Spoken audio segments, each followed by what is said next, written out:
Okay, all right. Welcome to the first hearing of the committee's inquiry into budget estimates 2023-2024.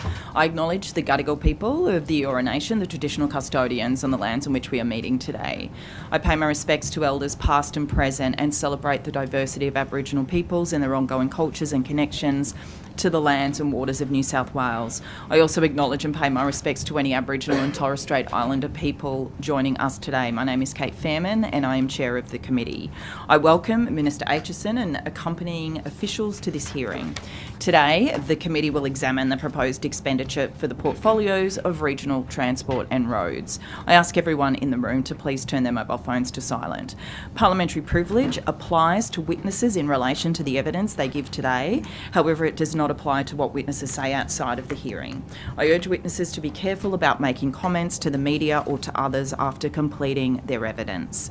In addition, the Legislative Council has adopted rules to provide procedural fairness for inquiry participants. I encourage committee members and witnesses to be mindful of these procedures. Welcome and thank you for making the time to give evidence. All witnesses will be sworn prior to giving evidence. Minister Aitchison, I remind you that you do not need to be sworn as you have already sworn an oath to your office as a Member of Parliament.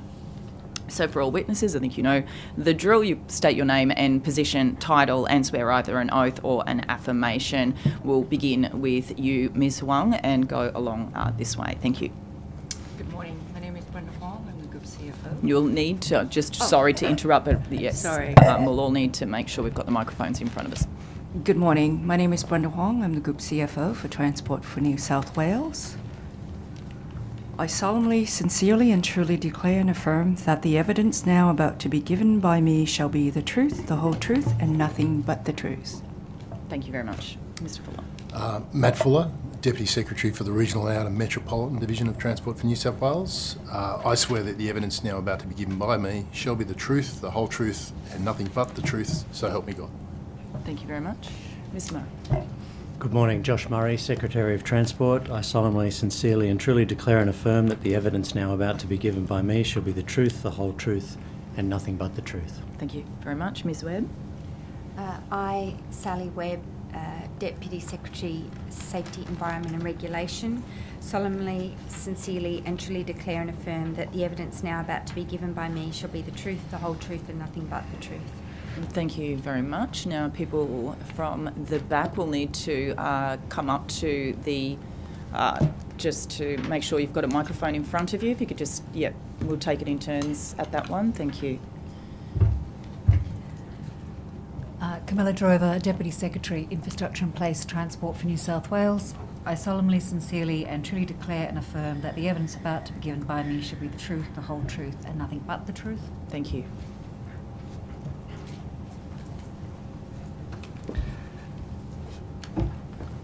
Good morning, Committee.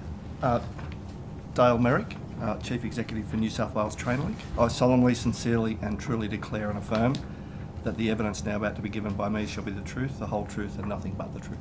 Thank you.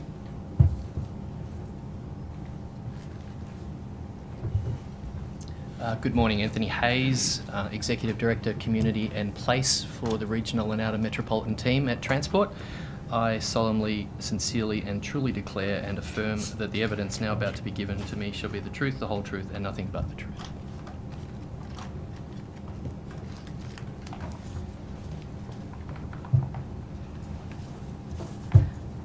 Good morning.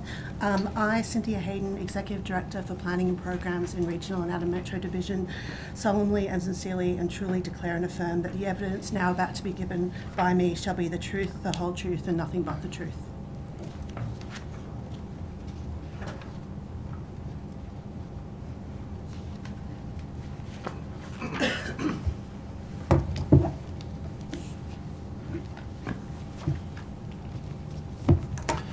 Good morning, Roger Weeks. I'm the Acting Chief Customer Officer with the Regional and Outer Metropolitan Division of Transport for New South Wales, and I swear that the evidence now about to be given by me shall be the truth, the whole truth, and nothing but the truth, so help me God.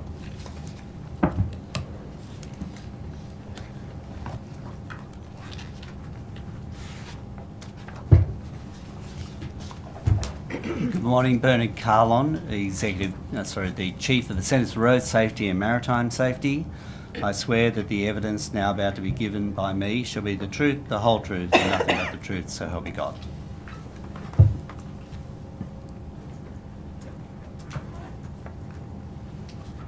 Richard Host, Acting Deputy Secretary, Customer Strategy and Technology. I swear that the evidence now about to be given by me shall be the truth, the whole truth, and nothing but the truth, so help me God.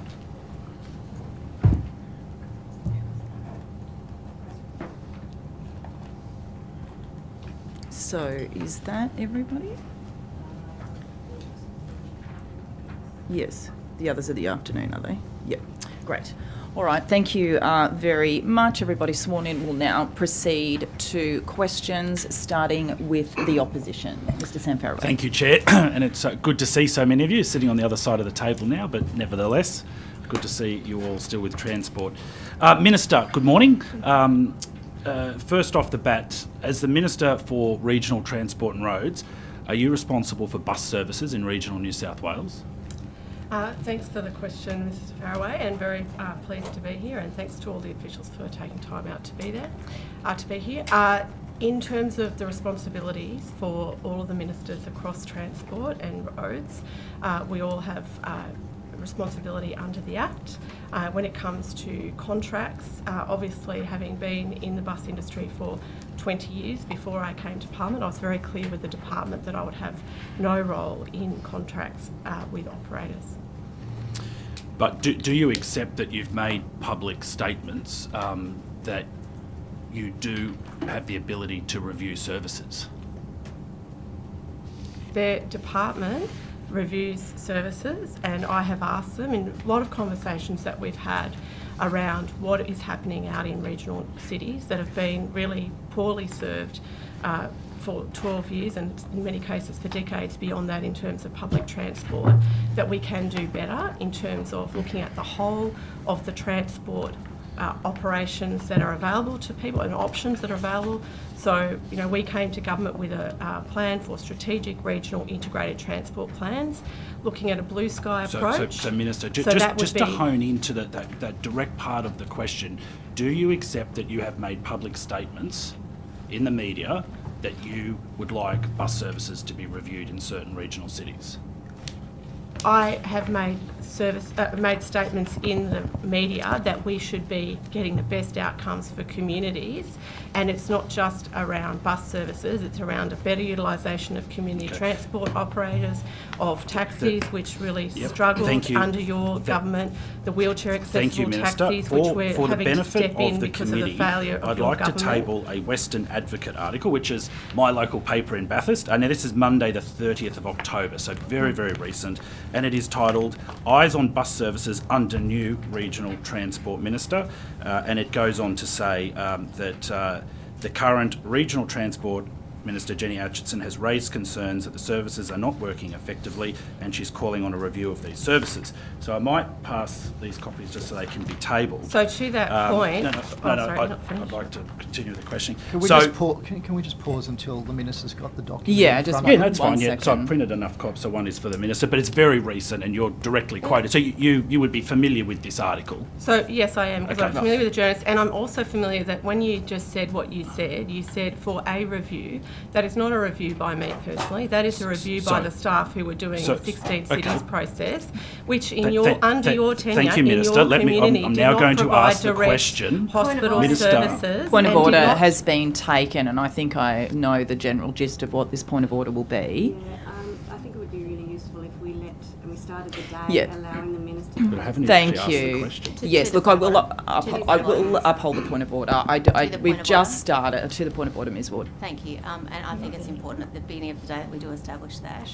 I do think, though, that a question should be able to be posed to the Minister. Ask the question first. Which I don't think it was posed. So if the question could be posed and then... Sure, I have been listening closely.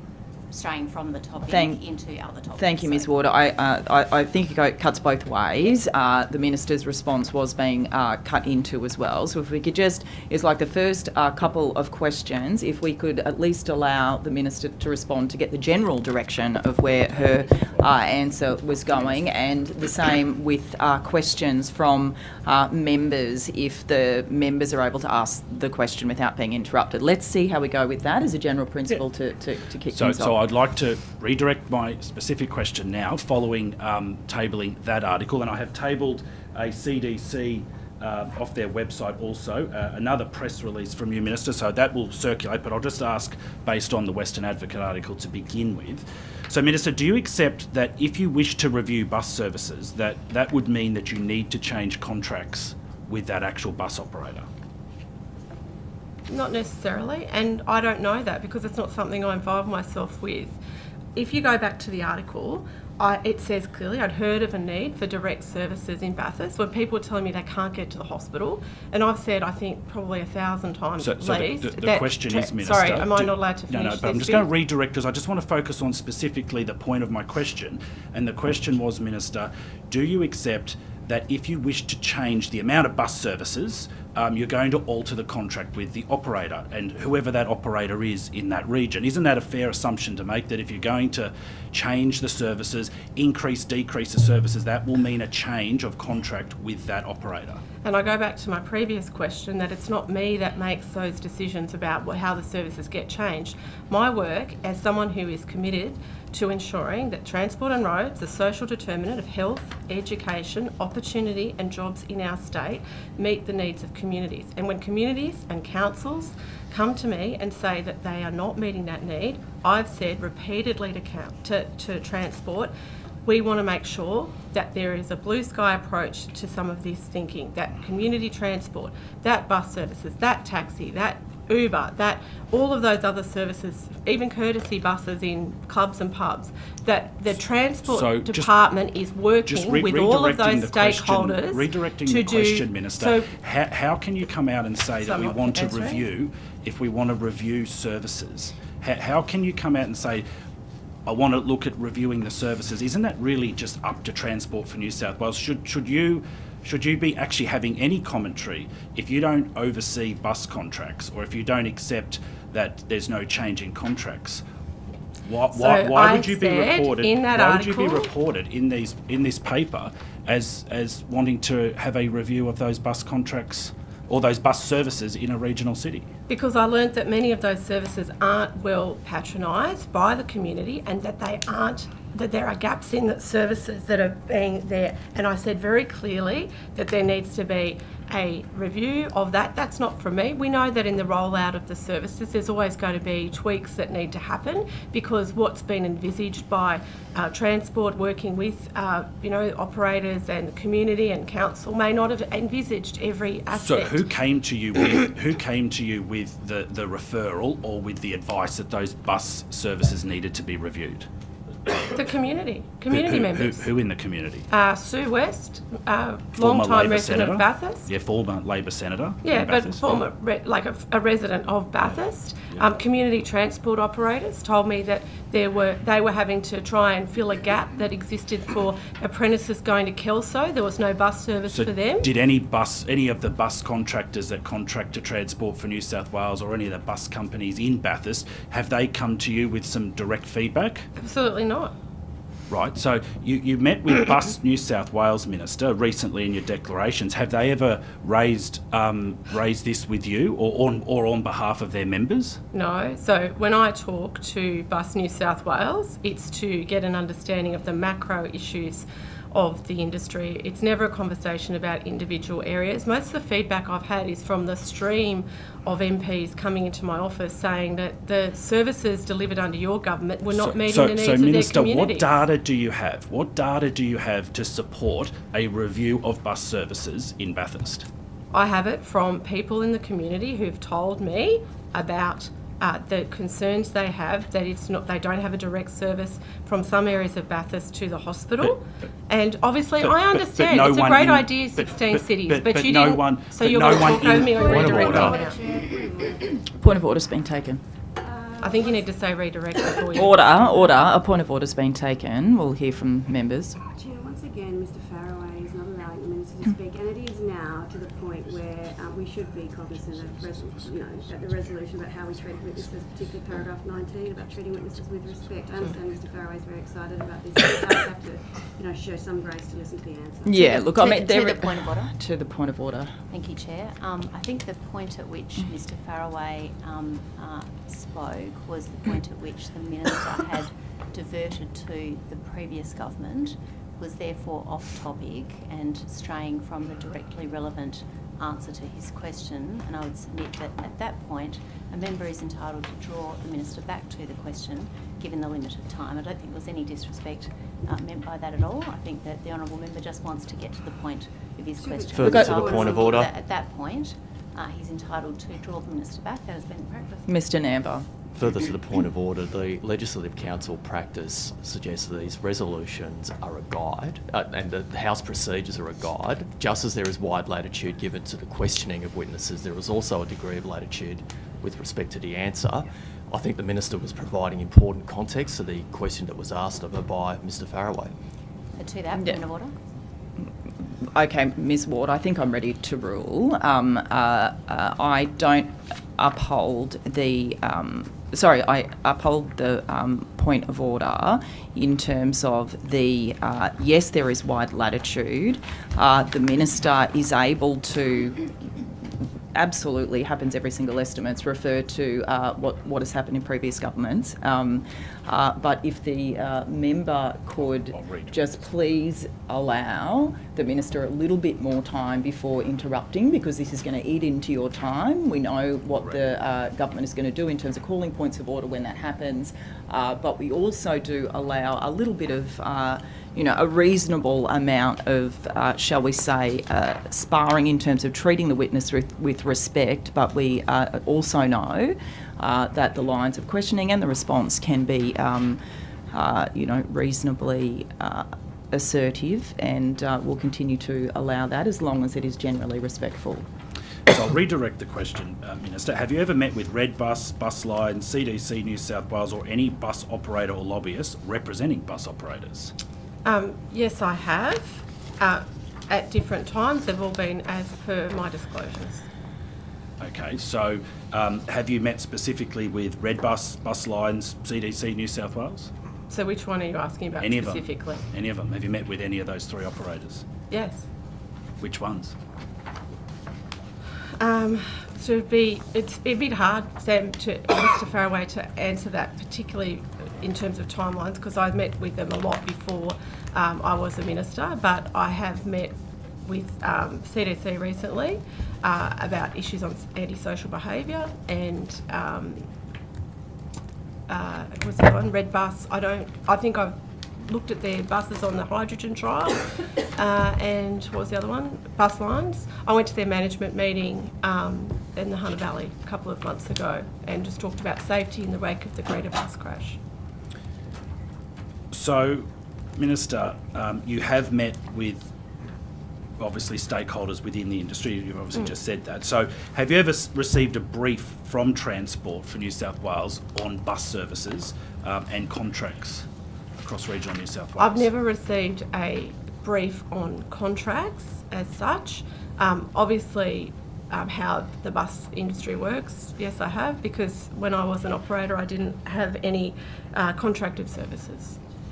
Have you ever signed or noted or acknowledged a department brief relating to bus policy or lobbied one of your colleagues? No.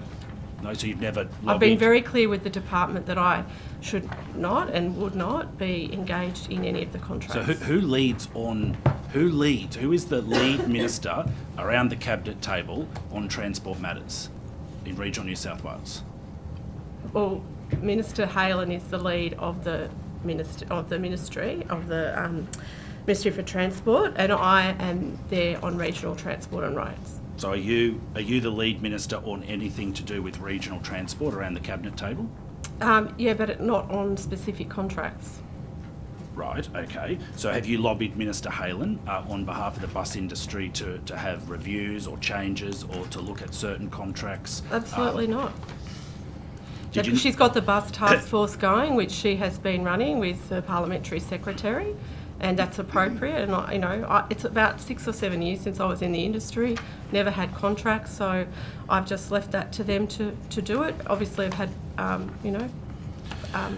no direct role in leadership of that. Thank you, Minister. Just going back to your meetings with bus operators, I noticed, and I think the most recent disclosure is out today, Minister, and I note that you have had some meetings here, which is obviously to be expected. But you have met with Allen's coaches, you have met with obviously the bus industry task force, Live Better, which is a community transport operator.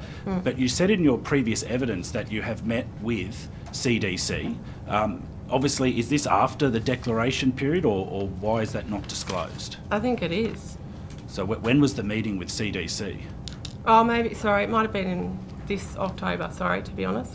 I can't remember, but I was looking at the disclosures, so I was looking at it the other day, and I was looking at my October diary, so I know there has been a meeting in the last 4 months, but it may not have been the last 3 months. Would you like to take that on notice and come back to us maybe later in the day, get your office to check to see when that meeting took place? Because it is a little bit concerning. You've said you've met with these operators, but they're not in the most recent disclosure. But the disclosure you're talking about goes to the 30th of September, and I was obviously checking at the end of each month, as I do, what my meetings were that will need to be disclosed, because I try to be ahead on things, and I think that meeting might have been in October. Okay, but would you mind just confirming what date it is in October? My meetings are all in my disclosure, so I'm happy if they want to find the date, that's fine. Maybe you could come back to us maybe later in the day and just let us know when that took place, if that's possible, Minister. Sure. Did you notify Transport for New South Wales that there could be a perceived conflict of interest regarding bus contracts and bus policy? I was clear with them that I did not, given my extensive experience in the industry and the long-term engagement I've had with that industry, that it would not be appropriate for me to be directly engaged in contracts.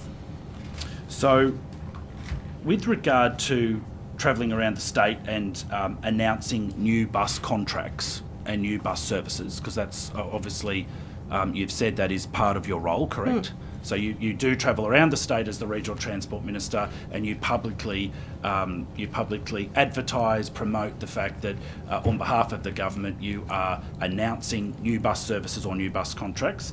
And I refer to your own website, Minister, where 26th of September you are pictured in Dubbo, and the media release is Dubbo bus services to be boosted by 87% in major overhaul, and a nice shiny photo with you and the General Manager of Bus Lines. So my question is that do you think it is appropriate? Do you think it is appropriate that you take political donations from companies, from bus operators, and then you are the public figure that announces these new contracts and services across regional New South Wales? Before I was in Parliament, I did receive donations. They've all been disclosed in accordance with the obligations, and I've always met those obligations of disclosure. And my role as Regional Transport and Roads Minister is also to encourage people to take up the opportunities offered by Transport to use bus services more broadly, particularly in regional cities. And when we were in Dubbo, it was great because we were hearing from the person who lived at a retirement village, first time they'd had a direct service, person talking about first time they'd had a direct service to the hospital, first time they'd have a 7-day-a-week service in Dubbo. Now, these are things that the community won't Minister. know I've got limited unless time. I'd like to I redirect my actually question, and I've just tabled directly from the New South Wales Electoral Commission website, and this is Section 6, donations received at a political function or venture. Now, I note that in May of 2022, so prior to the election, you held quite an extensive fundraiser with the bus industry, and that was a dinner with yourself and now Premier Chris Minns. Now, Minister, I'd like to refer to the Ministerial Code of Conduct, and it is pretty clear, and it says a minister must otherwise avoid all situations in which it could be reasonably be perceived that any person through the provision of a gift, hospitality or other benefit of any kind is attempting to secure the influence of favour of the minister. Now, this is really important. I've tabled this extract from the website because on this at this dinner you've raised $36,310 worth of donations from the bus industry, which included bus lines, it included CDC New South Wales, and as we've tabled today, you are out in communities calling on services to be reviewed. You are increasing services to these companies by 87%. Don't you think there is a perceived conflict of interest that you are taking donations, significant donations from the bus industry, elected and appointed appointed as the Minister for Regional Transport, and you have confirmed that you are responsible for this policy now, and that you're meeting with these stakeholders and also promoting and advocating these new bus services? Don't you think that is a perceived conflict of interest? At all times, I have met my obligations under the Ministerial Code and under the disclosures, and I have been very clear on that point. It is important that we... Do you abstain from decision making around the Cabinet table on bus policy, on regional bus services and policy? There haven't been any of those issues put to Cabinet. Like, I can't talk to you about Cabinet. But we have here where you are promoting a major overhaul in Dubbo, services boosted by 87%. Now this is going to bus lines. They've donated to you. You've got CDC in Coffs Harbour, where we're talking about hundreds of new bus services, and they are in your disclosure. Is this not a perceived conflict of interest, Minister? Mr Faraway, I have been very clear, both publicly and through the disclosures process of any matters relating to my relationship with the bus industry. This has been canvassed broadly in the media before I was elected, as in 2023, and before I was appointed. The dinner you referred to was in May 2022, and I have been very, very clear with the community. They know what my background is, that the information and knowledge that I have over many years in the industry, which has been helpful in terms of understanding how we could better deal with public transport in the state. And it has been something that I have always acted with integrity in this space and always made the appropriate disclosures at the appropriate time. And just to answer your other question that's come back, it's the 11th of October, I believe, that I met with Mr Mead from CDC. And partially that was in relation, I must say, to some of the issues in my own electorate with some of those antisocial behaviour issues. Thank you, Minister. We'll now go to questions from the crossbench. I'll ask a few to begin with. I just wanted to move to the issue of wheelchair accessible taxis and ask firstly, does the government have any idea of just how many wheelchair accessible taxis there are in regional New South Wales? Look, there would be somewhere in the department that would have that information. I'm happy to ask Mr Murray or Josh to answer that if you want to. But we have been getting a lot of feedback, particularly in the wake of the former government's reforms of the loss of those taxis in regional areas. We've been working with those communities to improve those services where we've been able to, and to try and make a better transition. But that is actually a point of trying to get better transport for some of those regional communities where people with mobility issues are really struggling. Okay, I'll get that provided to me at some point in terms of the numbers, so not to waste any time. So what is the government, when you're saying kind of to work on a transition, is there a plan, firstly, or targets for increasing the number of wheelchair accessible taxis in regional New South Wales? What are you doing about what I understand is a crisis now of many regional communities being unable to access wheelchair accessible vehicles if they need one? Look, unfortunately, you're right, it is a crisis, and it's something that we've been dealing with since we came to government, where we've had operators who've left the industry as a result of the former government's reforms. We've had to try and step in, or sometimes they've left through death or ill health of the former owners of those businesses. So we have been trying to work with other operators to provide those services. What does that look like? So who are the other operators? There's been, I think in Lismore, there's been one that I know of, and there's others around the state. You'd have to would want to get the detail, I think, from the department on that, but I'm happy to throw to them if you want Chair, to. our point-to-point Transport Commissioner Anthony Wing is coming to estimates next week to the Transport hearing, but perhaps if I could just note on his behalf that he has been in regional New South Wales extensively, holding a number of community forums and also talking with operators who remain in the industry. There are a number of issues here regarding, as the Minister has just said, those who operate the services, the commercial viability of those services, and right down to the accessibility of the vehicles which are now available to those services. He's looking at all of those elements.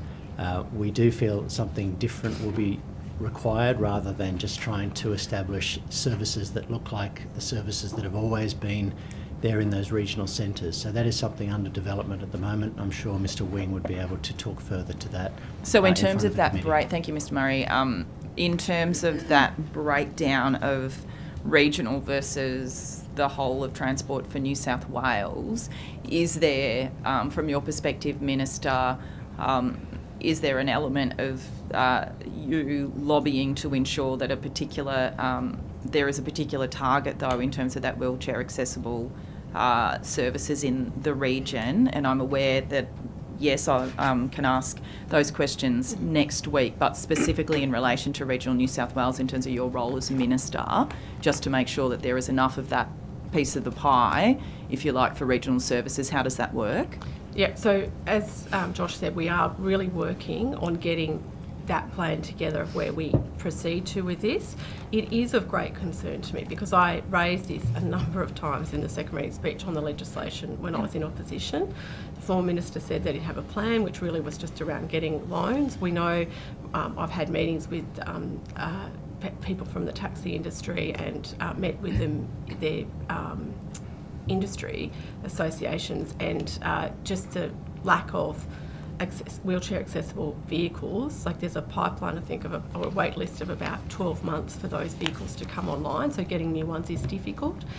When I talked before about that blue sky approach to community transport or transport generally in smaller areas, that's really part of that, looking at where the gaps are, and particularly for people who are experiencing wheelchair mobility issues and require a wheelchair accessible vehicle. And it's not just them, there's also people who have walkers and things like that. Okay, all right, thank you. Just wanted to move to the issue of regional rail, passenger rail, and improvement of services for passenger rail. I'm aware of the spend in relation to the new trains and carriages. What additional services, though, in regional New South Wales are expected in terms of country rail? Is the government looking at any new services, any new stations? Do you have a vision to increase and expand regional rail while you're Minister? Yeah, look, certainly that is something that is on our radar. As I've talked about, the strategic regional integrated transport plans, we want them to be mode agnostic and purpose agnostic. At the moment, I think when we came into government, it's very clear that a lot of the transport and roads decisions were made really on an electorate by electorate basis and didn't reflect where people needed to go to access health, education, opportunity and jobs. So what we're trying to do is look at how can we better do that. We have put on some temporary additional services in particular areas. We had an incident recently near my electorate where we had a road closed, and we actually put on extra services, and we encountered a 15 to 20% uplift in people using public transport, and particularly rail, in that period. We're keeping that service on for a bit after the roads What's opened. that specifically, Minister? Taro Bridge. That's been something that we've been trying to do there. We had an election commitment about refurbishing and retaining the existing fleet, including the XPT. So that will be to sort of try and look at how we can do that. I know there's been lots of proposals around the state. I don't want to sort of do a call out because we're still talking to communities about those services, and I don't want to be particularly raising expectations about timeframes at this stage, but there are ones that are on the table. So just trying to get a little bit more specific there. There's obviously been the regional fast rail commitment between various regional centres that was on the cards in over the last few years. For example, is there any review or anything concrete that's happening within the department to look at the requirements of regional communities, particularly in terms of growth, those centres that are growing? Is there any review that's taking place around what a kind of modern passenger rail service looks like for regional New South Wales? I get a lot of constituents just talking to me about how there are no options, the rail services are crumbling, they used to have a station here and there. Is it your vision as Regional Transport Minister to improve and increase the network and grow the network in regional New South Wales? And what are you doing to do that, if so? Yeah, look, absolutely it is, but it can't be done in isolation of other modes of transport and the purposes of transport. So that's why we're doing our regional strategic integrated transport plan. So we're looking at how we can better do that. We know that, when we have heavy rail in connections, that can be a real generator of jobs and opportunity and really lift people, particularly in times of economic downturn. There's been numerous studies on that. We want to make sure that we're getting the benefits of all of that. Obviously we can't do everything at once, but the planning has to happen so that we're not just looking at it in a piecemeal way. We want to make sure that the steps we take set up our communities. We've got opportunities post-COVID with the migration to the regions. We've got regional communities that are growing extremely fast that rail may be an answer for, but it may not be an answer for them. It might be bus rapid transit, it might be other forms of transport at the moment. So what we're doing is looking at what are the transport needs now, what are the options that are available for them, and how do we make them go better in the future. And what's the timeline for that, and who's undertaking that work in terms of consultancies? Yeah, so we're doing that through the department. So they're working right now on regional strategic integrated transport plans. So we're meeting up in the Hunter. I think they're doing some work down the south, building on the work that was already in progress to tweak that a bit more to just meet those goals. I guess Matt can give you more information on it if you want, or either now or in the afternoon. Yeah, maybe in the afternoon. I think my time's just about up. We didn't split the time, but I think we'll wait and come back to that. I'll go to questions from Mr. Mark Benaziac. Thank you, Chair. Just picking up on questions around taxis from the Chair there. You were pretty critical in your answer there of the former government's reform, but didn't your party support the bill that passed in Parliament in 2020-22, which has now caused all this mess? Look, I'm really glad you asked that question, Mr. Benaziac, because I remember this process very well. I actually did a lot of negotiation to increase the funding for taxi operators. In fact, I spoke to the Treasurer at the time as well, because I'd spoken to the Minister. Not necessarily about the funding, to redirect, more specifically about the deregulation. It was made very clear ad nauseum by some of us that this was going to be the impact, that you would have people leaving the industry in droves. Yes. Yet your party supported the deregulation. We didn't oppose it because we had pressure from the industry that many of them wanted to move on. They'd been held on a promise since 2015, and we needed them to have that certainty. Like, these are people that were in, as you know, and it's terrible, they were in severe financial difficulties, many of them, and we spoke at length with the government. I had briefings with the Minister, I had briefings with the Minister for so the former Minister for Regional Transport and Roads, the Minister for Transport, the Treasurer, as I said before, to try and assist in this process and to ensure that whatever package came out would make it viable. we got some conversation in the minister's speech in the other place, the former minister's speech in the other place, that there would be a strategy for regional wheelchair accessible taxis. Unfortunately, that was just more of the same. It wasn't actually a real push through. We in government are working to deliver that, to ensure that it is more appropriate and we are getting accessibility. Do you admit that the deregulation was a fail? I would say that it has had some significant negative impacts for regional people, particularly those with mobility issues, and we have been working with... Would you agree that those impacts were predicted before we voted on that bill? That it was noted at length that this would be the impact?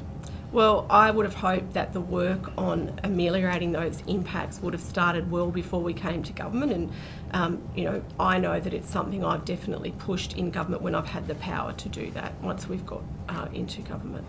Okay, just maybe moving on. I asked questions of you around the Brigo-Johnston Bridge a while back, and you, in some of the answers that came back, you stated that there's been $6.48 million expended already under the Timber Trust Conservation Strategy, and then there was another $19.5 million due to be expended.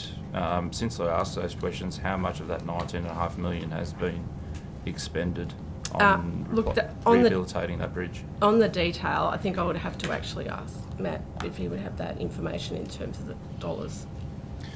Thank you for the question, Mr. Benasiak. I know obviously there's been quite a bit of work done on that Timber Trust Bridge. It is the oldest Bailey Bridge, Timber Trust Bridge that we have in the state. Recently we had some corrective maintenance work when it was struck by a heavy vehicle. Yeah, do you have, I'm more specific, I'm just after the figure. I know the history of it. Okay. Do you have a figure of how much? I would have to take on notice exactly what we've spent on the bridge in recent times, but obviously, as you point out, there is funding there to do further work on the bridge. Okay. With the second bridge minister, I asked whether you would honour the commitment from the previous government of $5.5 million, and you said it would be subject to the federal infrastructure review. That has now occurred.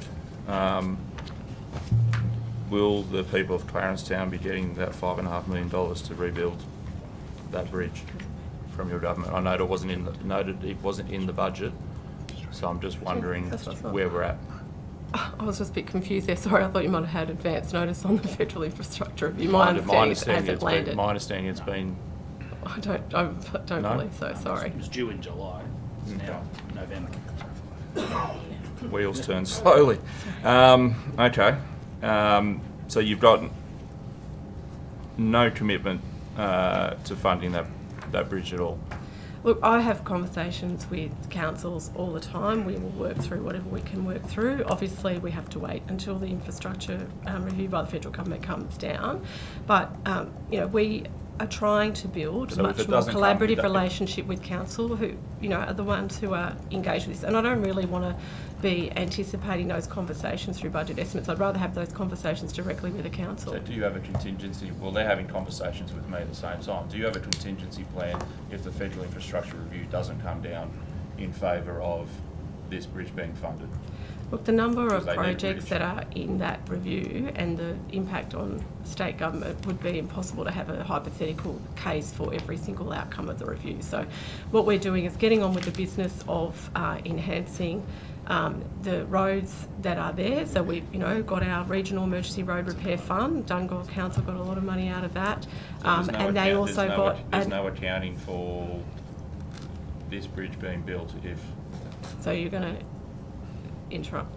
Or? Well, I'm just redirecting you. Right. I'm just trying to seek some clarification. There is no work being done as to how this bridge will be funded if the federal infrastructure review doesn't come down favourably. My understanding is that Transport for New South Wales is working with council on this, and if they've got issues and concerns with that, as I've said to them, the very first letter I wrote out to mayors and councillors and the general managers of all the councils and local government authorities in the state was, we are here. If you want to speak to me, speak to me. If you want to speak to the Director of North, which is Anna Zicki, speak to her. We will try to work with you through these issues. Now, if they haven't felt they've got that hearing, I'm more than happy to talk to them again. we have been working in the last 7 months to really rebuild that relationship with all local government and local government authorities across the state, so that they feel they can come to us with these issues rather than having them politicised, because that's really, to my mind, doesn't help the communities that those mayors have to stand up in front of them. We have given a $3 million commitment in the Regional Road Fund in the budget, in addition to the Regional Emergency Road Repair Fund to Dungog. So we have been very clear on trying to assist them with their roads backlog. Have you advocated to your federal counterparts that this is a bridge that is a priority? Look, I've had conversations with Minister Catherine King on that bridge on a whole number of different issues, and we've, have to wait to see the outcome of the review to see how well that went. Okay, just keeping with local government, the previous government made a commitment to transfer roads back from local government responsibility to state responsibility, and we learnt from the last estimates that 0 roads have been transferred back. Is it your government's policy to continue that work, or have you abandoned that view of the world?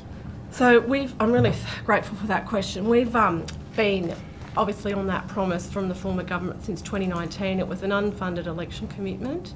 There had never been money put into it until the first interim report came out, and it obviously transferred roads in Western Sydney rather than in regional New South Wales. I think it was kilometres in maybe Blacktown. So what we said to councils, and going around the state before the election, it was very clear that they were really struggling with the condition of their roads. That's why we came up with the policy of the Regional Emergency Road Repair Fund, so that repurposed some of that funding towards them to do more serious patching and repairs. In terms of reclassifications, it's generally been, previous to this former government, a once every 10-year process. We are trying to work on making that more of a business as usual process. We sought that report from the former Premier because several public functions, the former Minister was waving it around saying I could release it, which is not the case under the code, and I take my responsibilities under the code very importantly. So I'm getting a sense that you are going to do this work. Are doing this work. How many roads have been transferred so far, or reclassified so far? Look, we have got some in the can that we are very close to doing, and part of that. Pardon? So still none. Yeah, because that wasn't the priority of our government. Our government is about fixing the roads, not fixing the labels on them. There are some roads that have been held up in that process that started in 2019 that predate that by several years, handbags, etc. So we will be progressing them very shortly.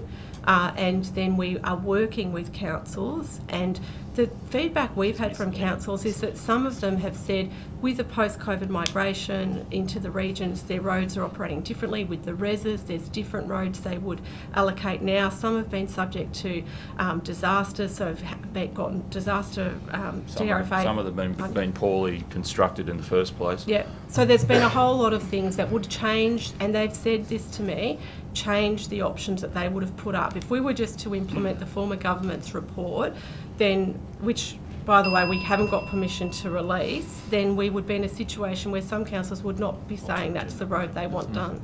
Okay, thank you. We'll move to questions again from the opposition. Mr Sam Farraway. Thank you, Chair.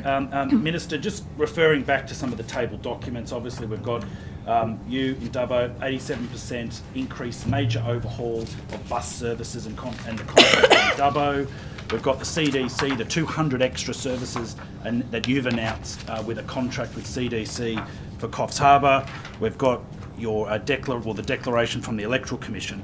I want to refer back to the Ministerial Code of Conduct, Minister, and specifically it says that a minister must refrain from making any decision or participating in any action relating to a matter.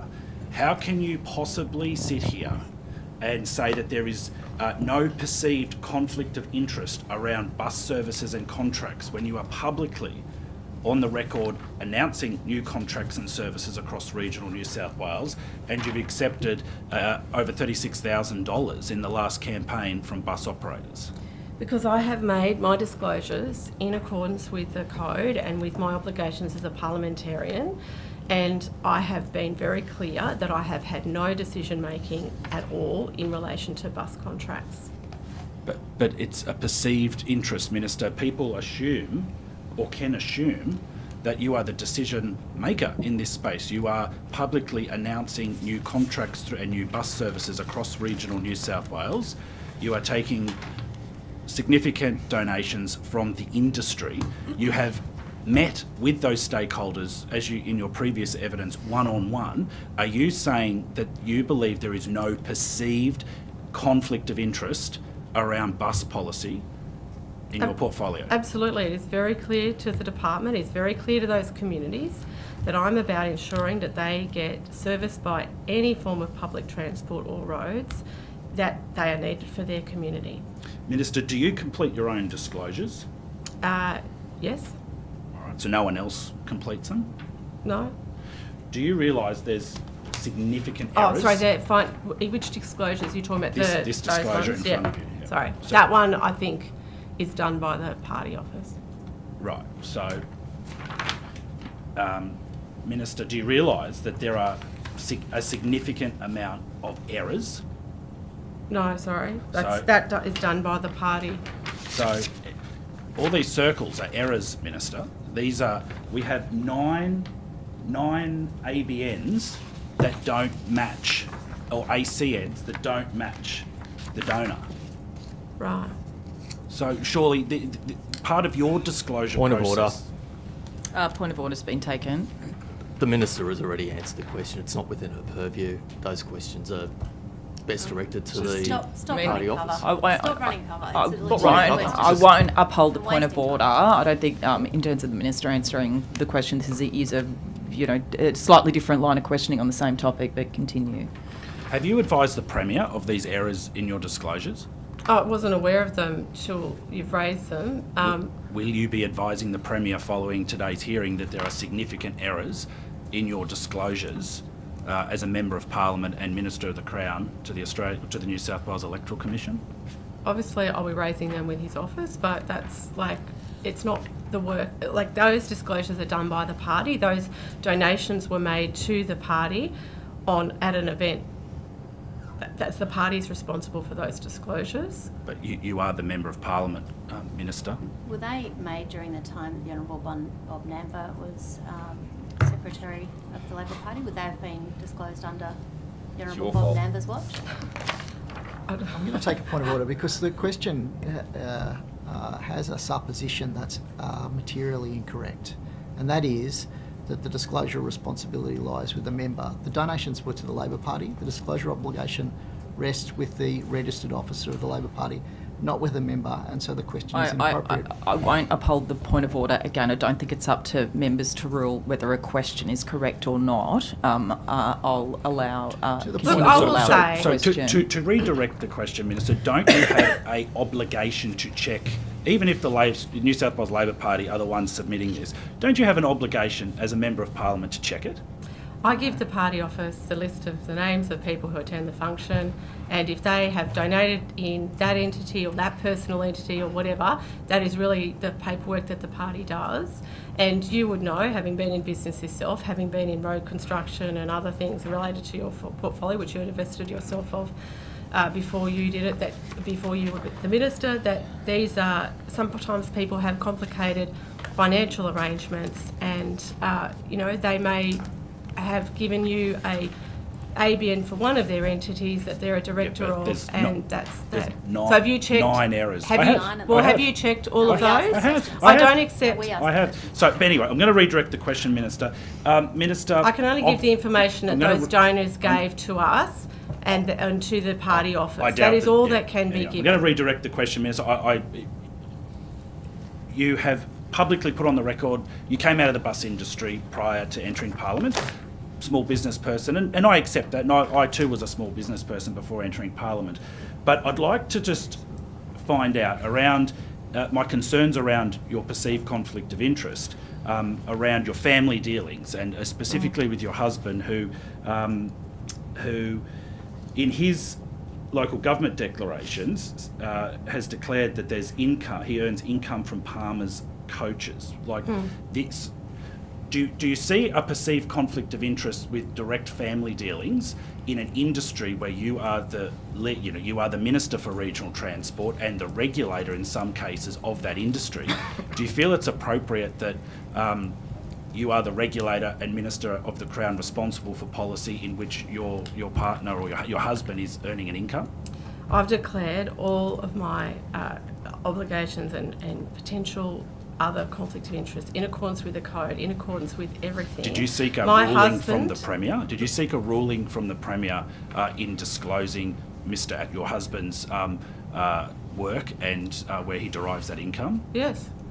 Okay, so you've made that disclosure to the Premier? Yeah. And Palmer's Coaches, can I say, does not have direct contracts with the New South Wales Government for school or bus services. So ASIC also lists award-winning tours as an active company and your husband as a director and shareholder. Is that still the case? Yeah, it's a dormant company. It was the company that owned our business before we sold it in 2016 when I was appointed to Shadow Cabinet. On some company searches, it's come up that company obtained an $800,000 loan in 2019, so it can't quite be dormant though. If it's well, that's news to me because I don't know what it got a loan for, but okay, all right. That's absolutely. I'm actually surprised, and I'll have to ring my husband after this hearing because I don't know what he's done with the money. Because I hope he's watching and texting you now. So on your husband's LinkedIn page, it's listed that he's the business development manager of cross-country tours. Is this correct?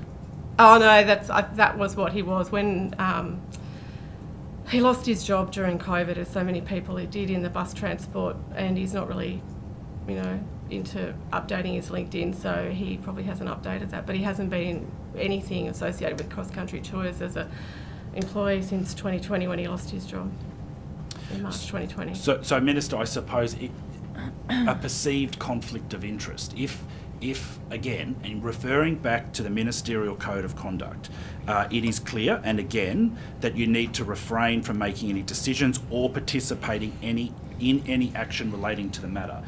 With regard to the additional services that you are publicly announcing, which there would have been contracts involved with, do you think that is a perceived conflict of interest, and how are you managing that? That my husband forgot to update his LinkedIn. We've gone back to the Ministerial Code of Conduct. I'm asking you again, Minister, how can you participate in being the government spokesperson for new bus contracts and new bus services across regional New South Wales when you have admitted publicly in evidence this morning that you've declared a conflict of interest to Transport for New South Wales? I am promoting the availability of services to people in the regions of transport. You'd be after me if I wasn't doing that. So the reality is that I have made all of my declarations all through my working life. I have always acted with the utmost of integrity, and I have always worked to reduce any potential for conflict of interest. Do you believe you are and I have been compliant very with the clear. Ministerial Code of Conduct? Yes, absolutely. Okay. How is this not a perceived conflict of interest if you are the public spokesperson for the Minns Labor government as the Minister for Regional Transport in publicly announcing new services, new bus contracts across regional New South Wales? Well, I don't know that they're new contracts. I don't know enough about that contracting space to be able to answer your question. But they're your media releases, Minister. It services. clearly says, yes, new Dubbo bus services to be boosted by 87% in major overhaul. We're talking about 112 extra weekly services in Dubbo. We're talking about 200 extra services with CDC in Coffs Harbour. These are obviously... So is there a question coming? No, the question is the perceived conflict of interest. No. Refrain from making any decision or participating in. Do you believe that you are participating in the process of announcing new bus services with these two private companies? I think you're conflating a number of issues there. No, the question is, are you participating in announcing and promoting new bus services and contracts with bus lines in Dubbo and CDC in Coffs Harbour? I'm not announcing contracts, I'm announcing new services for the community. But if we've got new bus services, Minister, doesn't that mean that the team within Transport for New South Wales would have had to adjust, align, draw up a new contract to offer those additional bus services? I have always complied with the code, and I have made my discretion and my disclosures as required. Have you made a specific declaration in relation to these particular announcements or the specifics of the bus services that you've been dealing with? Pardon? Have you made a specific... Can I just ask that the Shadow Minister speak into Have the you made a microphone? specific declaration in relation to the bus industry or bus services? What do you mean? Well, you said you've complied with your obligations, Yeah. understand that, but have you made a specific declaration in relation to the bus industry and bus services? I've made a declaration of all of the issues that I needed to disclose and comply with my obligations. Yes, and you've said that at a general level. Can I be more specific though? Have you made a specific declaration in relation to bus services? But I have made all of the I've made disclosures around all of the obligations that I have been required to under the Ministerial Code. Okay, if you've declared a conflict of interest and you've asked for a Premier's ruling, and I accept that you've said that to this committee, you would also appreciate that there's an obligation for ongoing management of that conflict. What steps have you put in place for ongoing management of that conflict, perceived or actual? And that is to not be involved in decision making around any contracts. And how are you managing that on an ongoing basis to manage that conflict? I have not been involved in any decisions regarding contracts. Okay, and if there are future decisions, I accept that you can't disclose what is discussed at Cabinet, but will you assure this committee that going forward you will recuse yourself from Cabinet decisions if they were to arise in the course of the Cabinet agenda in relation to bus services? Absolutely. Thank you. So, Minister, just referring back to the disclosure on the New South Wales Electoral Commission website, we discussed that you're going to speak with the Premier's office post-estimates. Will you, as a Member of Parliament, be advising the New South Wales Electoral Commission that there are possibly errors on this disclosure? In the first instance, I would take them back to the Labor Party and they would obviously give that information and check it. I'm going to take a And point then, obviously, yes, if I'm aware that there's a disclosure error, then I would be Thank you, reporting it Minister. to the appropriate authorities. Thank you, Minister. Can I ask, at this function, it was significant... I mean, I'm to be clear, Mr Faraway, I'm not going to take it on your advice that those are incorrect. I would actually no, you need make to sure do they your get own. Of course, I accept that, Minister. I accept that. So, Minister, what was discussed at this fundraiser? Like, this is a dinner with Chris Minns and Jenny Aitchison. You've got pretty much... Actually, my name's Aitchison. Aitchison, sorry. Aitchison. Sorry, so Minister. Aitchison. What was discussed? No N in the middle. What was discussed at this fundraiser? What was discussed at this stakeholder bus industry gathering? So fundraiser. The Premier got up and gave a presentation, a talk about, a fresh start from the Minns Labor government if we were to be elected in over a year's time from then, I think it was, like 10 months. And then I gave a talk about, a fresh start for Labor in a new government. And so do we talk about... I'm going to take a point of order on this. This doesn't relate to the portfolio responsibilities of the Minister. This is an event that occurred prior to the Minister taking office. The Shadow Minister. Well, this is not only budget estimates into the shadow ministerial responsibilities, it's into the Minister's responsibilities. The event occurred prior to the Minister taking office. It does not relate to that responsibility and therefore is out of scope. I won't uphold the point of order again. We have got a very wide range in terms of what we allow during estimates. I'll allow the Minister to continue. Minister, did any bus operator at that dinner raise their business, what they do, the bus contracts that they may have with Transport for New South Wales, and or suggestions on future policy if at that point the Labor Party won the election? no, it was just meet and greet. You're from this company. Hello, how are you? I don't remember anyone saying anything like that, but. So you're trying to tell me people have paid $1,500 and the Bus Association $4,800 here. So $36,000 was raised. $36,000 was raised. What, just for a meet and greet? So how much it was? I can't remember how much it was. Sorry. Yeah. So what they paid? How much for what? What was that? No. So are you advising this committee that not one of these attendees from the bus industry attending your fundraiser spoke to you about bus policy? Look, to my recollection, they were all just really excited to meet Chris Minns and actually to have a future Premier of the state that was going to engage with them and ask them, you know, what they thought and actually have a collaborative relationship.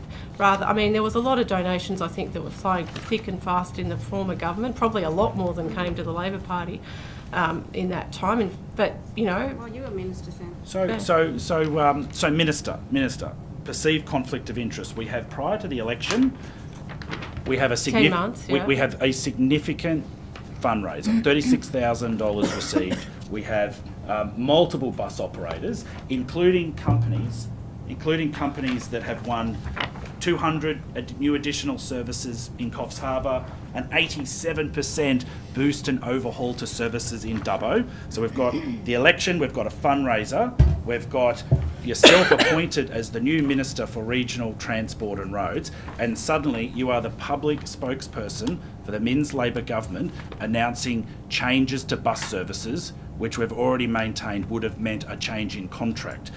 Minister, it's a pretty clear timeline. Donations received, appointment as a minister, meetings as given in evidence today, public announcements of services and contracts. Do you really think this passes the pub test? So, Mr Faraway, I'm just checking. So the 16 cities program, which these services were rolled out on, was actually initiated under your government. So are you trying to put forward the proposition, Minister, let's that your redirect policy, the question. Let's your redirect policy the was not to put Point on of one order. single Sorry, service? Minister, a point of order has been taken by Mr Namber. The procedural fairness resolution, paragraph 19, suggests that we should allow the witness a degree of courtesy. That extends to allowing her to answer a question and allowing that answer to extend more than 5 seconds. I will uphold the point of order. Minister, continue your response. Yeah. Thank you, Chair. Look, Mr Faraway, the idea that the 16 cities regional process, which your government put in place, I know that they were underfunded, but I did assume that you would want to be putting more services out into the regions. That was the whole point of the program. So to that redirect the question, me as did Minister. any of those attendees discuss with you the 16 cities program? No. I would have remembered that. Right, okay. So, Minister, again, a clear timeline. You've received donations. We've had the election. You're appointed as the new Minister for Regional Transport. You've publicly travelling around the state announcing new services with private operators such as CDC and bus lines. Do you think that that is a perceived conflict of interest if you maintain that you're not the decision maker?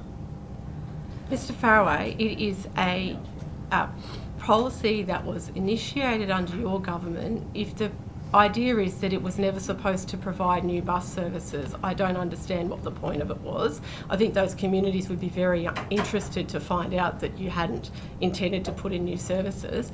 I have repeatedly been very clear with the department, very clear with the community that I have not had a role in the decision making around contracts, and that is clear. Did you discuss with Minister Halen with regard to the industry bus task force? Did Minister Halen ever discuss the scope of that task force with you? Look, really, to be honest, I actually would not know of exact conversations. It was something that was driven as a result of the inquiry that was held into privatisation when you were in government, and it then the terms of reference came out, and then when we made a commitment we would have a task force. It was under Joe's jurisdiction, and then the parliamentary secretary did the setup of it. And given that I hadn't been in the industry for 9 years, I think 9 years now, so 8 years maybe then, I didn't really feel that I should be directing it, and so obviously they put the task force proposal together. I don't think I did anything other than say just make sure you look at regions, because obviously regional New South Wales want to know about their bus services, but other than that, that's it. Thank you, Minister. I will now hand over to the crossbench to Mark Benazia. Thank you, Deputy Chair. Just going back to my questions on Brito Johnson Bridge, just quickly, in your answer when you're talking about rehabilitating the bridge, you said pedestrian access is currently not included in that plan. What's the plan for pedestrian access across that section of the creek in the meantime? Look, to that level of detail, I'd have to actually refer to my colleague. Mr. Fuller, do you have that detail to hand? I don't have the detail on pedestrian access. Perhaps this afternoon in the session we might be able to provide more information. Yeah, that'd be great. Minister, under the previous regional minister, Freight Transport Advisory Council was set up. Is that still in place under your ministerialship? Yeah, look, my understanding is that it is. Freight is not, I don't have the major responsibility for freight under the current arrangements, but I believe it is there, and I still obviously engage in the freight space, but not as the lead minister. Mr Banasiak, the Freight Transport Advisory Council met in August. It was reconvened and had a very successful half-day session in Sydney. So, Minister, you just said you're not in control of freight. Who is the minister? So responsible for freight? Minister Halen, in the sense that under the previous government there was a disconnect because you had the port, everything was the port was Minister Elliott, yep. and then freight was Minister Faraway at the time. What we want is a paddock to port approach. So obviously there are issues in the regional space that are very specific around rest areas, etc. But we wanted to have that whole of government approach and looking at a much more strategic look at our freight task across the state. So you have essentially nothing to do with freight? No, other than rest areas? No, that's not correct. I mean, obviously Fixing Country Roads is a program that I fought very hard for in opposition to get that funding, which was taken from the program under the former Deputy Premier, I think it was Barilaro, when Minister Toole was in place, and we fought for that $80 million to come back in the program. And we've just announced, actually, I think went out last night, that that money will come out under Labor. So yeah, there's some things that we're still very much involved in, but it's obviously the difference, I guess, Mr Banasiak, between our government and the former government is there is a very strong collegiate view between the ministers, and that we value the collaboration opportunities. But Minister Halen, as the minister responsible for ports and lead in the cluster, has the overall view on that. I'll direct all my freight questions to her then. Yeah. You just picking up on your answer there, you spoke about heavy vehicle rest stops. Now we heard in the inquiry into heavy vehicles a few weeks ago that, particularly from the Transport Workers Union, that they did a bit of research on heavy vehicle rest stops based on the map that's provided by your department, and they found that 50 of those heavy vehicle rest stops were actually missing. They couldn't be found. So I guess my first question is, how often is that map updated on your website? Look, to the specifics of that, I think it's probably to go to the bureaucrats at the end, but I am very concerned, obviously, around heavy vehicle and fatigue. One of the things of being a coach operator, tourist coach operator for such a long time, was that I do understand the importance of managing fatigue in that task. I note the former Labor government actually put in a bus facility that's still used down at King Street Wharf. There was never anything done in the next 12 years So for freight operators. does it concern you that 50 heavy vehicle rest stops have disappeared into the ether? Yeah, absolutely, and I've directed the department to have a look at that particularly, and to look at any federal opportunities. There's federal funding at the moment. We've been progressing that. I know that's something the former minister promised to do, but didn't seem to progress. So we're getting on with it. So through you, Minister, to I'm assuming it's Mr. Fuller. How often is that map updated? Look, the map's updated on a regular basis. I'd have to take on notice exactly what time frames, but I certainly appreciate and understand what you said in terms of the fact that there have been some inaccuracies, and apologise for that, because that's something that we've been working very closely with the industry on recently. So if it's updated regularly, how do you not know that 50 have gone missing?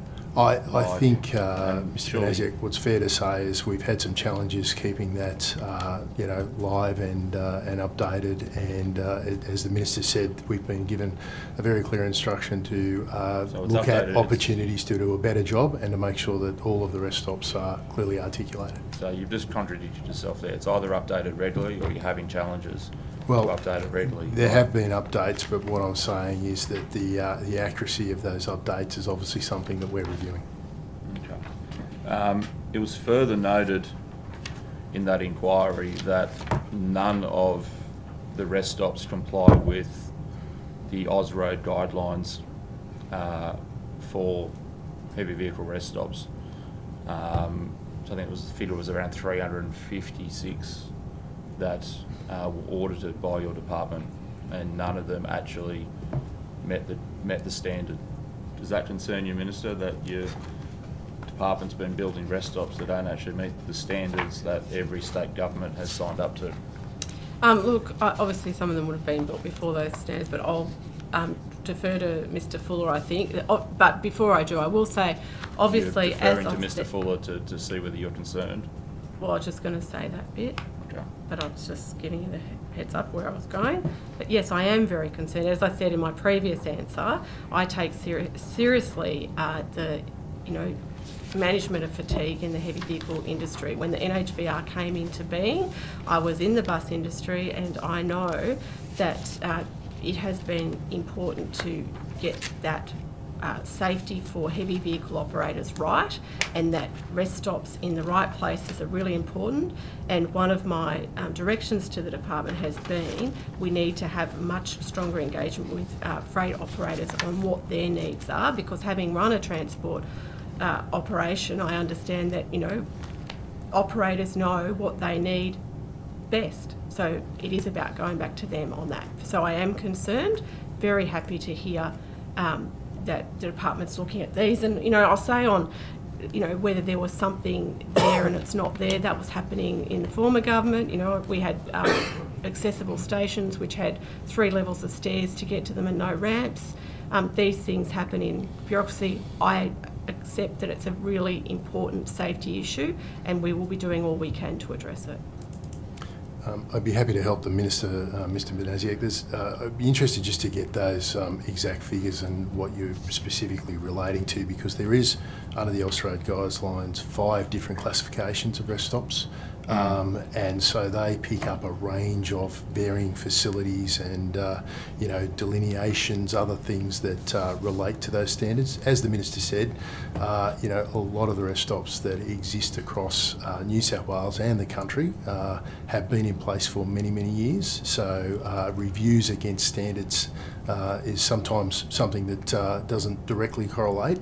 What I can also say is that the government's made very firm commitments around support and has the department working on some very key initiatives around rest stops. There's $9.1 million that supports improvements to rest stops to bringing them better up to standard. There's 41 locations that are underway at the moment. We've got 7 locations we've recently finished in that regard, and we also have a $30 million commitment on creating a rest area in the hub in Sydney, which has been, identified as a real gap, particularly if you think about that midpoint between Melbourne and Brisbane. Not just Minister Aitchison, but all ministers have made it very clear to us that they want us to have a very strong engagement with the industry. Recently, one of the initiatives that we undertook, and Dr. Kane was present for some of that, was a roundtable with Minister Graham, where we had all parts of industry come together on the Western Sydney rest stop, and that was a very extensive process where we had operators, large, small, varying shapes and sizes. We had industry groups, we had worker representatives, and we spent a large amount of time actually understanding the challenges of the industry and really zoning in on appropriate locations for, like I say, that central hub in Western Sydney, which is going to be really important. To refocus out of Western Sydney, because this is a regional transport hearing, the figures that we were provided in the other inquiry was that there was 356 rest stops out of the network that required a potential upgrade. So how is that $9.6 million going to be divided amongst 356 rest stops?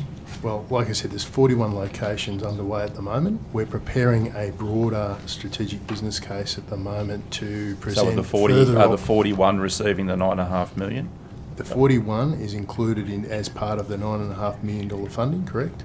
And as part of that also, we're doing further strategic business case work to identify scope, costs, opportunities on what we can do across the statewide rest stop network, so that we can put those options back to government and have a look at what that means in terms of future investment decisions and priorities.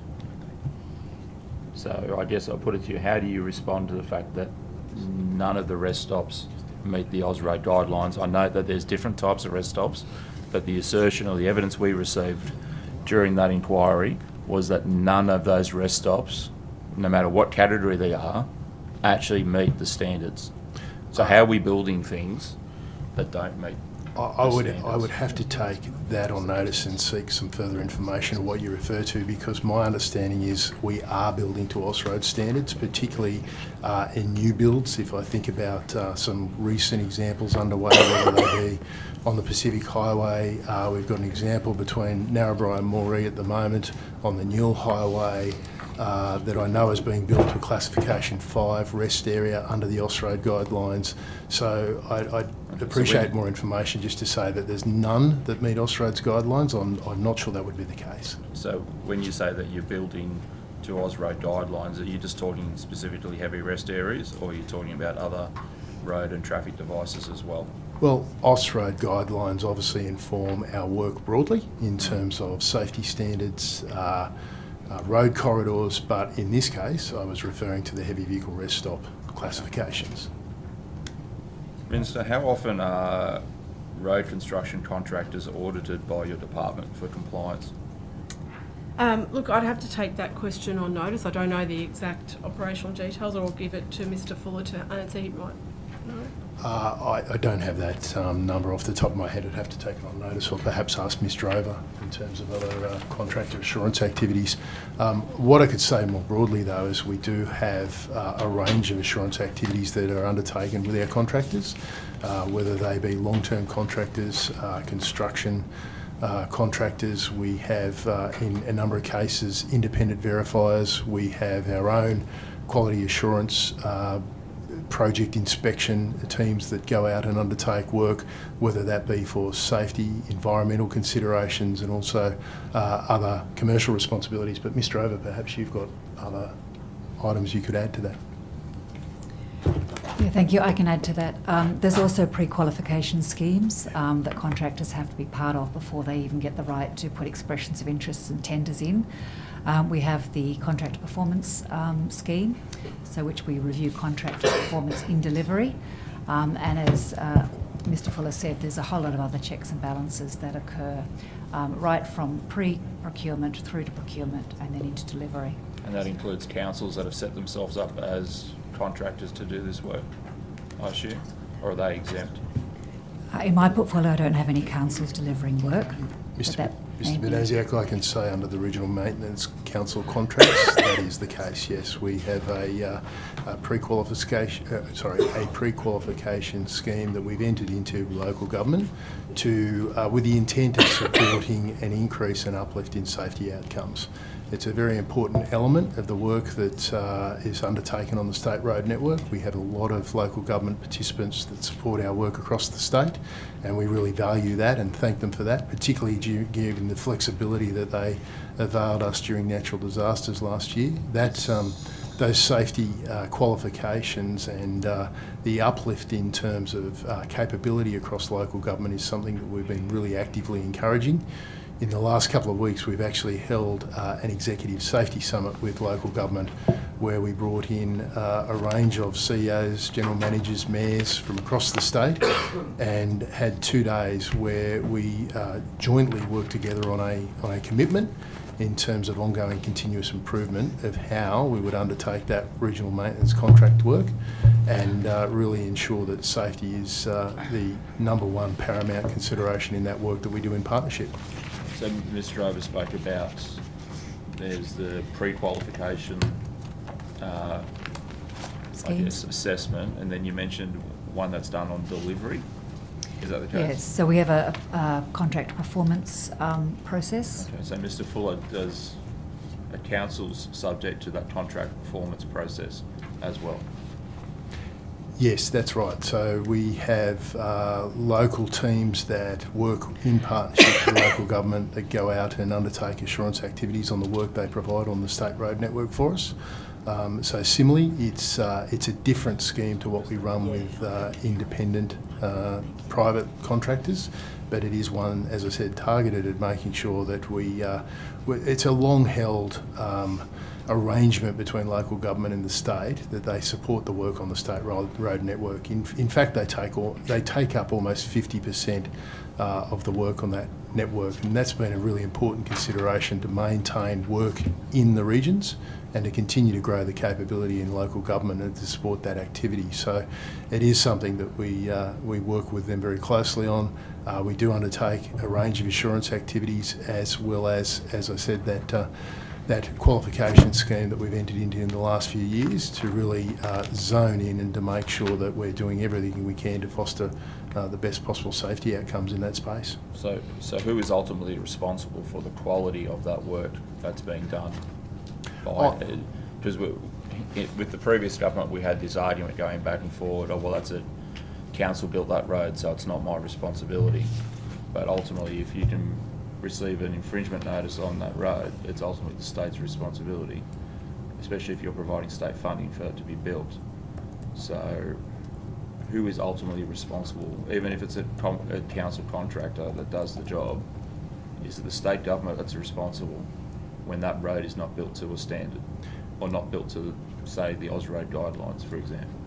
Sure. I think there's a number of elements to your question. The first I'll start with is the Regional Maintenance Council contracts, where they're undertaking work on the state road network. So we're engaging local government as a contractor to undertake work on our asset. So ultimately it is our asset. We are the road manager, we are the accountable authority, and we would be obviously taking responsibility and assuring ourselves that the work carried out in partnership with local government was to the standard that we specified. So that's probably one example. There are a number of other examples. You've mentioned some of the discourse that's occurred previously on road ownership. Of course, local government own and manage and maintain local and regional roads across the state, and that is the overwhelming majority of roads across the national network, not just in New South Wales. Local government then takes ownership and responsibility for the delivery of those roads and maintaining and managing that network. It is the case when either the state or federal government provides funding to specific programs on those local road assets that we will, on occasion, specify outcomes that we want to see from that work and that funding arrangement. It could be, as an example, to improve and increase access for heavy vehicles. It could be to undertake particular safety work, and we have key outcomes and standards that we want that work to comply with. So there's a range of activities that undertaken both on the state road network and the local and regional road network, so they all have their discrete nuances. Is it not the case, though, if I can receive an infringement notice on a locally owned or locally controlled road, ultimately it's the state's responsibility for the maintenance of that road, regardless of what it may say. It might say that it's locally owned, but if I can be issued with an infringement notice, isn't it ultimately the state's responsibility for that road under the legislation? Are you referring to an infringement notice for activity, for behaviour, such as speeding? Yes. I would say that is a personal responsibility issue versus a road manager issue. Doesn't that mean you are ultimately responsible for the condition of that road as a state? I wouldn't characterise it that way, no.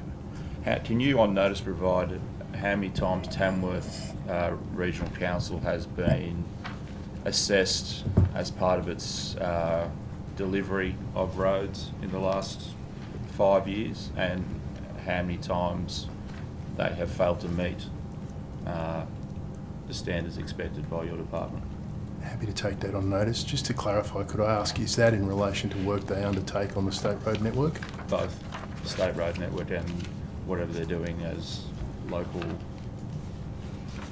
maintenance. I think you've referred. So generally speaking, what I would say, just to qualify, is that our assurance activities would be undertaken on the state road network and or in situations where there may have been funding that had specific conditions associated to it. Well, just on those two Sure. conditions, thank you. Happy to provide. Okay, is that our break time? No, it's not. No. Yours. Yes. That's right. Sorry. I am also asking questions in another estimate, so you'll have to excuse me sometimes throughout the day. I'm I a member of understand. another It's committee. really important. I tried to change it, but to no avail. Dr. Kane, questions from the government. Thank you, Chair. Minister, can you update us on what budget measures have been introduced under this government to help improve roads in regional New South Wales? Look, I want to really thank you for that question. It is a really important one. Coming into this role, the councils were really struggling with the whole concept of how they could manage the road network after 12 years of neglect, and then obviously the floods. You're looking at 75 natural disasters in the last 5 years, so that's been a real challenge for them to deal with. And then we had the announcement at the beginning of this calendar year by the former government of the $280 million for regional roads in the regions, and the councillors were just absolutely furious that metro councils were getting over $10,500 and they were getting in the order of $1,823 per kilometre of roads, particularly when they had seen probably the bulk of the disaster damages. They had worse conditioned roads to start off with. So we said that we would put that $280 million together with a $390 million commitment to build a $670 million fund. So in the budget, that's what we've actually done. And that initial $280 million, the other problem that councils raised with us was that they were going to have trouble using that money effectively. Some of them used it, straight away, but some of them were saying they could spend it by February. They didn't want to give it back to us, but they wanted to make sure they were doing better works and fixing. So we have extended the eligibility for that till 2027 along with the other program. That will give them time to really schedule that work so they can take the best advantage of the availability of contractors, understanding that they've also got the DRFA funding that they've been seeking. Transport for New South Wales has been helping them with that. We've also got to the $312 million, the betterment funding. We are working through that with councils now. We know that the way that it was rolled out, obviously there's been a lot of changes in that federal-state space around reconstruction since the floods, and so we've been working to ensure that the councils will get the money that was promised to them by the former government on the eve of the election, and also that for the communities, most importantly, that we're giving them that funding.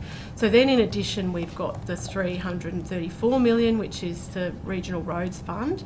Unfortunately, the opposition didn't quite understand that in the budgets and identified that there was only about $46.9 million going out in this 4 years of that fund, but the reality is that a lot of that money will actually be in operational, so it wasn't in the infrastructure statements, because it's not just about us building those roads as capital for us, it's also about giving grants to council. So, I mean, it's concerning to me that you've got former ministers of the Crown don't understand the difference between OPEX and CAPEX in the maintenance of our road network, but there we are, we're working through it.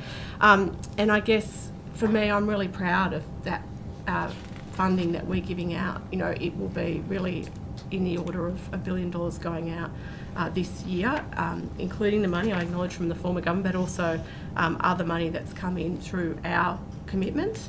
And when I compare that to the money that was promised by the government, the former government at the last election, there was $1 billion promised, but it was actually over 10 years, and it wasn't until the third year that you got the first tranche of that funding. It was less than 10% of the fund, and that fund was not just for roads, it was also for rail. So what we've tried to do is really work on those relationships with council to ensure that I talk about it as a Velcro approach, so that they know that they can talk to Transport for New South Wales people, talk to myself as a minister, all the officials, just to try and ensure we're getting the best use of those funds in the regional areas, because we've seen a situation where our roads really badly failed during the floods, and I think it's a really important thing as Minister that we can do everything we can to help those local communities recover. I just have one more question. Thanks, Minister. I note the recent changes to the use of seatbelt cameras, and I wondered if you could let us know what else you and the government are doing to improve road safety. Yeah, so thanks for that. I'm really excited actually about our seatbelt legislation, really excited that the first piece of legislation that I've moved in this place is around safety, because to me that is always my number one priority. And when we look at the budget, it sets the total transport portfolio budget at about 39 billion, but we've got a huge amount. Budget. Road safety, yes. Thanks to that. Are you going to answer the question too? Yeah. No, I just don't want you to mislead the committee. No, I said the roads. I said transport. You don't need a point of order, Ms. Ward. Continue, Minister. Thank you. The budget contained 2.6 billion for road safety over the next 4 years, and I'm advised that that's part of a capital expenditure, again the 793.8 million, and the balance, about 1.87 billion, is 1.87, sorry, I don't want to get that wrong with the emphasis there so people think I'm saying the wrong thing, but 1.87 is operational expenditure. So my advice, that is under the former government's budget, that was only 2.4 billion, so we are increasing that. It is a really strong driver for me. I was surprised I learned at an event the other day that I'm the first minister that's got the text of what's happening in terms of critical incidents on the roads every day. It's the first thing in the very first briefing I sent to transport operators. I mean, if you've got questions you can ask after. No. Because it was the very first thing I said, I think, and certainly in that first briefing with Mr Fuller, that it was coming up to Easter, the long weekend. We know that those times are a critical time on our road, and I wanted to be informed of incidents that were happening on the network in as real a time as possible. And I'm really grateful for that information. It's very sobering. Our road toll as of last night is 298 people have died. It's up. That is way... It's up. It is way too many. Every single person is too many. And I take that so seriously, because the grief and the trauma and the regret that happens from those incidents lasts a lifetime, particularly in our regional roads. And one of the things that I want to do is see that we have a regional road safety focus in all of our safety campaigns. We know that 2/3 of people who die on our roads are from the regions, even though they only make up 1/3 of our population. That's a staggering statistic. But it's not a statistic, because when we talk to the families of those people, their friends, that trauma and grief is just there all the time. We've had some horrific situations this year with things like the Greta bus crash. And I've spoken to some of the families in that situation, and went to the memorial service. I acknowledge the presence of Ms Ward there as well.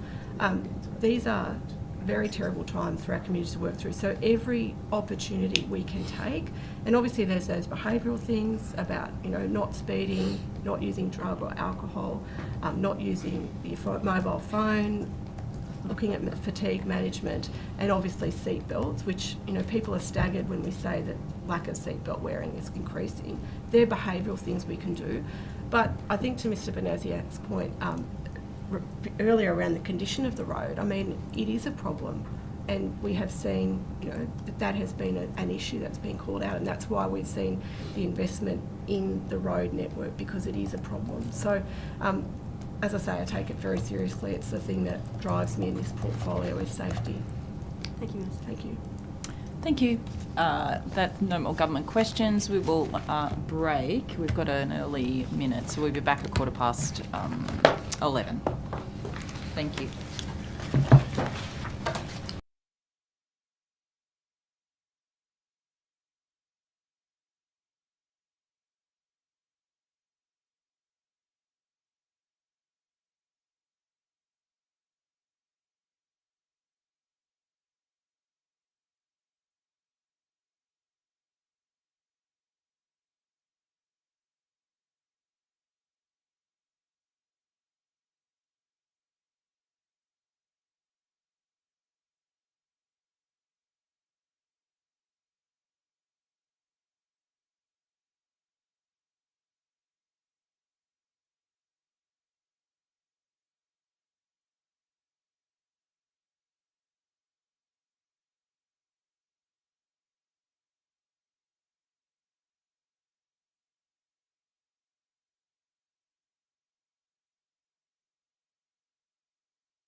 Yep, we'll get started to questions from the opposition. Mr. Faraway. Thank you, Chair.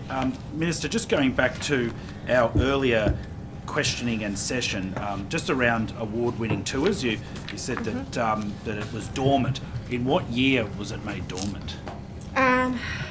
I understand, because my husband's company, and I haven't been involved in it day-to-day running for about 9 years, so I think he sold the business out of it in November 2016, and he, I think he still had a share portfolio, like one sort of shares from some franchising thing.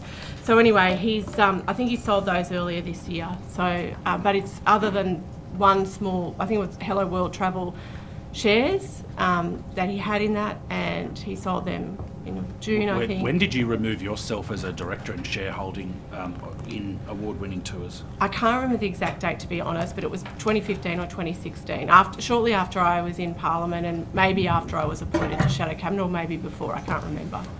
Okay.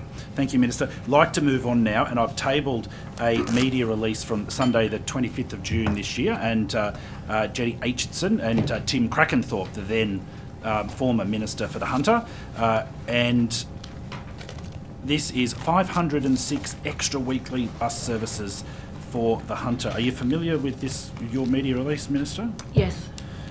So the media release goes on, and it says, as part of these 506 new services, there will be 2 brand new route alterations that better serve growth areas and more buses running on weekends and at night, Ms Aitchison said.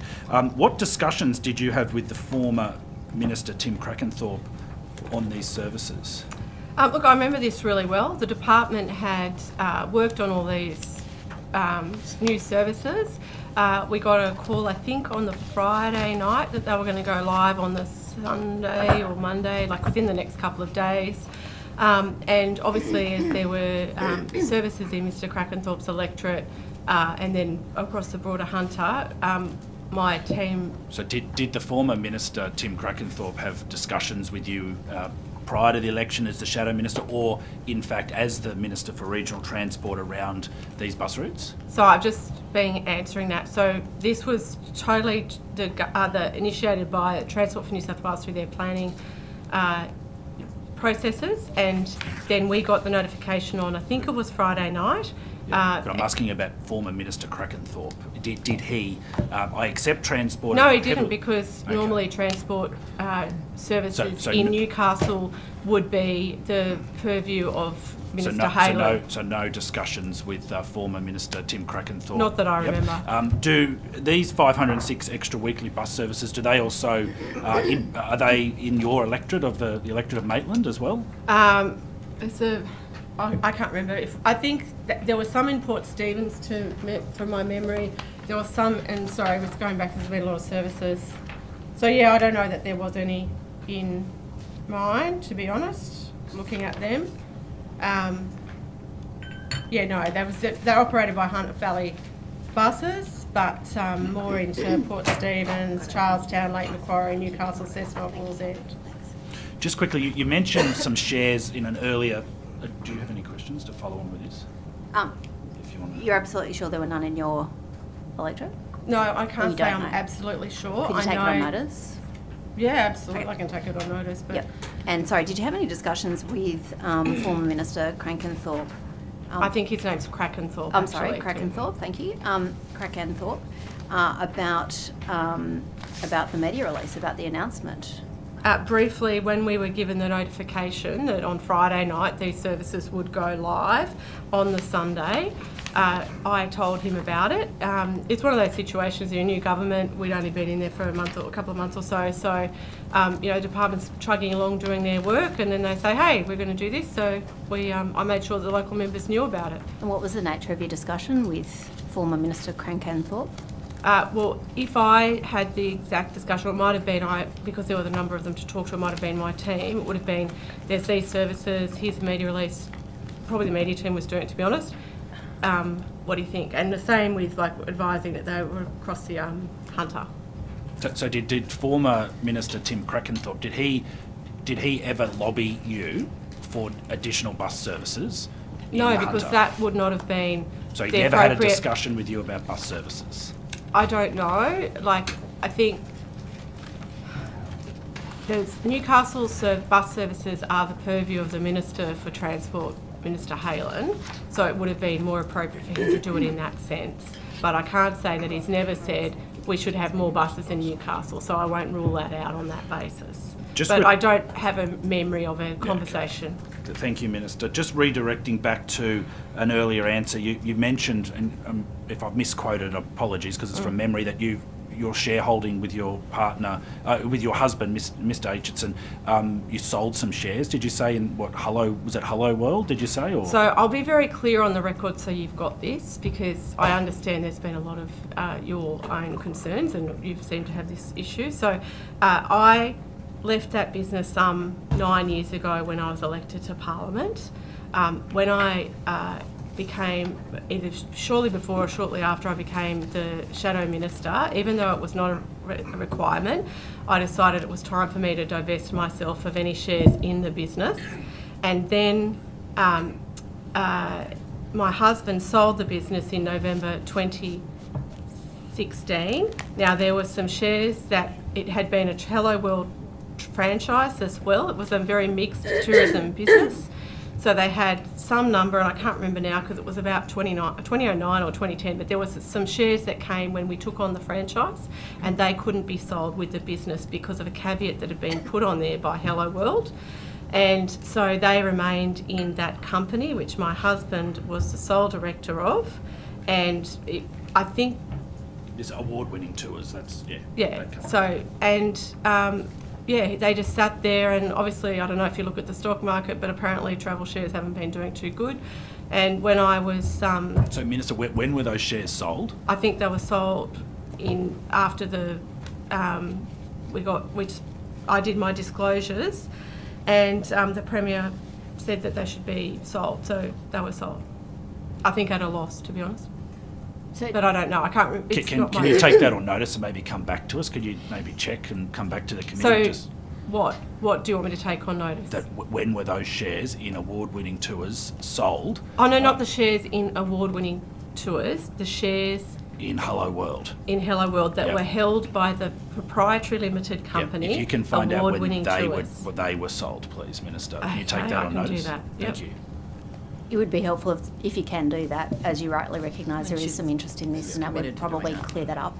So it's the reason for asking, but it would be helpful if you could be fulsome in your answers. I'm totally. I've been put that trying. to- I think I'm giving you way more than most ministers would give you, and if the committee's really interested in a small parcel of Hello World travel shares Certainly. owned by my company when I had it, because it was part of a franchise arrangement, which I haven't been involved in for 8 or 9 years, and which my husband sold the business that company owned some time ago. And, you know, I think he's been pretty good actually, just saying I'm going to go and be a casual school excursions and charter driver, you know, so that there is no perceived or real conflicts of interest. Certainly, and that would assist the committee to clear that up and get that on the record and be fulsome about that, and you can understand our concerns around that, and you can understand it's our job in this committee to do that, and we appreciate your fulsome response. Can I just turn, Minister, to the release, back to the release which was tabled. Could you just help us to understand why this was not issued by Minister Halen, given that you were not dealing with bus services, as you've said, to the committee, why that wasn't issued by Minister Halen? Because they were services that related to my areas within that, which is the Wallsend and some of Wallsend. So they were in your area? Cessnock, Charlestown, Macquarie, not in Newcastle LGA. So, Minister, why would you be the public spokesperson for bus services when you admitted in a previous answer that the majority of these services and decisions would be with the Metropolitan Transport Minister, Minister Halen? That's actually not what I just said. No, you said that in a previous answer, Minister. Former Minister Krakenthorpe was a member for Newcastle, and he had not lobbied me for services in Newcastle. The majority of these services, I understand it, relate to areas outside of the Newcastle LGA, which under Restart, which I think you're aware in the definition, come into regional transport. But I guess the question is, when you've said to this committee, we're not trying to trick you here, it's just a factual matter. Right. Well, you can roll your eyes, but I'm trying to get to the crux of this and give you the opportunity to answer this, what we're trying to do. But given you've said that you're not involved in bus services, and your title here is not as a local member or a member of the area, and then Minister Crankenthorpe was, we're just trying to understand why Minister Halen was not the person taking the run with this. What was your understanding of that? As I've said, I have no interaction with the contracts, and that is clear. And I've explained the timeline of how this release came to come out and how the decisions were made at complete arm's length from me, having no input into the actual space. But as Regional Transport and Roads Minister, informing the public of services that are available for them to encourage them to get onto public transport, that's what we've been doing. But you can see how it could be inferred from this that you are, as the Minister for Regional Transport, are announcing bus services. That's But how I've it been reads from the document. extremely clear that I have had no involvement in the contracts. But it doesn't I've say gone in through the here, department. doesn't say I don't have any involvement in bus service contracts. I'll leave it there. Minister, how many people, well, actually, in your electorate of Maitland, there was 8,368 seniors that received the Regional Seniors Travel Card. What do you say to those seniors, just in your electorate alone, Minister, that are no longer able, in the forward years, to get access to that card? Sorry, I've got a very froggy throat today. We have been having discussions with seniors about what they want out of public transport and how they want to have better connectivity in the regions, etc. This is a program that your government did not fund in the forward estimates. You did not make one commitment in coming up to the election. So it's very hard to say we cut something that was not there. A point of order's been taken. Mr. Namber. Paragraph 19, procedural fairness resolution. Can the Minister answer the question without interjection? Yeah, we'll just go back to that, which was working reasonably well. Continue, Minister. Yeah, so, I mean, it's very hard to cut something that was not there in the first place. And, the reality is... So I'd like to redirect the question, Minister. Did you put forward a submission to the Treasurer or to the Expenditure Review Committee for the Labor Party now in government to maintain the Regional Seniors Travel Card? No, I didn't. Okay. Are you a member of the Expenditure Review Committee? No. Is there a regionally based minister on the Expenditure Review Committee? No, we don't need one, because when we want regional money, like we got for the Regional Emergency Road Repair Fund, $390 million. So, Minister, if I'm redirecting this question, because the Minns Labor government... How can the New South Wales Minns Labor government make really wholesome decisions for regional people if there isn't a regionally based minister sitting on the Expenditure Review Committee? Because the Minns Labor government is a collaborative, transformative government which seeks input from everyone across the state, and my colleagues in the ERC are well aware of the needs and the neglect that's happened to regional communities across New South Wales over the last 12 years, and they are very motivated to address those issues. So, Minister, did you support the Regional Seniors Travel Card? In the time when that was a transfer payment, we actually said, when it first came out, and your government failed to include seniors with disability pensions, carers pensions, or our veterans, we advocated for them to be included in that space. So, Minister, to redirect the question, on the 24th of January this year, you promoted the Regional Seniors Travel Card on your Facebook page. So, have you since changed your mind since promoting that card for seniors in the Maitland electorate? What we have wanted to see as a government is that we have everyone who's entitled to access any kind of support from government to have the opportunity to do that. And in the case of the Regional Seniors Travel Card, it was a program that was available. Of course I'm going to promote that to my constituents. I don't want them to miss out like they've missed out for so many years under your government. Thank you, Minister. To redirect the question specifically... Mr. Namber, on a point of order.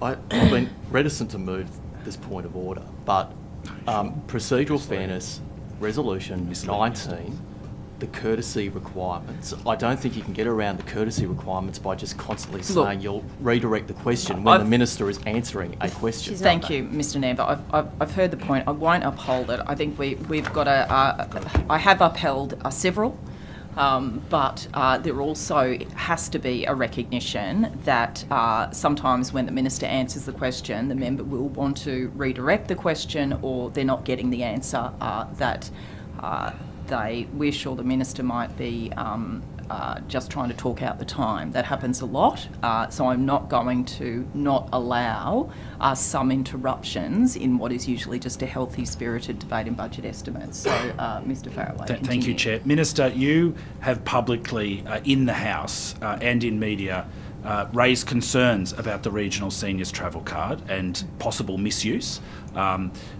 What data do you have to support that concern? I had briefings from the department, which I understand you were also privy to, despite your public statements that it couldn't be done, that once people got that card, they could walk into any merchant that was approved to use it and purchase any item for sale in So that you received a service. specific brief from the department, from Transport for New South Wales, with actual data that suggested that packets of cigarettes, bottles of Fanta, and as you described, lollies were bought using that card? I received a brief from the department telling me about the Regional Apprentice University travel card, and it indicated very clearly in that brief that the card could be used for those other purposes. It also indicated that it was $98 Minister, we're million talking about out the of regional funds. seniors travel card, not the apprentice That card. also then led Minister, me to I'd like ask to the redirect question about the regional seniors I'd like to travel redirect card the question and if that to a applied question to it as on well. notice that I put to you as the Minister, and it's question on notice 497, and obviously since receiving this answer, there has been, as you know, an SO52. There's been an SO52 which has made these answers and the draft answers from Transport no longer privileged. And I would ask you, Minister, you'd be fully aware of the process and these answers. Why have you changed your answers to questions on notice to me around the regional seniors travel card, specifically answers 3, 7 and 8? Can you just table those for me, We please, have, so I I think can I've have a already look at them? tabled. I've already tabled that. But, okay, Minister, the question is put to you. Can a regional senior purchase a bottle of Fanta cigarettes or a packet of lollies using the regional seniors travel card? Your answer to me initially is yes. In the documents that are no longer have a claim of privilege over them, the suggested response from Transport for New South Wales is the regional seniors travel card can be used for travel related purchases. It has been restricted for use at retailers based on their merchant code category. Merchant code categories are used to classify businesses by the types of goods and services they provide. If those retailers sell additional non-transport related goods, it is possible for scheme participants to add additional items for their transaction. However, this is against the intent of the scheme and the scheme rules. What data has Transport for New South Wales supplied you on how many packets of cigarettes, bottles of Fanta and lollies have been purchased using the regional seniors travel card? That's the whole point, Mr. Faraway. You implemented a scheme that could not actually protect against fraud or misuse of the card, and there could be no data of what could happen. And when we came to government, inheriting $187 billion of debt, the largest debt ever handed from one government to another. Minister, we made to a redirect the question, I at, really want to hone in. What data do you have, Minister, to support the concern that how many packets of cigarettes, bottles of Fanta and lollies have been purchased with the card? I'm interested to know, because any fraud with taxpayers' money shouldn't be tolerated, but surely you have supporting data and documentation and briefs to suggest how much the card was being rorted. the whole point of the approach from the government has been that if you cannot control for fraud, if you cannot get specific data, but there is the potential for fraud, does Transport for New South Wales have specific data? Now, yes, I am redirecting. So I'm redirecting, Minister. Does your office, your ministerial office, or Transport for Take New a South point of Wales order. has specific I'm gonna data take a to point of support order. that concern. There's a point of order. You don't need to run. There's a point of order that's been No, taken. We there's- do need to hear it. There is an issue here. The member asking the question is repeatedly using the notion of redirection to prevent the minister from actually providing an answer to the questions that they have asked. That is rich coming from you. I mean, you set the standard when you're in We're going opposition. to get a comment. So, The minister has to be afforded an opportunity to answer the questions that are asked. Taking this, saying that I'm redirecting the question is not, That's you know, eight the points question of has been order asked, between the you. minister must be afforded an opportunity thank to you, answer. Mr. Adam. I have been trying to ensure there is some time for the minister to answer a question. We'll see how it goes at the beginning of the next round. But I will also remind the member to ensure that the minister does have enough time to answer the questions, and I think multiple times you've been skating very close to that. Questions from, actually I'll start, questions from the crossbench. Minister, when will people, cyclists in New South Wales be able to use country trains without having to box up their bicycle? I'm so glad you've asked this question. It's been a real bugbear for us, and when we're in opposition, it was something that I was very concerned about. And when you're looking at the, take up of electric bikes and all those sorts of things, and that frustration that's been put to us, that is something that we are working on. Obviously, with the regional rail fleet and the delays there, that's been slower to roll out than we would have liked, but we are coming to it as fast as we can, and I can get the department to give you probably more detail on that. But I guess I just do want to say that has been a concern that I raised when I was in opposition, and I appreciate your raising that because it is really important. We want to have people being able to use multimodal transport. Thank you. If I could just address that as well. Obviously, with the regional rail program, we've taken a number of soundings from communities concerned about the accessibility for bicycle travel, and in particular having their bicycles with them. I may ask our New South Wales TransLink team to help respond to this question, but certainly we are factoring in a number of different ways to be able to move bicycles, both boxed up but also in the passenger cabins as those new rolling stock come online. Okay, so the question was when will people be able to, so we're talking just roll on, roll off like you can do in Victoria and multiple other jurisdictions. So you're saying that people won't be able to do that at the very earliest until the new trains come on board, and then even then, is there a guarantee that people will be able to roll their bikes onto those trains? There will be a mix of solutions, and I might just ask Dale to join us at the table and provide some more information. Thank you, Secretary, and thank you for the question. So what I'd say at the outset is the safety of our passengers is paramount. So the way in which bikes are transported across the regional network now on our trains is a reflection of the way the trains are constructed. So the safety of our staff and our passengers is achieved by ensuring that the bikes today are boxed and made safe, stowed safe on the train. That said, and as the Secretary said, we're looking at, through the design of the new regional fleet, but also with the existing fleet, at opportunities to maximise more bikes.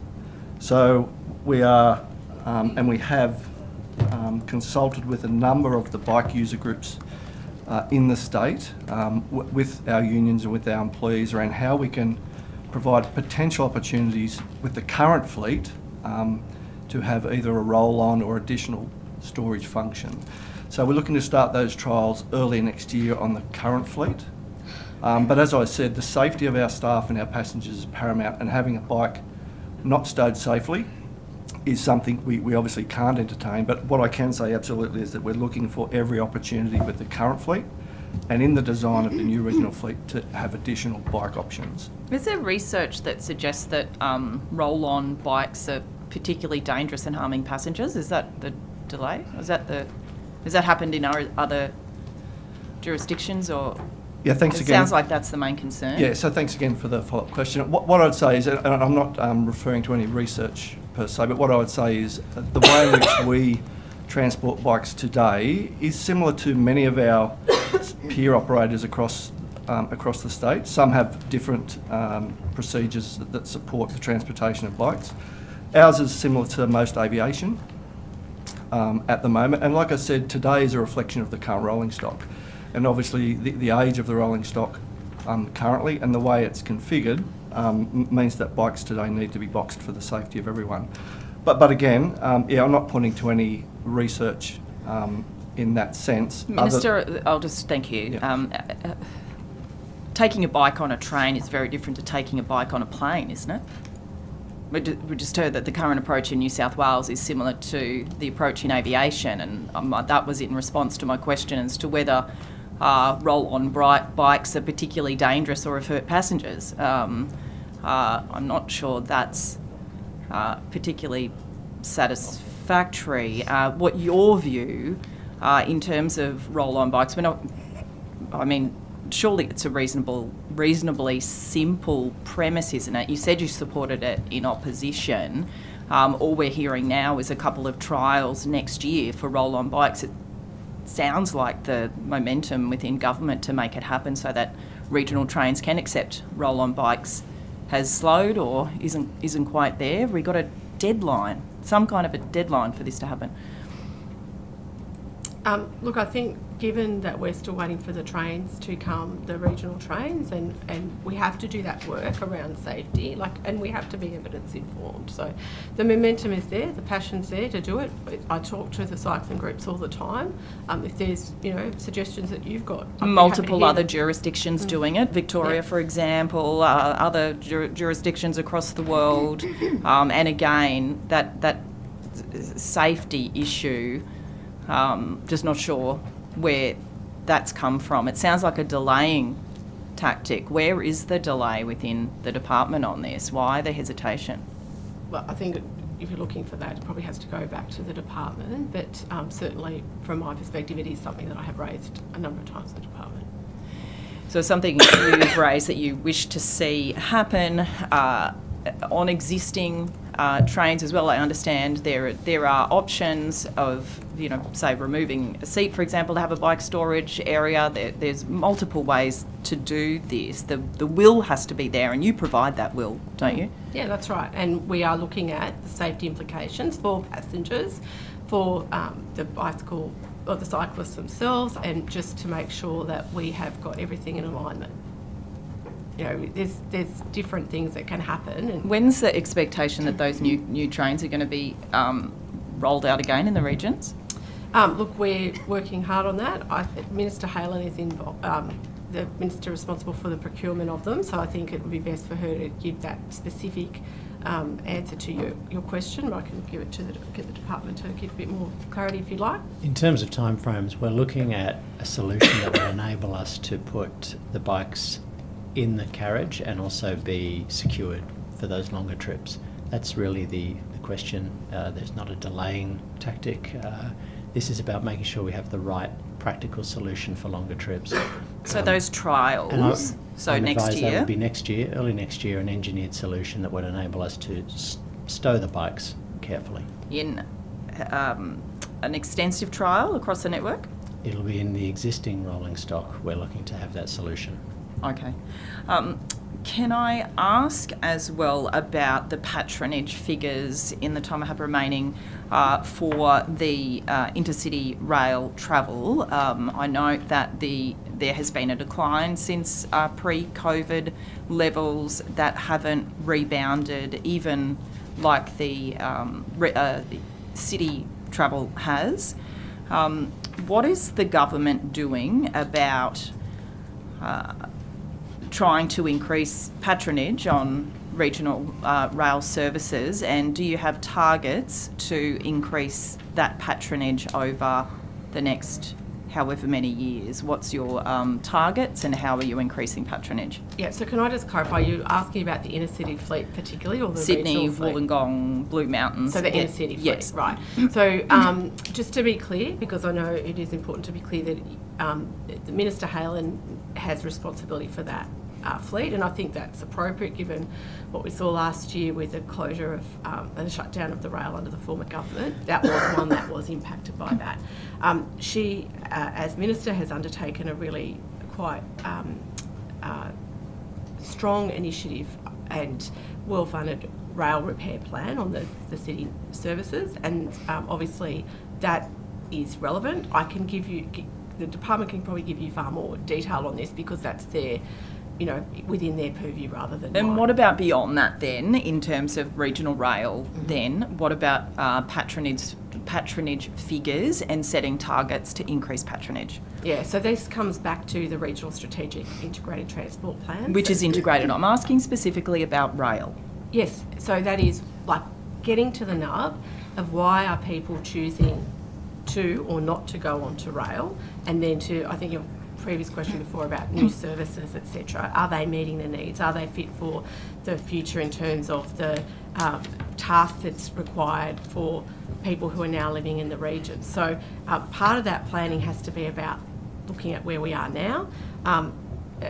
Dale's probably got the stats that he can talk to more specifically on it, but I think the whole approach is to get an understanding of how the movements have changed. If you look at somewhere like Lismore, for example, post-floods, population is moving, COVID, population is moving. Why are they or not taking up rail in the same level? And, has there been a general reluctance post-COVID because rail to services use? are scrapped. Well, there is no rail. We're looking at a whole number of aspects here. So it is a whole approach to transport and getting the most appropriate forms of transport that community will use and engage with, and that's what we're committed to. Thank you. My question time has expired. We'll go to Mr. Martinez. Thank you, Chair. I might just pick up where I left, talking about roads being built in our regions in adherence to certain guidelines. Minister, how much money has the state government committed to the Country Road roundabout that was completed just recently? Sorry, the Country Road. Road roundabout in Tamworth. It's just on the outskirts of. Oh, Rangari Road. Oh no, that other one. Yeah, sorry. The big roundabout outside of the airport. Yeah, sorry, you just said Country Roundabout first, so it's just taking Okay, a while to get I think there. it's colloquially termed as the Country Road roundabout, but it's off Oxley Highway and Country Road intersection. Yeah. So I don't have the exact figure on that, but I'm sure someone can help me with that.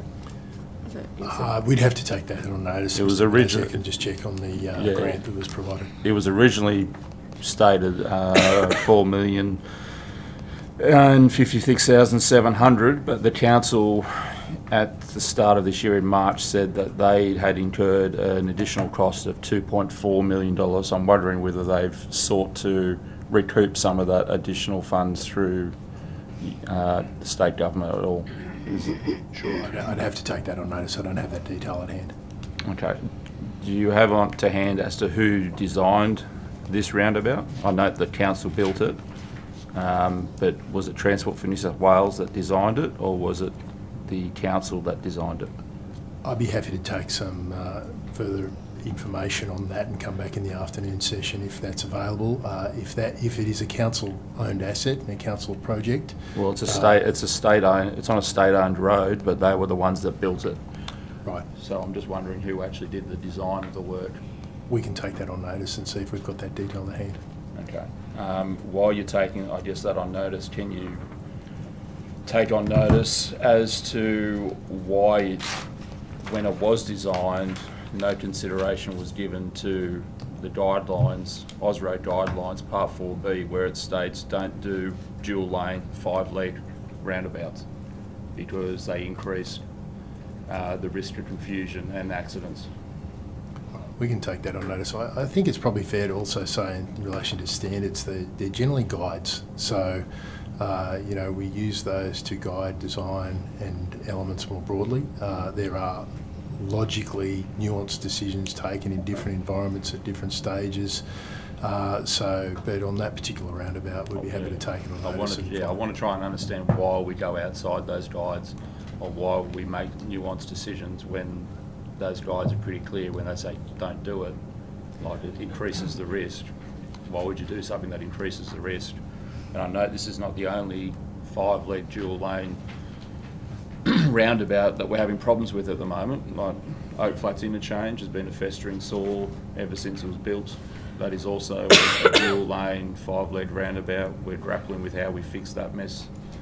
So I'm just wondering, I'm trying to understand why we go down this route of building things that are outside the guidelines or outside the recommendations, when those guides are telling us don't do it because it increases safety risk. No, note your question. I guess there can be a range of reasons why we might seek to challenge standards for innovative solutions. There are environmental considerations, or a range of things that come into play when we assess standards as a guide.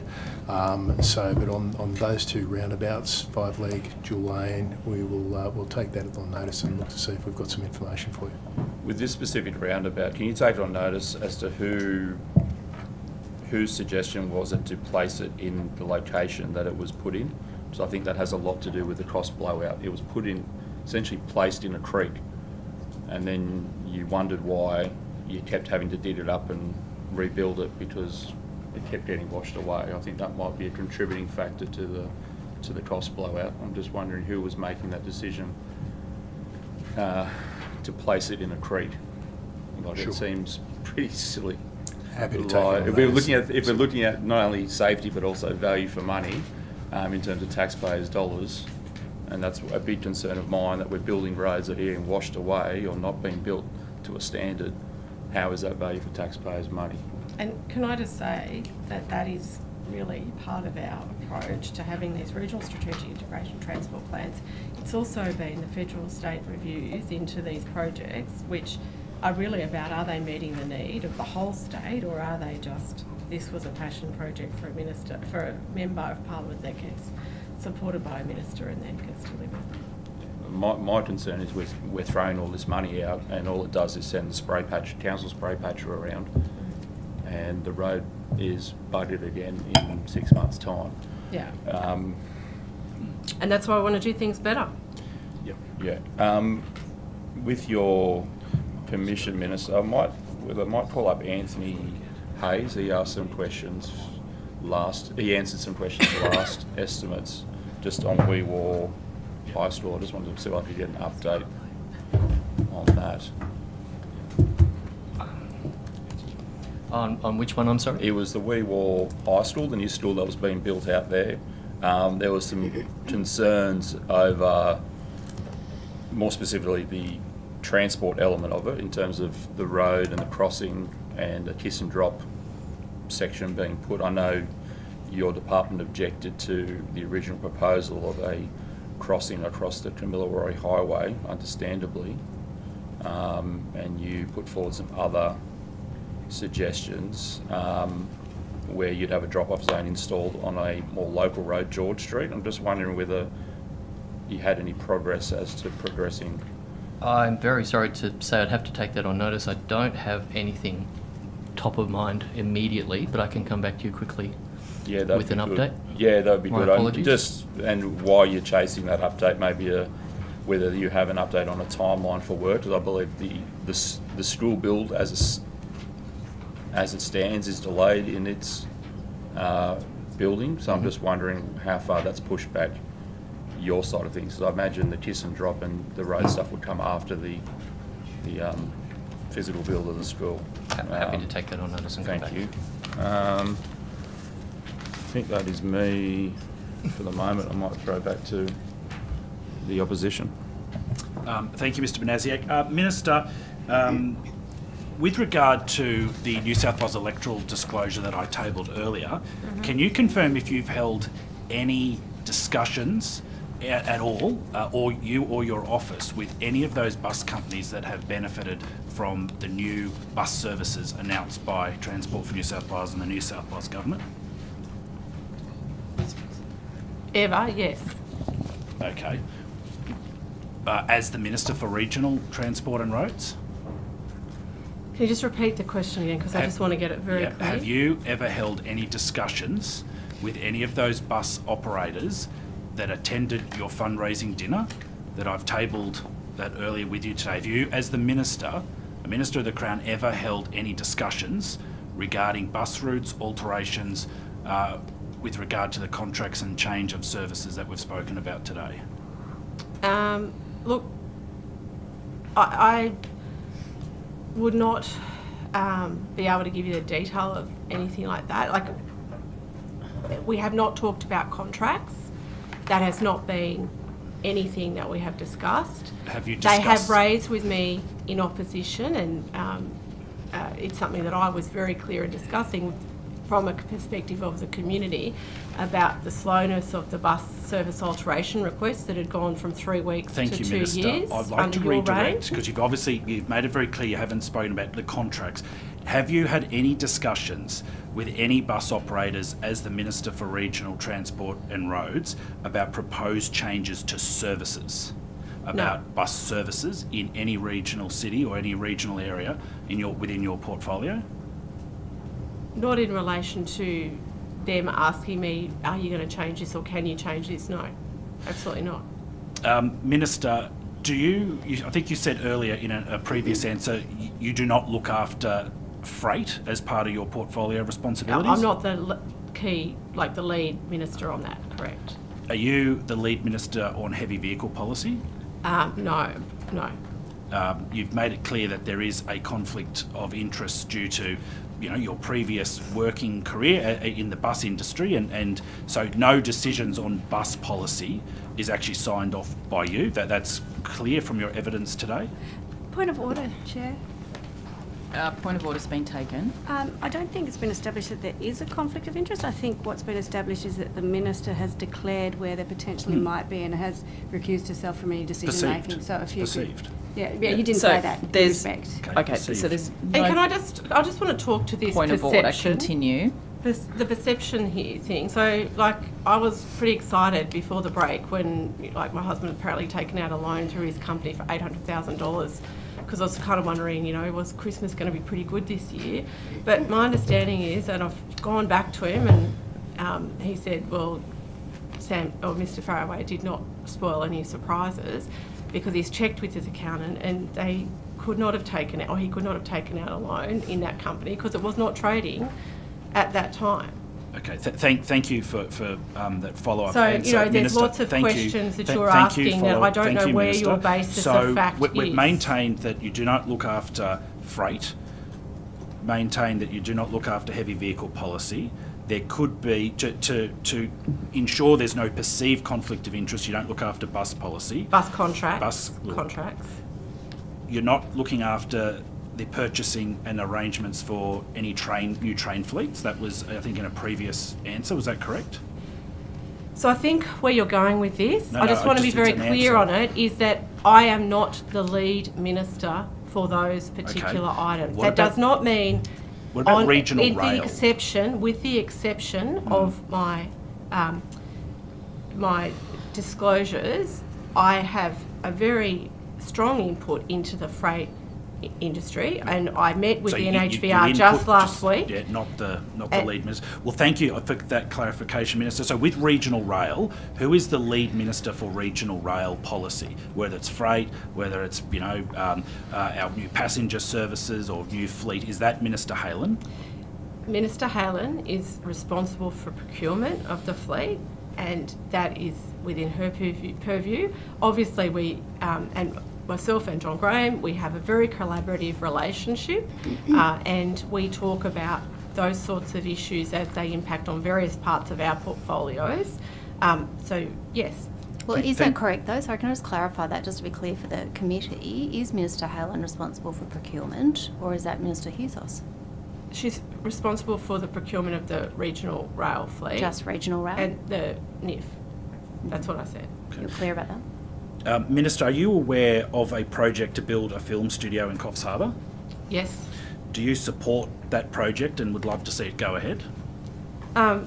Look, as a citizen of New South Wales, of course, it's great.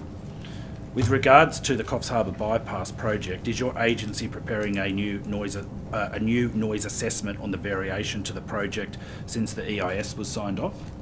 Look, I'd have to get exact information on that. I've met with those proponents and I've had discussions with the department about it, but I'd want to give you the exact update of where we're up to. So is that Mr. Fuller? That's all right. I'll come back. I've got Mr. Fuller all afternoon, and I think we've got some additional representatives coming.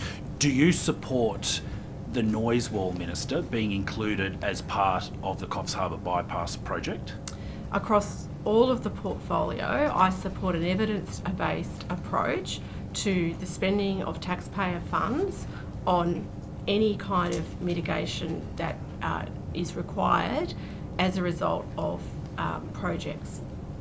Okay, so specifically with the Coffs Harbour bypass project, because we've already space-proofed and allowed for the possible future build of a noise wall. The community, the council support this. As the Minister for Regional Roads, building and overseeing a $2.2 billion project in regional New South Wales, do you support a $10 million addition to include a noise wall as part of that project to allow Coffs Harbour's largest legacy build infrastructure project to coexist with a new film studio? I've had discussions with its proponents. I think really you should get to the detail of where we're up to at the moment in those discussions, because I don't want to foreshadow any of those decision-making processes. I believe the last time I spoke to them, they hadn't submitted the paperwork, but I stand correct, if that's to be corrected. When do you envisage a decision could be made on this? Well, when we have an application, I think is usually the process.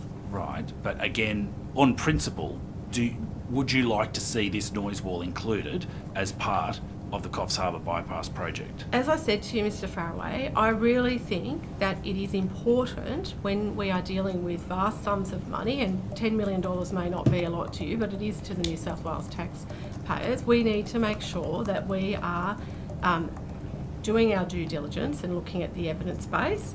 I understand there might have been some variations in the traffic from the site, which may also be impactful, but the bottom line is we need an evidence base before we go out spending money. Thank you, Minister. The member for Coffs Harbour made an election commitment in the last state election of a $10 million commitment to support the development of the film studio and to support Transport for New South Wales with $10 million to build the sound wall. Would you support that, and would you support that and for the people of Coffs Harbour for that $10 million to be included as part of the Coffs Harbour bypass project? Look, there are numerous election commitments made by your government. I can't remember the exact number, maybe $27 billion worth of unfunded commitments, or a huge number in any case. But really, are we going to support every single one of those commitments made by the former government without looking at evidence? No. Okay, we look at the evidence we actually work out what is required and where we go. I do appreciate it. Now, moving on to the Great Western Highway, have you had discussions with Federal Minister Catherine King about 80-20 funding arrangements for the future and for the future build of regional road projects? Yes, I have. Do you support the 80-20 funding model to support regional road funding projects? Of course we do, because it's great if you can get 80% from the feds. Do they support it? Not in all cases, I'm not sure. So have you made a case and a submission to Minister King that all future regional road projects should be an 80-20 funding model as per the previous federal governments? We've been having ongoing discussions with the federal government as ministers in New South Wales about what our preferred model is going forward, and at the appropriate time those discussions will be arise in an outcome. How many times have you met with Minister King? I've spoken to her on the phone a couple of times, and I've met with her at a site, so yeah. How many discussions have you had with Minister King regarding the Great Western Highway? We've had one fairly detailed one. I know my office, and I know Transport more generally has been talking to her agencies, and Transport, as I said, it's a Velcro relationship. It's not just about what the minister's going to have a conversation, it's also ensuring that the public service and the officers are in constant conversation. Has Minister King expressed a view or opinion to you that the federal Labor government no longer support an 80-20 funding structure for regional road projects? Look, I believe that it's probably not my role to give Minister King's views on those to this committee. The committee wants to know that. I think it's better for her to have a conversation with you. So Minister King has obviously expressed a view. No, that's not obvious, Mr. Faraway. No, I'm saying I'm not going to speak for Minister King. It's a very important relationship for New South Wales to have a good relationship with the Minister for Infrastructure in the federal sphere, and we are working to improve that relationship, as we are across all federal agencies, and I will not put words in her mouth, and I suggest if you have a question you should direct it to her. Thank you, Minister. With regard to the proposed long tunnel under Mount Victoria and Medlow Bath, do you support an 11-kilometre design and construction? Well, no. Do you support the concept and design of an 11-kilometre long tunnel? So this is something that your government has talked about for many years. You're in government for 12 years, not delivered, and obviously I remember, in fact, when we were in opposition, you yourself had concerns that with the pause on it, you wouldn't be able to go forward with that project yourselves. We are from the federal government, so we are obviously looking at what we're doing. We're spending enormous amount of money. We're spending $316.8 million on Medlow Bath and Cox's River. So, Minister, to redirect, let's specifically talk about the design and proposal of an 11-kilometre long tunnel. Do you support a 11-kilometre long tunnel or 2 short tunnels? And more broadly, do you support a tunnel underneath and bypassing the communities of Mount Victoria and Medlow Bath? Look, this goes to... Blackheath and Mount Victoria. This goes to the issues that we've been talking about earlier, and in fact all through this hearing, and which I've been talking about as the Minister and then the former Shadow Minister, that we need strategic regional integrated transport plans. I understand that the federal government has asked us to prepare a corridor assessment. Now, if we go back, we look at 1998, your National Party members have been talking about Bell's Line, then you wanted a 4-lane highway, I've given a bit then of you wanted a latitude there. tunnel. I really want to redirect and focus on the concept and design of a tunnel. Do you support the proposed design of the 11-kilometre long tunnel bypassing the communities of Mount Victoria and Blackheath? Mr. Faraway, you have even, put together an SO52 on the fact that you don't like me to give you one-word answers. So I'm trying to give you the context you're asking for. And in that space, I am saying to you that it has been a policy of your government and your parties to do something for probably nigh on over 20 years now.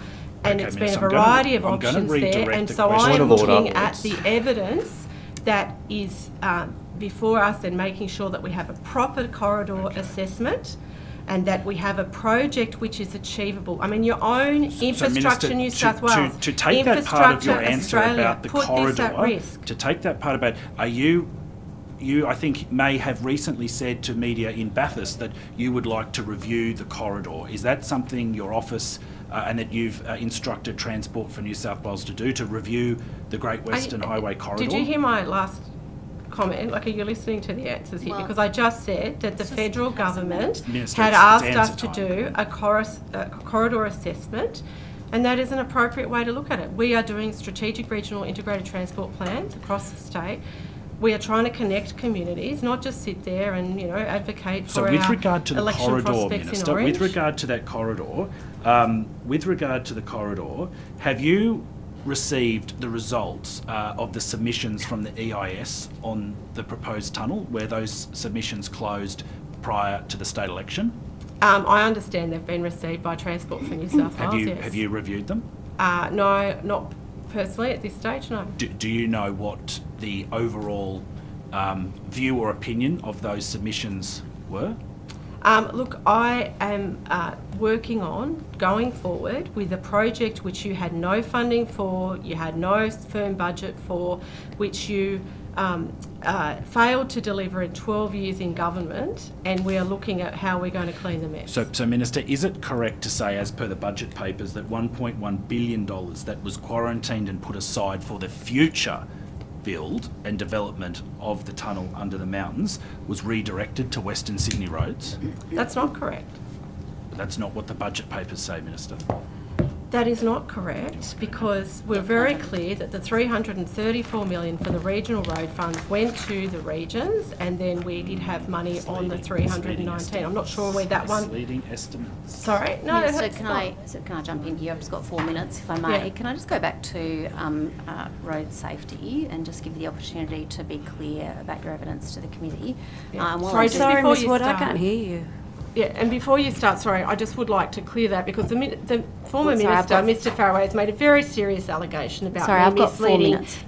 He's made a very serious allegation Well, I have around 4 me minutes. misleading estimates, and if he's going to make that, I'm sorry he's taken your time with it, but I will correct the record. He said, is that 1.1 billion not gone towards, has it all gone to Hey, Western can I Sydney? direct And you- it had not, and that is not Thank you, correct. Minister. Thank you, We'll resume Minister. the questioning. Thank you, Minister. In the 3 minutes I now have left, can I go back to road safety? I have tabled a media release setting out some figures for you, but can I just start by saying this? I think you have complete bipartisan support when it comes to road safety. So let's just make that the starting point to be very clear about that. And can I thank Ms Webb and Mr Cullen and all the teams who work on road safety and transport. They do a great job. So we agree on that. Can I ask you what the road toll is today?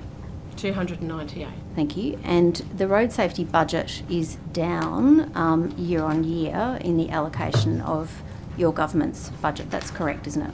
That's not my understanding. I think probably I'll take you to the budget papers. So in the last financial year, 22-23, it was 421,521 Which million. papers did you want to look at, sorry? Our budget paper, and now in your budget paper, the equivalent allocation for road safety under Transport for New South Wales, your allocation is 280,294. That is down 141 million, is it not? But you're not looking at the whole lot. I think. Can No, I the get allocation. You to speak to? Can I get you to? And I'm going to direct this So to it's summarised in this document, which is tabled, but in the budget papers for the previous year, it is printed 421,521 in the same line item for road safety in your budget for this year.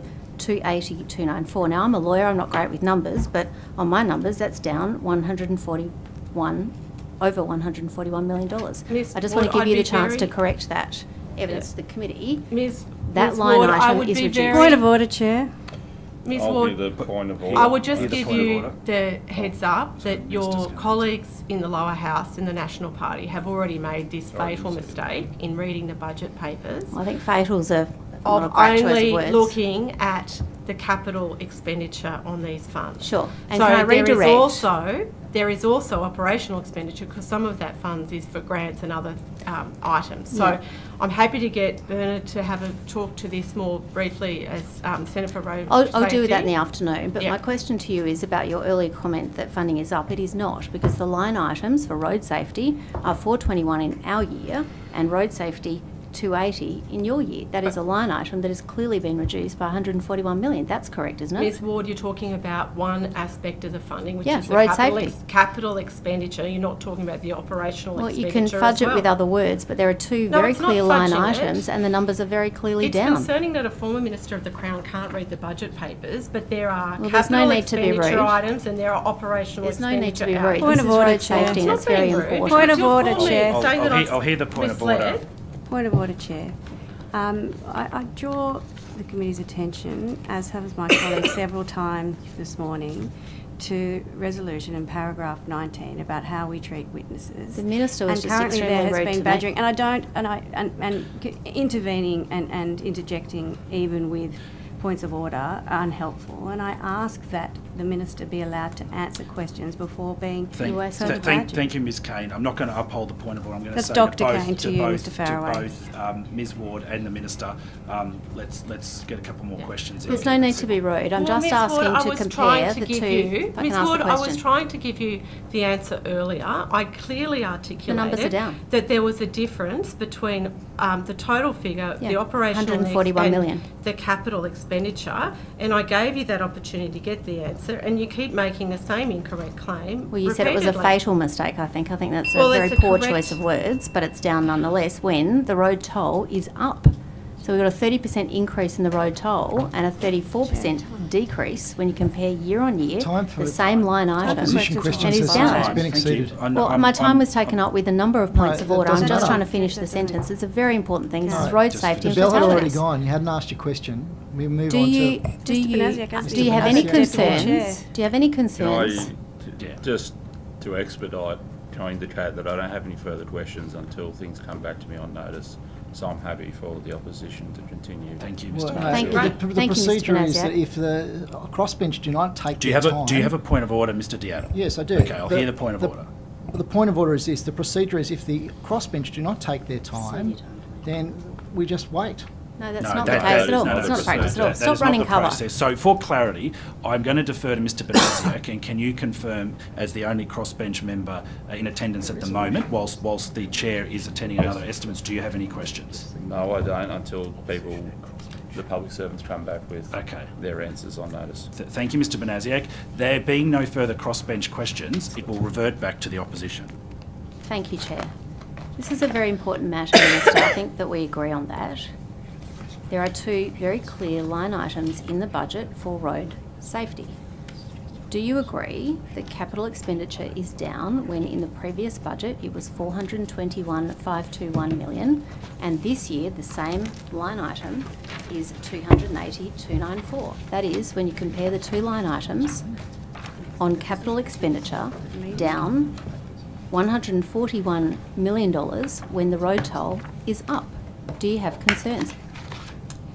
Ms Ward, I thank you for the question, and I am concerned about the road toll, and I do appreciate bipartisan support from your party on this. But the reality is that the information I have is that we have a higher overall figure, and that in reality, whether it's in CapEx or OpEx, whether they are up or down, the overall figure is higher than it was last year. I would invite you to ask a question of Brenda when this afternoon, if it would be more helpful, because I would like to say that there has been a number of public statements made by the Coalition about errors of fact in reading the budget papers, so I would just urge you Thank to you. be I very don't need clear correction, for that. but thank you for Well, your I'm just advice, saying that- unsolicited. But what I'm concerned about is that when the road toll is up significantly, 30%, almost 30%, and we have deaths on our roads up 30%, the two line items, when you line them up, one budget to the other, as printed documents, as the allocation for road safety is down 421 million.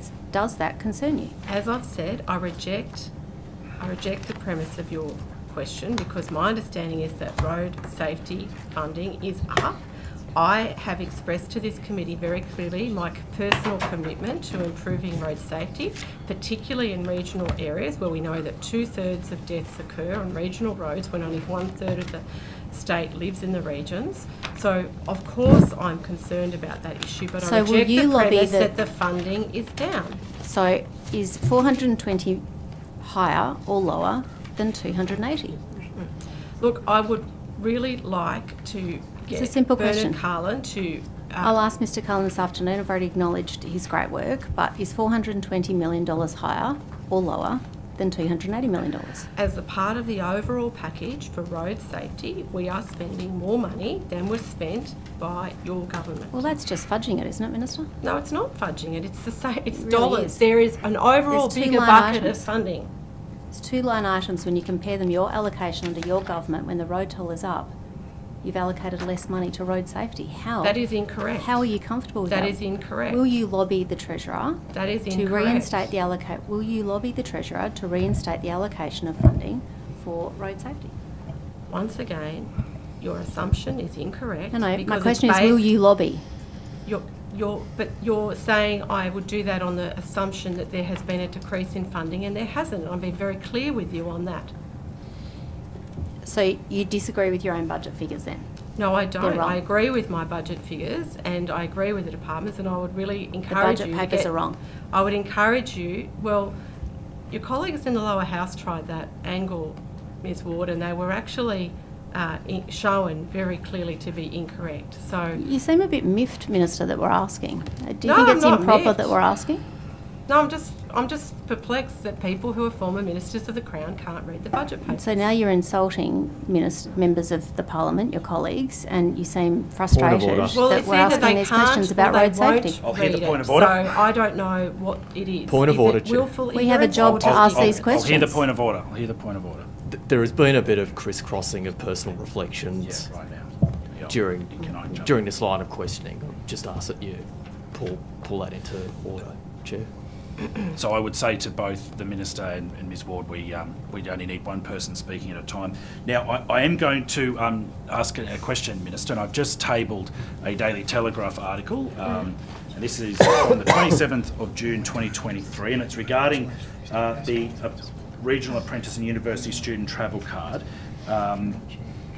Now, given that the journalist is definitely not a senior, how did he obtain a regional apprentice and given the journalist is not a university student or apprentice, how did he obtain the card?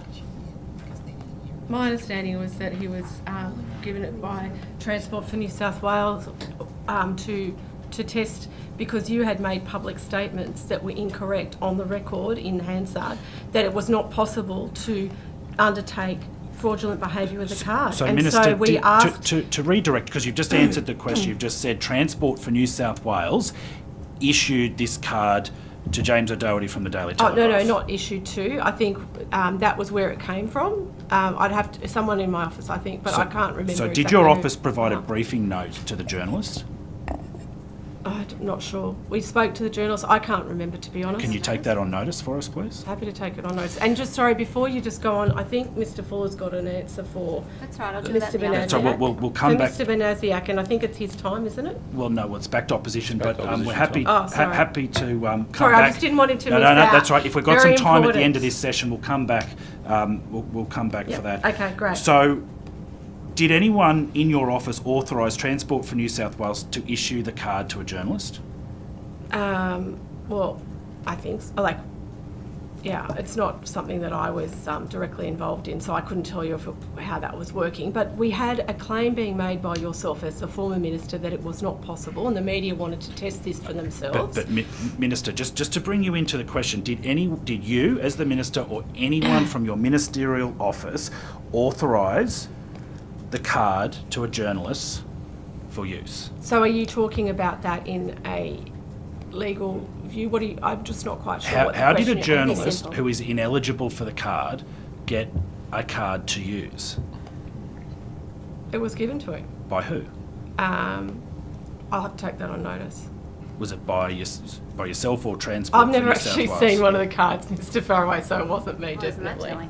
So who made the initial inquiry about loopholes into the card? Was it the journalist, or did you provide a briefing to the journalist? Well, as you recall, Mr. Faraway, there was a fair amount of media comment, and you had stood up, I think, in the other place and said very emphatically on the record that there was no way it could be used for this purpose. And we had got the briefing, which I understand you had also had, that it could be used for purchasing items other than travel-related services. So obviously the journalist had an interest in finding out who was correct and whether there'd been whether you'd misled the House. But Minister, don't you think, if you're talking about fraud, isn't issuing a card to a journalist who's not eligible to use it, because he used taxpayer funds on that card and he did not meet the guidelines and the rules of that scheme? That in itself is fraud, Minister. Do you accept that your own office and agency by default have committed fraud? No, I don't, because it was for testing. And like you've asked me earlier in these hearings about the evidence that we had, you had called into question through misleading in the other place that it couldn't be actually used for that purpose. So Minister, can I redirect the question about the purchases? Can I redirect the question about the purchases the journalist made? Do you know, if you're claiming that it is testing, is the reason why you or the agency issued the apprentice card to an ineligible person to receive it? What was purchased on that card for the testing? I think from the media reports, actually you've got it in here, it's in, what did he say? there's a picture, which I assume is what he's purchased, of cigarettes, a donut and a can of soft drink. So effectively, have you allowed taxpayers' funds to be used for a journalist to go and get some lollies, a soft drink and a packet of cigarettes? Look, my understanding was that I would be paying that money back. Have you paid that money back, Minister? I can't tell you off the top of my head because I'm not sure. Can you take that on notice and I'll come check back that. to the and committee? if I haven't, if there's been an oversight, because it's been pretty busy couple of months, I will definitely be paying that back. But that was always the intention.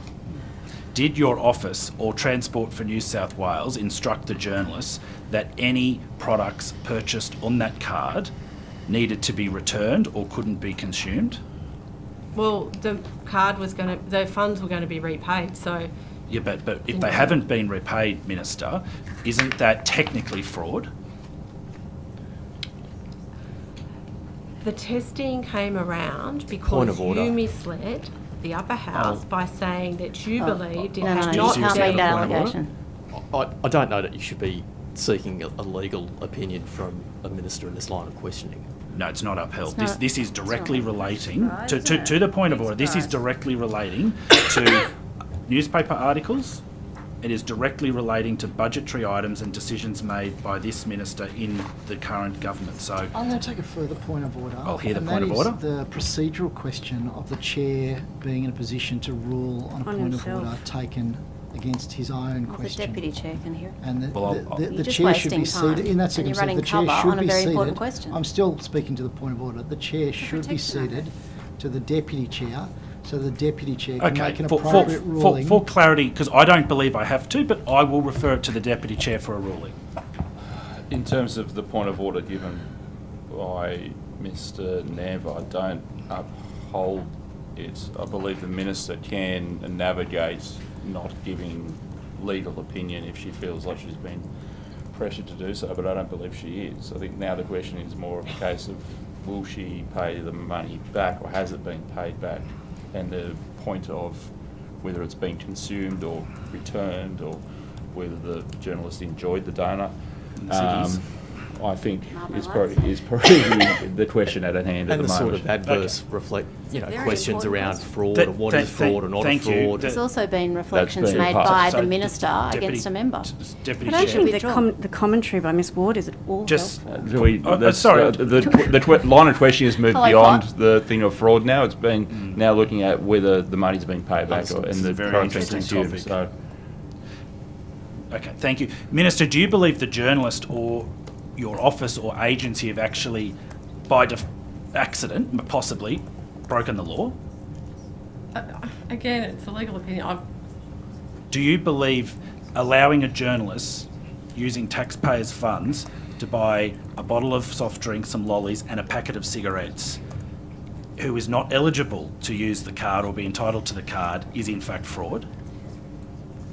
That is a question for legal or lawyers to understand to answer. But reality is, you made various claims that it was not possible, and we made claims that it was possible as government. And I'm informed that you were also given the same information to make that understanding. Thank you, Minister. I'm going to redirect the question. So, with regard to the journalist that purchased those goods and products with a card he was not eligible to use, do you know, did he consume, do you or your office, are you aware that he consumed or inhaled, smoked that packet of cigarettes? I don't know. I don't even know, does James Majority smoke? I don't know. Okay. Can I ask it this way? Are you, to avoid the legal opinion concern and the concerns that have been raised by your colleagues running cover, that are you concerned? Oh, please. Are you concerned? I'll hear the point. What is the point of order, Mr Namva? There's been a personal reflection made of me in terms of my motivations behind these points of order, and it's not to run cover. The minister is quite capable of standing on her own. Well, then let her answer. Ask a reasonable question, we will. Are you Deputy Chair now? What's happening? Sorry. No, so I won't uphold the point of order. Please continue, Thank you. Ms Ward. In order to be clear to this committee about your evidence, Minister, can I invite you to answer this question, which avoids the legal opinion? Are you concerned that the law has been broken by this Act?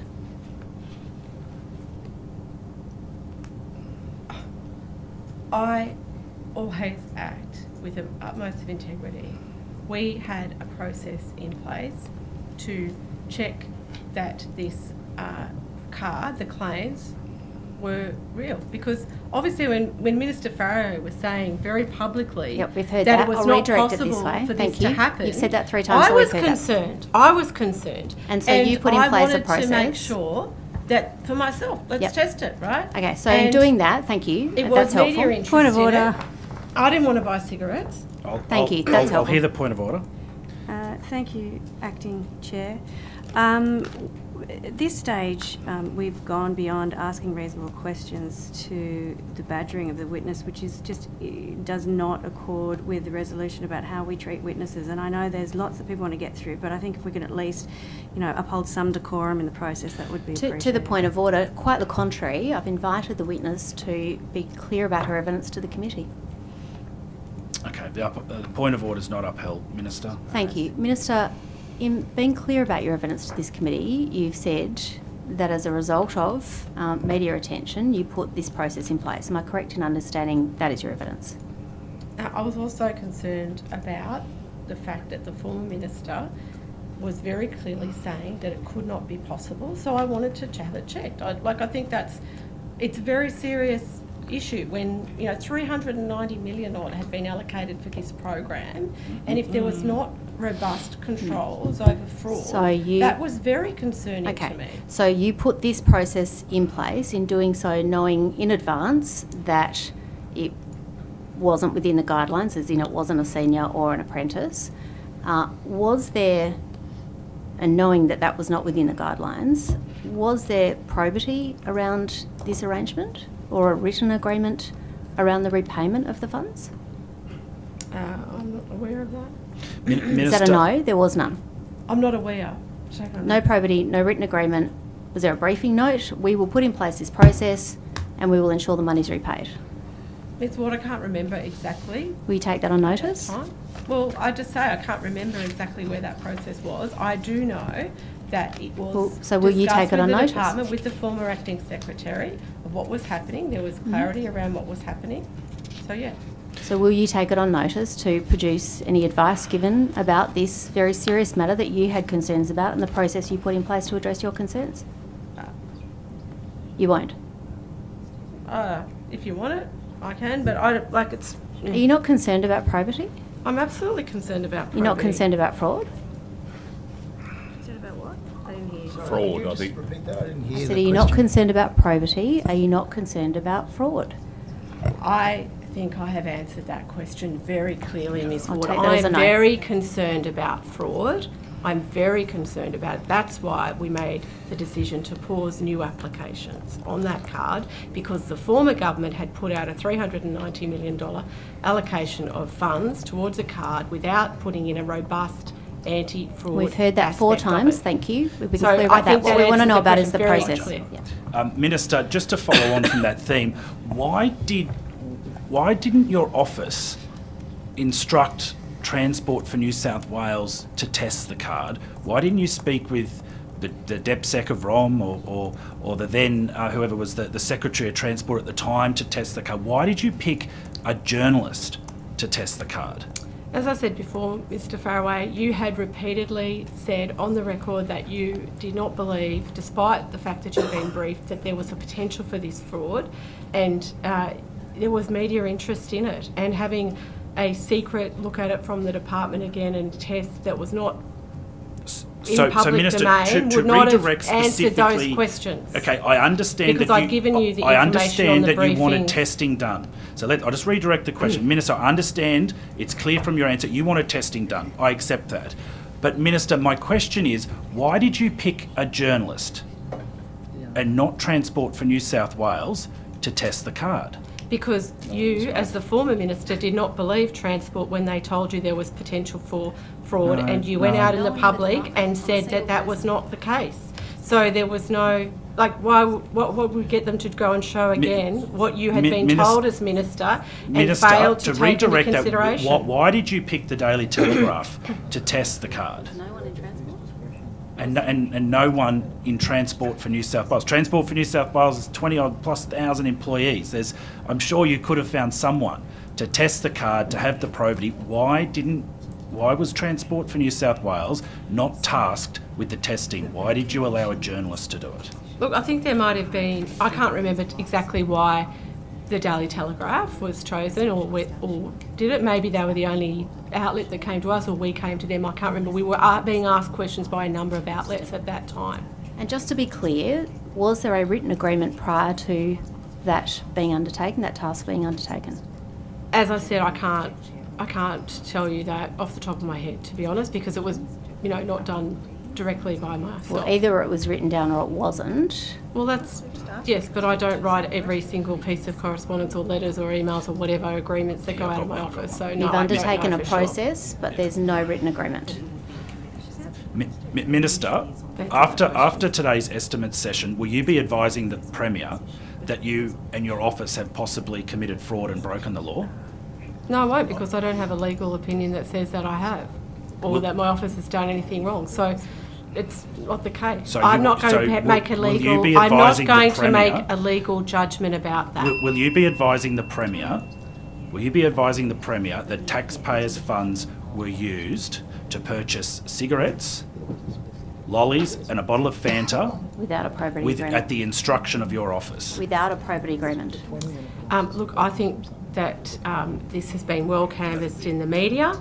And as I said, I take all of these issues of fraud, of probity, of integrity very seriously, and I act at all times with that. And just one final question. I think his bell's gone, hasn't it? With that, I'll hand over to does the government have questions? Yes. Dixis. Thank you. Thank you, Chair. Minister, I just wanted to come to some of the matters discussed this morning, particularly with respect to bus contracts. What is your understanding of the conflict requirements under the Ministerial Code of Conduct? Look, obviously under the code, you must not knowingly or conceal a conflict of interest from the Premier. At all times, I have been very clear in my declarations to the Parliament and to the Minister, to the Premier, and I have not made any decision or taken any other action in relation to a matter in which I'm aware that there's a conflict of interest. And, we're talking about the fact that, 9 years ago I was involved in a bus company. It was a private coach tour company. It had no contracts with government. It had no, particularly in terms of bus services or school buses. So, yeah. And you are aware of the requirement with respect to whether or not a minister's private interest could objectively have the potential to influence the performance of their public duty? Yeah, absolutely. And, even to the point that, I take this very, very seriously. And, my husband is someone who has worked in the transport industry since before I met him. And he now takes kids on school excursions to Canberra or just, seniors on day trips, despite his very significant skills and experience, because he doesn't want to work with any companies that have any potential conflict of interest. Is it your view that there is an actual or even perceived conflict of interest in relation to the matters? Yeah, absolutely not. Look, I've been very clear with the community, with the state, with the Premier, my ministerial colleagues, with the department, that I do not have any desire or wish to be involved in bus contracts. The bus industry, I've been very clear in that in any conversations I've had with them at any time.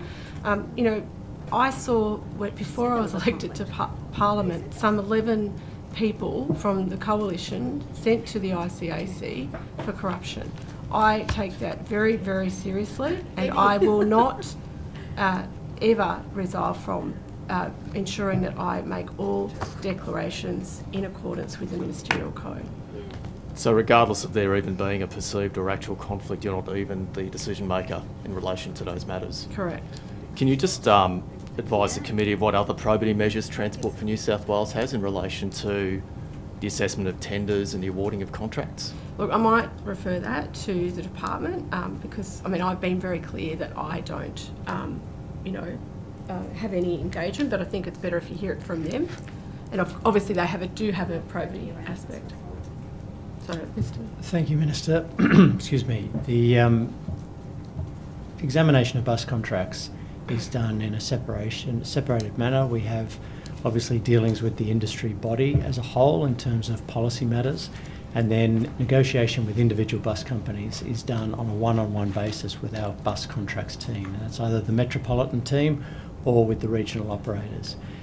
Members may be aware that in terms of regional bus contracts, we have sought to extend the current existing contracts by 2 years to enable operators to have more time to prepare their business cases for examination by government. And as I say, that is handled by the individual bus contracts management team, separate to the rest of Transport for New South Wales, which handles the policy outcomes.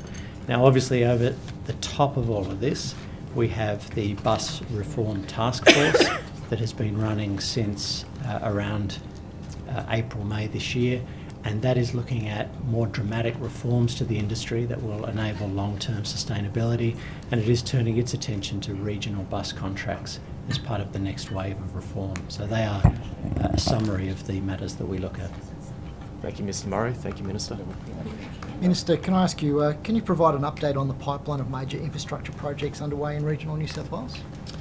We've obviously got a lot going on at the moment. Obviously, the infrastructure review at the federal level has put some changes in there, but we are delivering new infrastructure in our regions. One of the things that I guess I heard across the state in opposition, and since I've been the Minister, is that a lot of councils and communities have been looking out and crying out for infrastructure that just wasn't delivered. We know that obviously there's some projects that the former government had started, but we are continuing those. We're looking at the commitments we made in the Regional Road Fund were often really around looking at things that had been overlooked by the former government. So if we look at the Golden Highway, for example, major route from Dubbo to the Port of Newcastle, we had feedback. In fact, I think the former Minister was at the forum, particularly with New South Wales farmers, around the need for overtaking lanes around Merriwa. So we made a commitment around that. We didn't fully allocate that fund because we knew that there would be more to do, and that once we got into government we would have a better view of what projects were needed. Turos Heads, I know there was an issue there where there was an intersection with the Princess Highway which needed upgrading, which had been overlooked. We had Cuttagee Bridge where they had got some funding under Fixing Country Bridges, announced and then told no, actually you weren't eligible for it because it was a composite bridge, not a timber bridge. So we put some funding towards that. So really what we've been doing through our time in opposition and in government is really engaging closely with the councils and the communities about what their needs have been, and having, as I said, that whole regional strategic look. We've got projects that are still continuing, the Parks Bypass, Wallaroo and Goulburn with the duplication of the Barton Highway, Coffs Harbour. We're finally sealing the Silver and Cobb City Highways. South Coast, we've got the Nowra Bridge, and then we've got some funding going to the East Nowra subarterial, the ENDS project. And then the Jarvis Bay Road intersection flyover, where there's been delays, I guess, because of the federal infrastructure review, we've negotiated on a case-by-case basis so we can get those projects that are close to tender completion out the door with the certainty. So there's quite a few things, and of course the M1 Pacific motorway, the Aitchison Strait and M1 to Raymond Terrace, which will be a game changer for that region. And something that, we started that when we were in government last time. It was really held back for 12 years until the election of the Albanese Labor federal government, and then we are taking that on. The former government, to its credit, did tick that one, but there was a lot of work I think that should have been done. And if we look at the Taro Bridge, that's probably one where if it hadn't have had the load it's been carrying for the last 12 years, it might have been in a better state than it is today. Minister, can you update us on what initiatives have been introduced under the New South Wales Labor government to help local councils to repair damaged roads across regional New South Wales? Yeah, so this again is something we're really excited about. We're using, artificial intelligence, and one of the great things about that is it's not just being rolled out in the cities. We've got, first councils being onboarded, collecting data to feed in an Australian first and statewide asset trial of artificial intelligence using that groundbreaking software. So we've got street sweepers in Griffith Council helping to scrub out the road safety issues. They will have the onboard cameras to detect those road defects and help train the people machine learning technology. So that's one of them. There's obviously other things we're doing with AI too, which I'll divert a little bit on that, but the work out at Cadell, I was there recently where we, a few months ago, where we had the trial of motorcyclists now. So this is testing automated vehicles and their capacity to see, different risks on the road, and so that's been really interesting as well. So we really are trying to embrace the technology. And even another one, I was down at Annie Pye's Drive at Gundagai, and they had a few months ago their AI camera just checking, so that instead of the situation which I know a lot of communities have been really frustrated by in the past, that you've got to get the crash data, and it can sometimes come as you've got to have fatalities before you can get improvements on the network, which is not where we want to be. We want to be ahead of that. So this is using AI to look at all of the movements around intersections and identify near misses and other unsafe issues, and then we can use that so we don't have to get to the stage where we have an actual collision or worse before we start making changes to the roads. Thank you. Minister. We've got no further questions here. No further questions from the government? Okay, all right. Thank you. Thank you, Minister, for appearing today. That is the end of our session with you. We will have a break until 2 o'clock, isn't it? Yes. So we'll see those public servants who are back then at 2 o'clock for our afternoon session. Thank you. Thank you very much, and thanks for the hand start, and thanks to all of the questioners. Appreciate it, and my team. Thank you. Thanks, Minister.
All right, welcome back to our afternoon session of this hearing of regional transport and roads. We'll kick in straight in by swearing in those witnesses who have not been sworn in yet. So I'll just read out the list I have here. So if we could start with Ms. Sam Knight, then Ms. Zicki, then Mr. Groskopf, then Ms. Taylor, then Mr. Debenham, then Mr. Clark, in that order, please.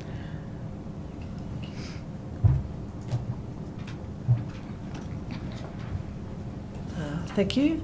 I'm Ms. Sam Knight. I'm the Regional Director with Transport for New South Wales, and I solemnly, sincerely and truly declare and affirm that the evidence now about to be given by me shall be the truth, the whole truth, and nothing but the truth.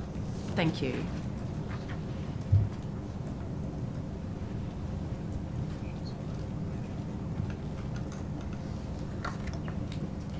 Good afternoon. I'm Anna Zicki. I'm the Regional Director for North with Transport for New South Wales, and I will swear I solemnly, sincerely and truly declare and affirm that the evidence now about to be given by me shall be the truth, the whole truth and nothing but the truth. Thank you.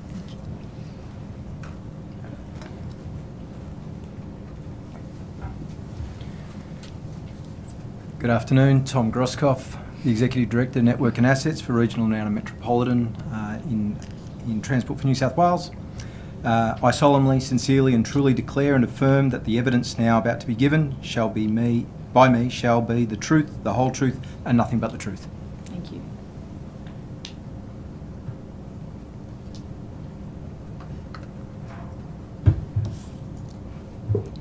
Good afternoon. I'm Holly Taylor, the Acting Executive Director of Transport Partnerships. I swear that the evidence now about to be given by me shall be the truth, the whole truth, and nothing but the truth. So help me God. Thank you.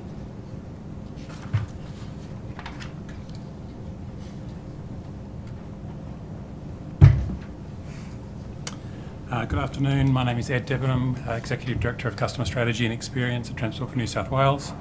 I solemnly, sincerely and truly declare and affirm that the evidence now about to be given by me shall be the truth, the whole truth and nothing but the truth. Thank you very much.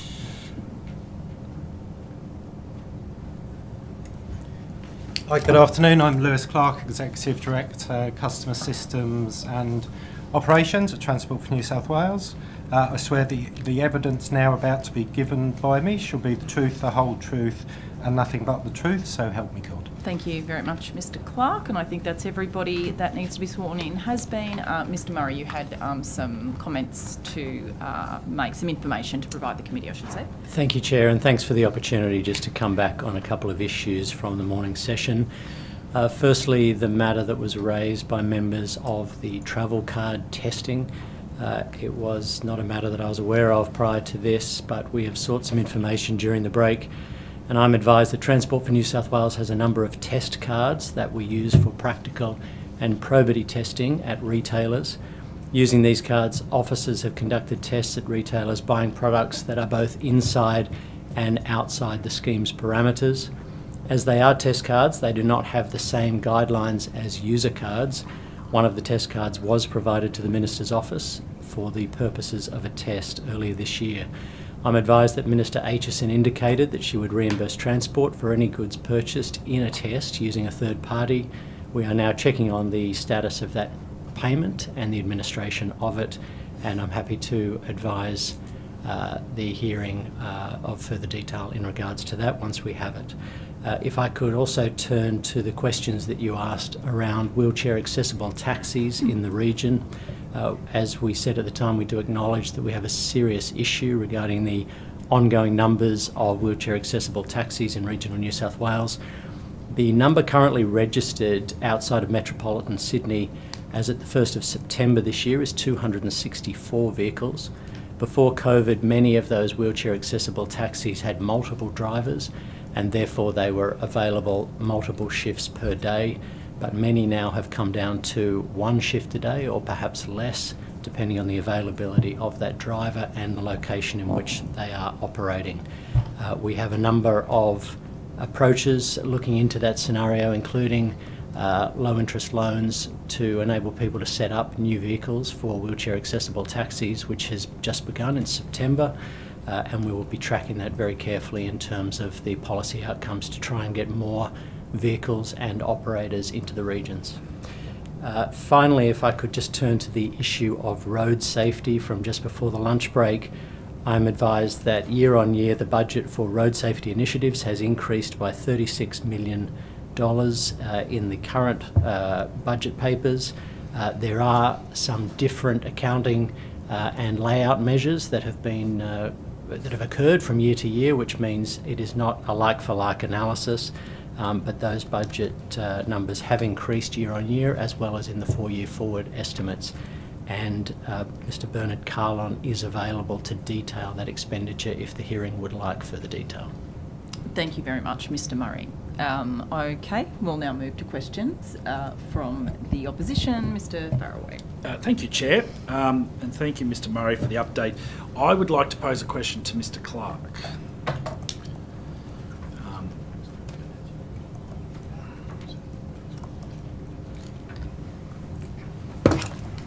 Afternoon. Mr. Clark, are you familiar with the Daily Telegraph story that ran on the 27th of June regarding the loopholes in the regional apprentice and university student travel card? I'm aware that it exists. I'm not over familiar with it in terms of having read it in detail. When was Transport for New... firstly, you look within your remit as an executive director, you're responsible for the travel cards within Transport for New South Wales and their operation? Yeah, that's correct. When was your department advised or made aware of loopholes with the card? So I guess the features of both the Regional Seniors Travel Card and the Regional Apprentice and University Student Travel Card have been known since inception. So in terms of sort of making trade-offs between policy, risk, deliverability and customer amenity, the fact that while we restricted the cards to spend at certain merchants, a risk has always existed in terms of being able to purchase non-fuel products at service stations that sell more than fuel.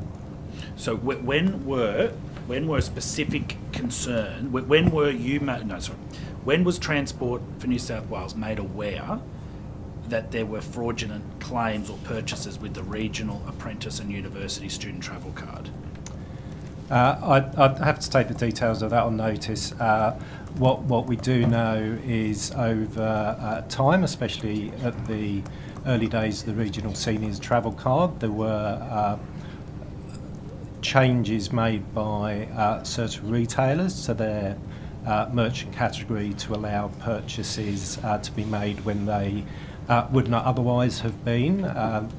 In terms of the risk with service stations, we've not been specifically made aware of people purchasing products that they should not have done at service stations, but the risk of that happening is so just to hone in on that point of your answer, Mr. Clark. So you're saying that Transport for New South Wales, your department, has not had concerns raised directly with it around non-fuel related purchases at service stations? No, I'm not sure that's what I did say or intended to say. So Transport for New South Wales is aware that there is a risk when using either the Regional Seniors or the Regional Apprentice card that purchases other than fuel can be made at service stations. To the extent I'm aware, we have not been... nobody has told us that non-fuel purchases have been made at service stations, but it's a risk, and the purchases that are made at service stations are effectively unknown as to whether they're fuel or whether they're something else non-fuel related. So Mr. Murray has given us some information around test cards. How many test cards do you have for the Regional Seniors Travel Card? I would have to take that on notice. There's a number of test cards as Mr Murray indicated, part of the preparation. So, Mr Clay, you don't know how many test cards you have for the regional seniors travel card? I don't know off the top of my head. No, So- happy to take it on Okay, notice. thank you, Mr Clark. The Regional Apprentice and University Student Travel Card, this was a program rolled out in February of this year and within months suspended. How many test cards did your department have available for testing? Again, I'd have to take that specific question on notice. Well, Mr Clark, your boss, the Secretary of Transport, has openly said that there are a number of test cards, and one has been given to the Ministerial Office, or at a request of the Ministerial Office. Can I take a point of order? Can I take a point of order? Point of order's been taken. The witness has provided an answer. He's taken it on notice. The re-asking the question is not appropriate. Yep, thank you. I will uphold the point of order. If the witness has taken an answer on notice, I'll ask the member to ask a different question of the witness, recognising that witnesses are able to take a question on notice, and it's not okay for members to continue badgering on the same line of inquiry if that's what they've chosen to do. Mr Clark, when did the Minister Aitchison's office request a test card for usage? I'd have to double check the date on that and come back to you. Do you know Mr Murray? No, I'm not aware. Happy to provide that information. I should just say, in regards to the risk factors that Mr Clark has identified, certainly in the briefings provided to me, the problem with the cards is just a lack of visibility. So while we know that these transactions have all occurred, 96% of all transactions occurring at service stations, that is the only detail that is provided in the accounting for the cards. So the risk and the transparency does not match up. Mr Clark, did your department supply a brief to the Minister's office on on fraudulent use of the Regional Apprentice and University Student Travel Card? We provided brief on both the Regional Seniors Travel Card and the Regional Apprentice and University Student Travel Card in a number of areas related to that scheme. So what data does your department have on fraudulent use? Are you able to specify how many packets of cigarettes, bottles of Fanta, packets of lollies have been purchased fraudulently using that card, and are you able to collect and have that data on hand? Specifically for service stations, as I indicated earlier, we're unable to have visibility of exactly what's purchased at service stations. What we do know is the construct of the card allows for purchases to be made at service stations, and that may or may not be fuel. So what data have you supplied to the Ministerial, to Minister Aitchison's office on non-fuel related items that have been purchased using the card? I would need to double check, but we certainly, I'm fairly sure we gave them information on some of the areas where cards were misused. So, for example, merchants changing the merchant code on their terminal to be a to be a service station, for example, when in fact they weren't, and we have some information available on that. Did Minister Aitchison's office specifically task your agency to do testing on the Regional Apprentice and University Student Travel Card? Not specifically that I can recall. They did ask for information about the features of the card and where there may be risks of misuse and other things, and we would have provided information to the Minister's office on that. Did Minister Aitchison's office task your department to do any testing on the Regional Seniors Travel Card in 2023? They did not, know. However, they did ask for clarification about what scenarios had and had not been tested. Does your agency hold any specific data on non-fuel related purchases on the card? We do have, yeah, we do have information on non-fuel related purchases on the cards. If you give me a moment.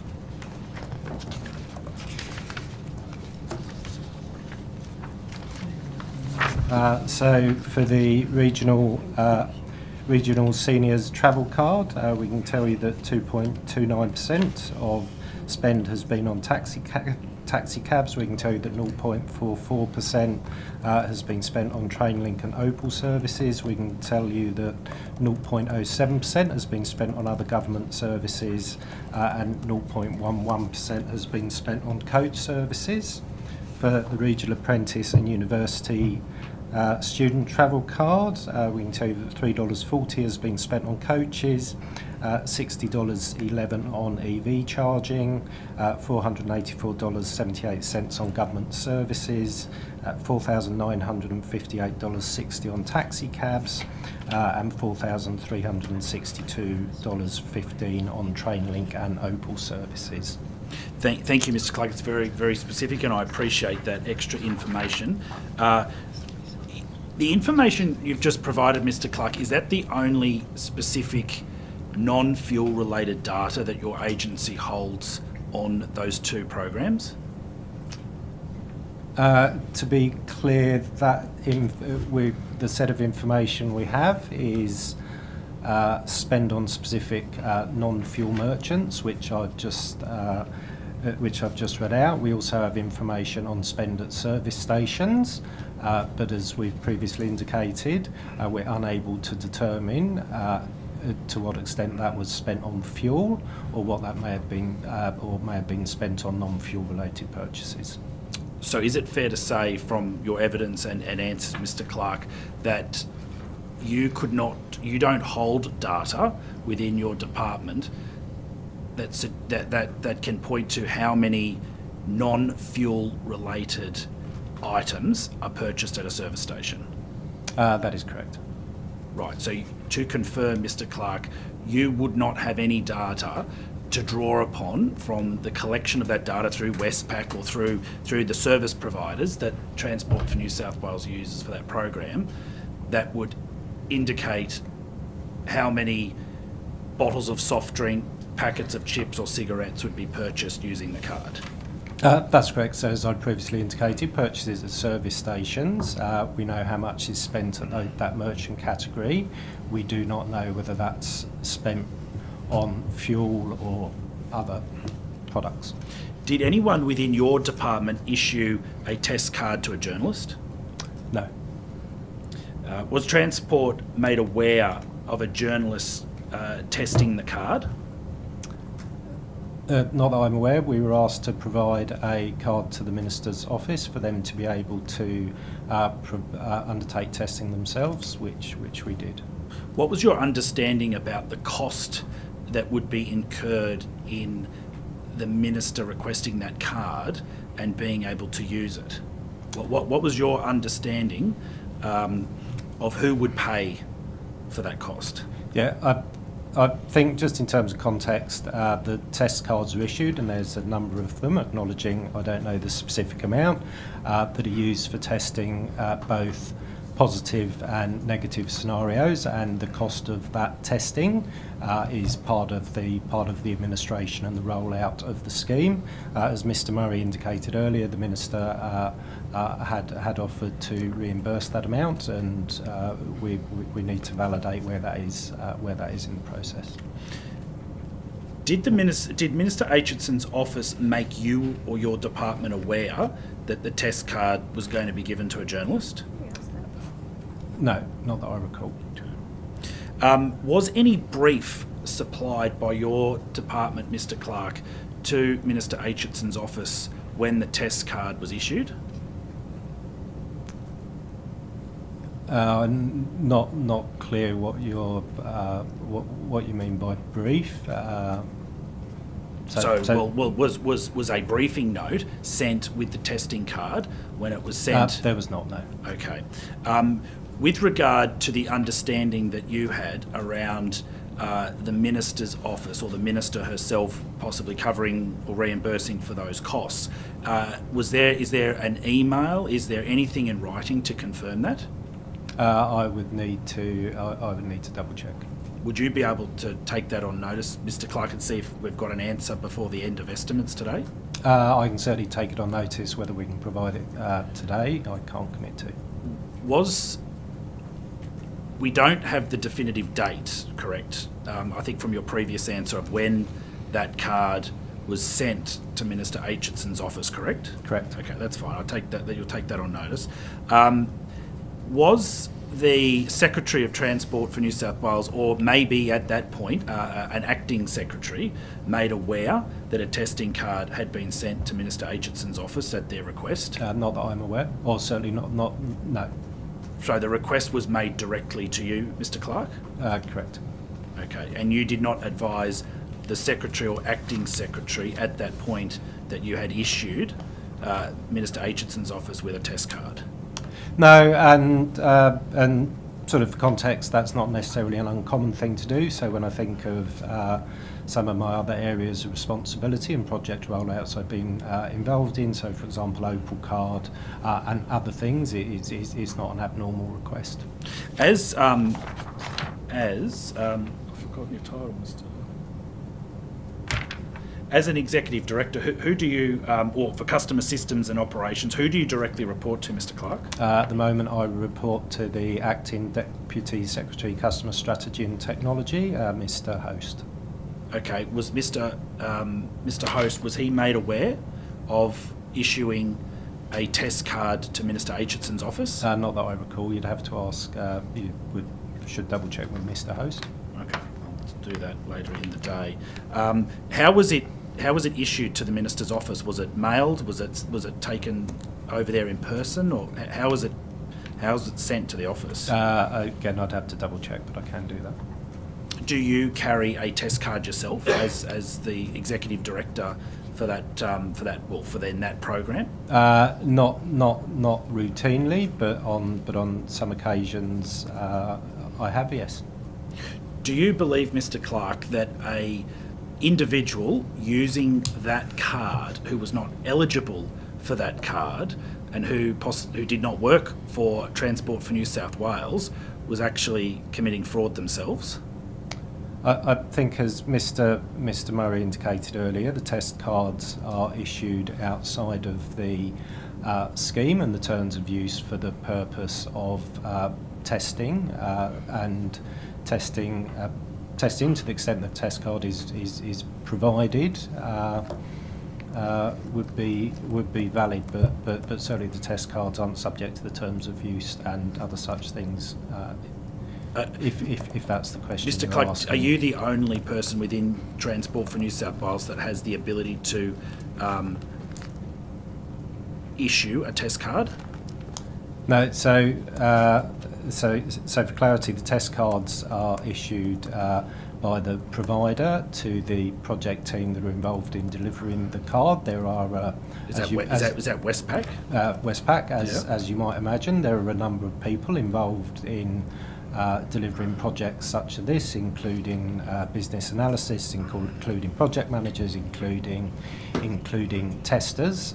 So those cards would be used by a number of staff as we go through the process of testing and validation. So Mr. Clark, when Minister Aitchison's office made a request directly to you to issue a test card to her office, you then completed that request, so Westpac would have delivered the test card?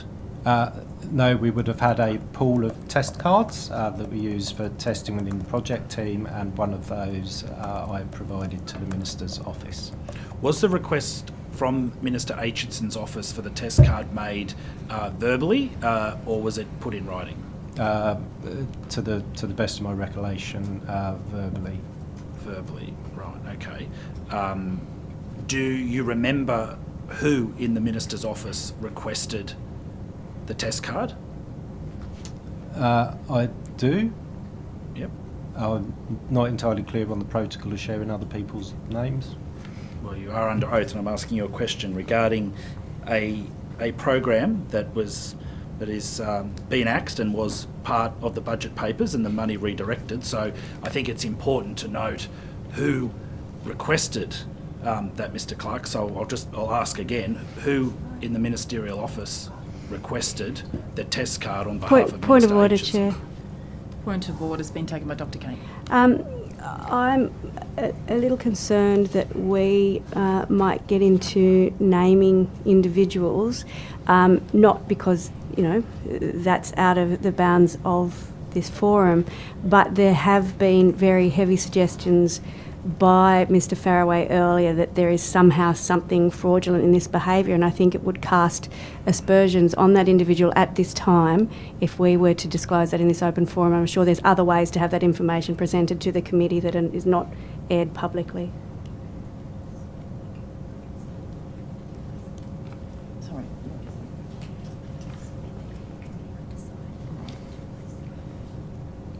Yes, okay, yeah. I have heard the point of order, and I think at this point, if in terms of naming individuals, what is probably recommended is to provide anything like that on notice, and the committee can then make a decision as to the way to proceed with those individual names.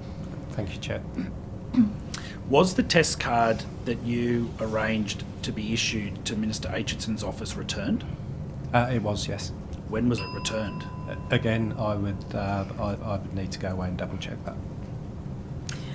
Okay, I just wanted to see whether somebody is here to be able to answer some questions about the recently announced the net zero emissions freight policy.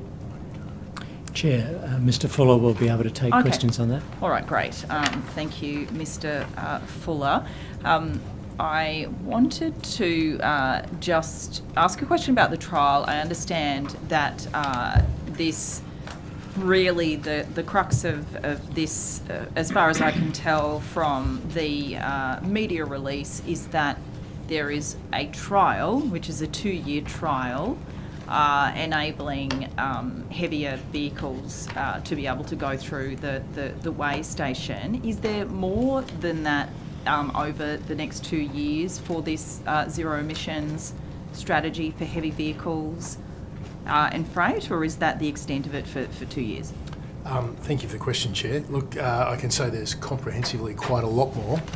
That's just one element, and the trial that you speak of relates to us supporting industry to advance the take-up of technologies. So we have, in recognition of the fact that those heavy vehicles obviously, and in one particular instance, if I think about one of the providers, they use a very large battery, it weighs about 4.5 tonnes. So we've made some allowances on axle loadings to enable those vehicles to run at the same productivity levels as existing heavy vehicles. So what we didn't want to do was effectively disincentivise new technologies, and we didn't want to incentivise further use of diesel fuels when we know there's an opportunity here.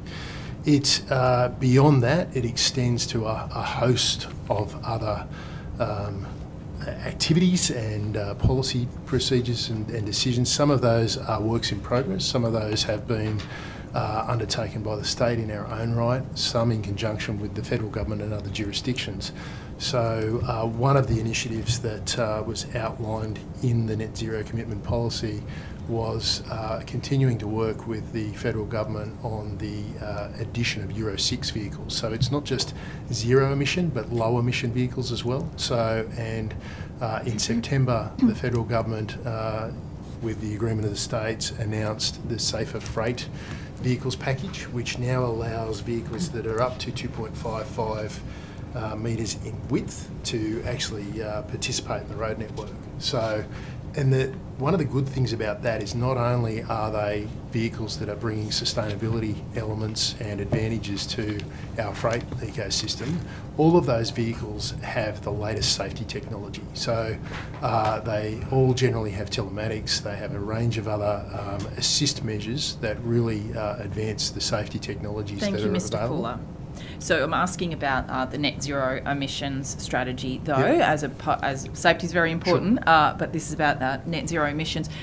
Is there, freight accounts for 25% of total greenhouse gas emissions in New South Wales, and this media release announcing this it projects that to rise to 34% by 2061. So as part of what was announced in early October, are there any targets as to how much freight will reduce emissions. I mean, as I said, there's one trial so far that's been announced, which is a 2-year trial. So is there any goals in terms of the reduction of emissions and how they will be achieved as part of this policy? Absolutely. Our broader ambition in this space, and I'll actually bring Ms Webb in on this as well, but is a 50% reduction in emissions by 2030. So as part of the net zero freight policy, there are a range of other initiatives like increasing our freight on rail, working with the freight rail industry on sustainable fuels and the powering of rail locomotives. There are a range of other changes in terms of working with the federal government on Australian design rules, consideration of working with industry on other concessions. Can I check with the 50% by 2030? Is that the part that transport or regional transport has committed to in terms of the overall government's goals, emissions reduction goals, which I understand isn't 50% by 2030 now, if the legislation before the Parliament has anything to do with it. But are you talking about the New South Wales government's goal of 50% by 2030, or is that the freight or regional transport component of the government's reduction targets? So in terms of the commitments, we've got obviously the New South Wales government commitment, but then we've got the aim of achieving net zero emissions on transport operations across fleet by 2035 and helping the sector achieve net zero emissions by 2050. Okay, the 2035 target is what do you have in front of you? On transport emissions through its fleet use. But what is the percentage reduction by 2035 that you have in front of you? The aim there is to achieve net zero emissions from transport operations through its fleet in 2035. Is that what you have in front of you? Net zero emissions on the transport fleet by 2035? Yes. Ms Webb, I might That's correct. ask you, I think that is transport's fleet? Yeah. Yep. Yes, that's correct. So in last week, we announced our net zero and climate change policy together with the sustainable infrastructure policy released by Ms Drover's team. And that policy was released after extensive consultation with industry. And it has a number of sub-targets. So it is aligned with the government commitment, but it also breaks it down into a number of sub-targets to achieve those goals. So one of those is to achieve 100% renewable energy for all operational electricity for the rail, light rail and metro train network by 2025. And we're already well progressed in that target. Then 50% of our passenger fleet transitioning to all electric by 2026. 100% of the passenger vehicle fleet transitioning Sorry, just to by go back to 2030. 2026, sorry, the passenger fleet was... Transport's passenger fleet. Right. And then 65% in transport operational emissions by 2030. And then net zero in transport operational and fleet emissions by 2035. And then fossil fuel transport construction and maintenance by 2040. And is that all, is that government-owned fleet? No, that is government-owned and also fleet supporting our infrastructure program. Yes. So, the last one, the one by 2035, that's net zero emissions, and the one you quoted just before, the one about 2035, was what again? 65% reduction in transport operational emissions. And so, is there a component of offsetting within that if emissions can't be reduced? Ultimately, is there a component of some that are offset or purchasing offsets elsewhere? So some of these targets are going to be very challenging to meet. We are developing a roadmap to enable us to work towards achieving that. Ideally, we will achieve these targets through technology and procurement and standards innovation, but there may be occasion where we will have to procure offsets in hard-to-abate sectors as well. Thank you. Just to go back to the trial in terms of the heavy vehicles that do go and are going electric, what other incentives or subsidies are being considered? Again, you know, there's one trial. Is there anything else that is before you that you're working on to incentivise freight and heavy vehicles to go electric? Yeah, thank you for the question. Certainly one of the things that's active at the moment is an online comparison tool. So that's allowing industry to have an assessment of how they would weigh up if they were to look at a lower or zero emission vehicle. So that's a really practical measure just to assist industry in looking at the entry into that market. We've also got other initiatives to work, obviously, with other jurisdictions and the Commonwealth on, you know, what would be an appropriate road user charging framework for heavy, low emission, zero emission vehicles. And as I said, then there's other initiatives that move into the rail space and some of the other safer, higher productivity vehicles. So some of them that are related, not specifically called out in our zero emission vehicle freight strategy, is our heavy vehicle access framework and the fact that we're encouraging the uptake of what's called performance-based standard vehicles. So these are higher productivity vehicles that are generally, again, they come with that latest technology, so they naturally are lower in emissions and also come with both safety and productivity benefits. Thank you. Questions from the opposition again? Thank you, Chair. Back to Mr. Clark, if he could come back to the table.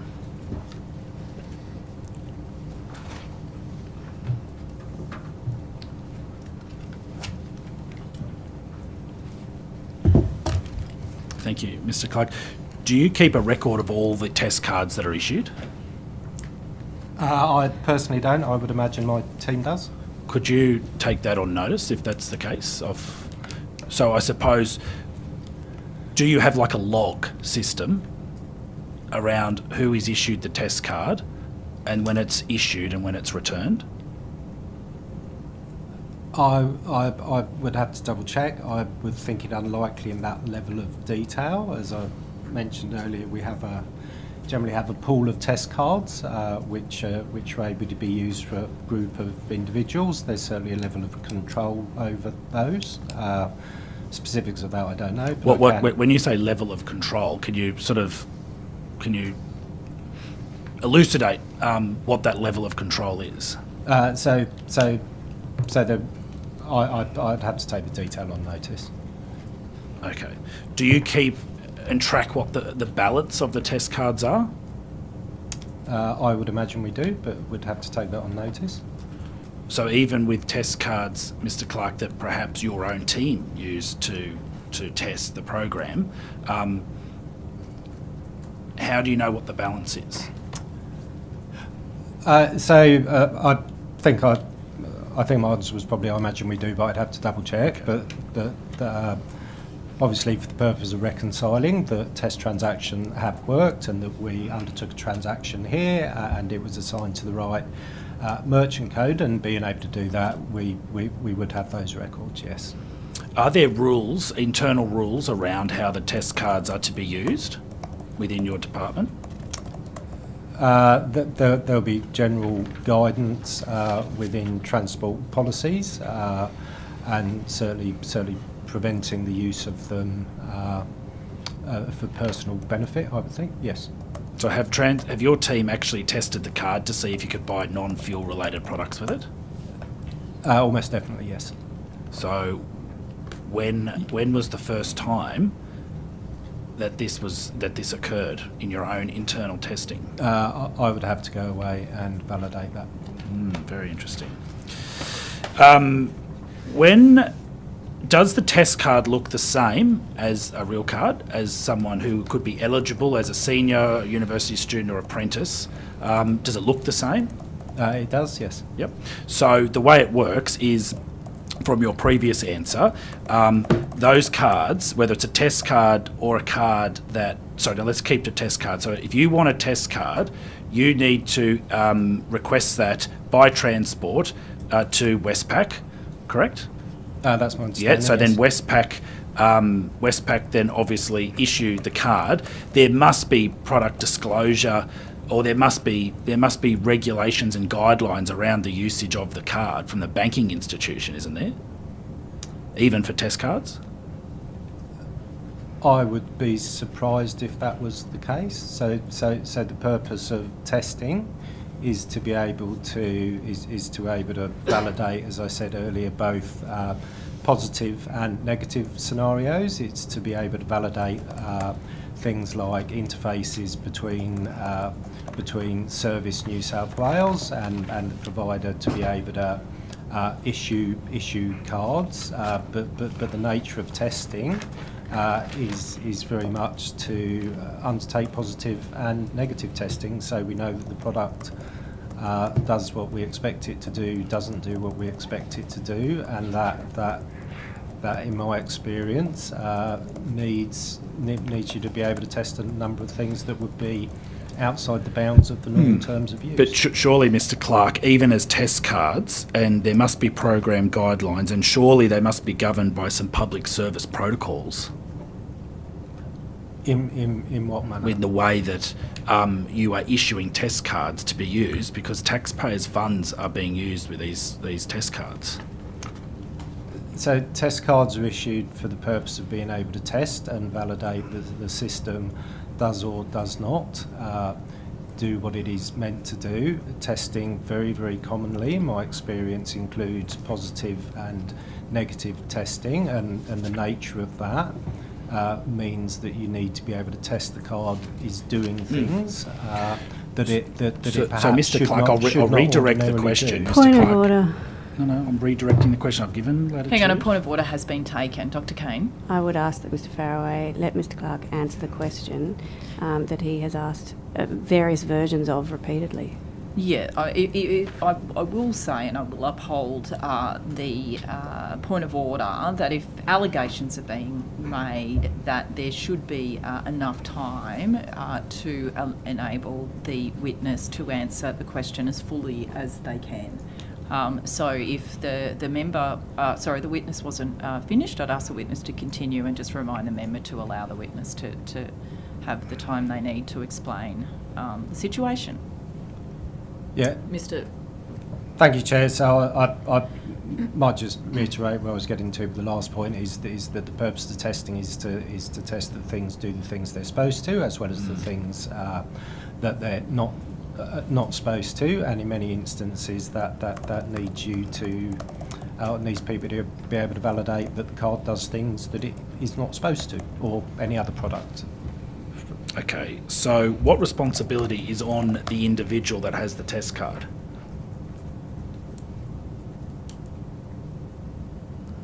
In what manner?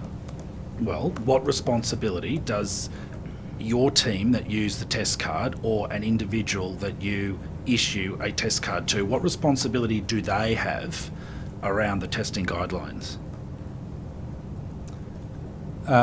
So, as I think I mentioned earlier, generally the conduct of Transport for New South Wales staff, I would expect will be governed by broader transport policies, which are probably not for me to answer.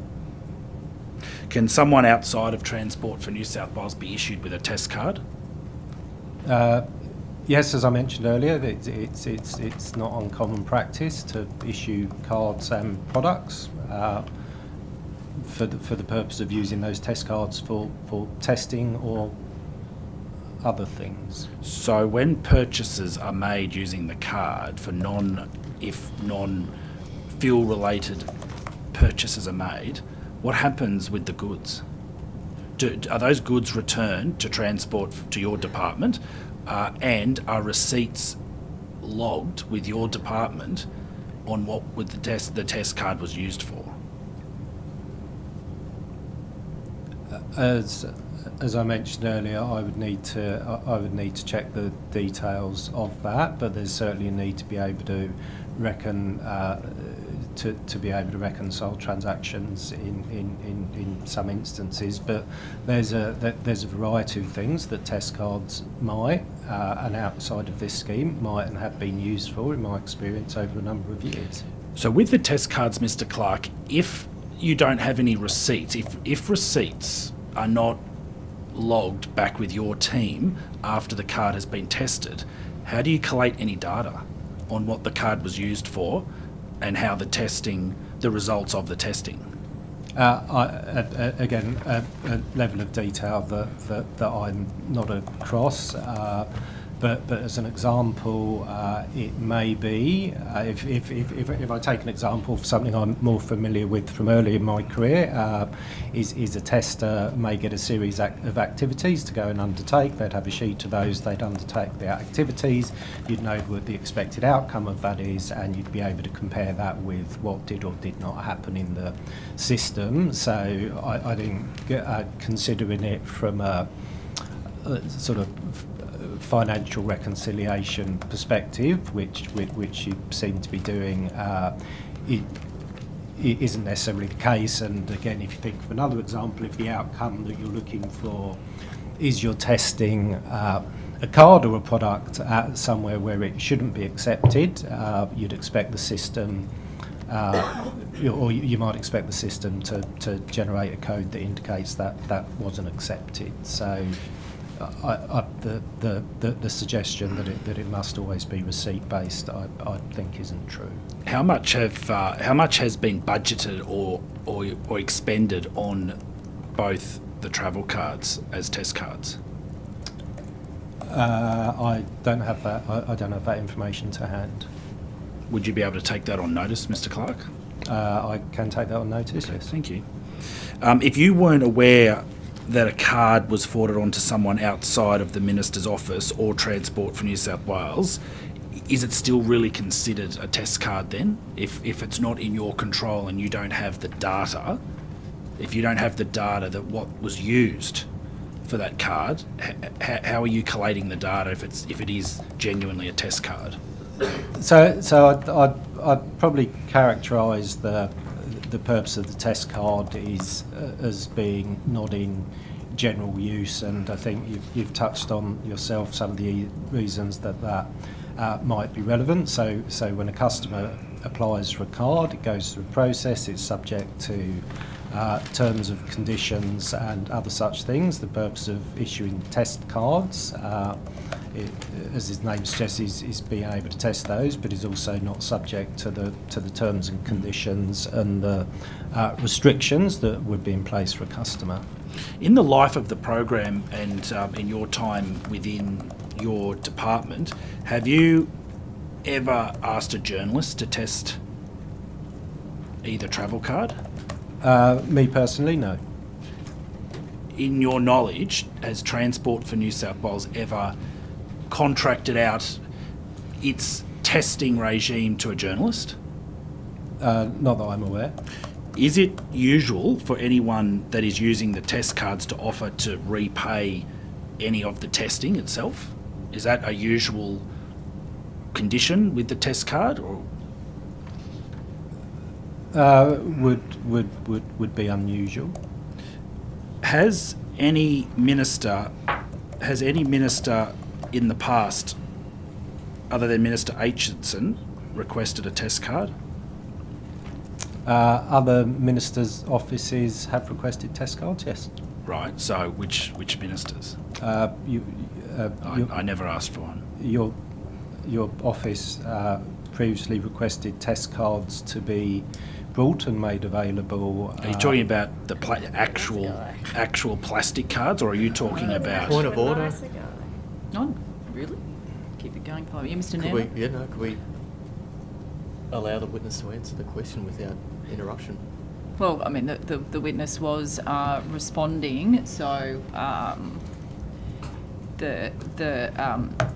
the witness can continue, and the member can ask a question when he kind of was on. I think you interrupted him, in fact, Mr. Nanva. That's why I'm a bit confused here. Mr. Clark, if you just wanted to continue. So previous ministers' offices have asked for test cards to be made available for certain circumstances. So, for example, maybe media events. So were they actual cards, Mr. Lewis? Were they actual cards that could have money products purchased with them? Test cards. Mm. Okay, all right, we're going to challenge this after estimates if that's the case. Did you think it was unusual for a minister to offer to repay for a testing card, to reimburse for the costs? I don't have a view either way, to be honest. The purpose of as I mentioned earlier, there's a level of testing that goes on. The costs associated with that testing are part of the programme.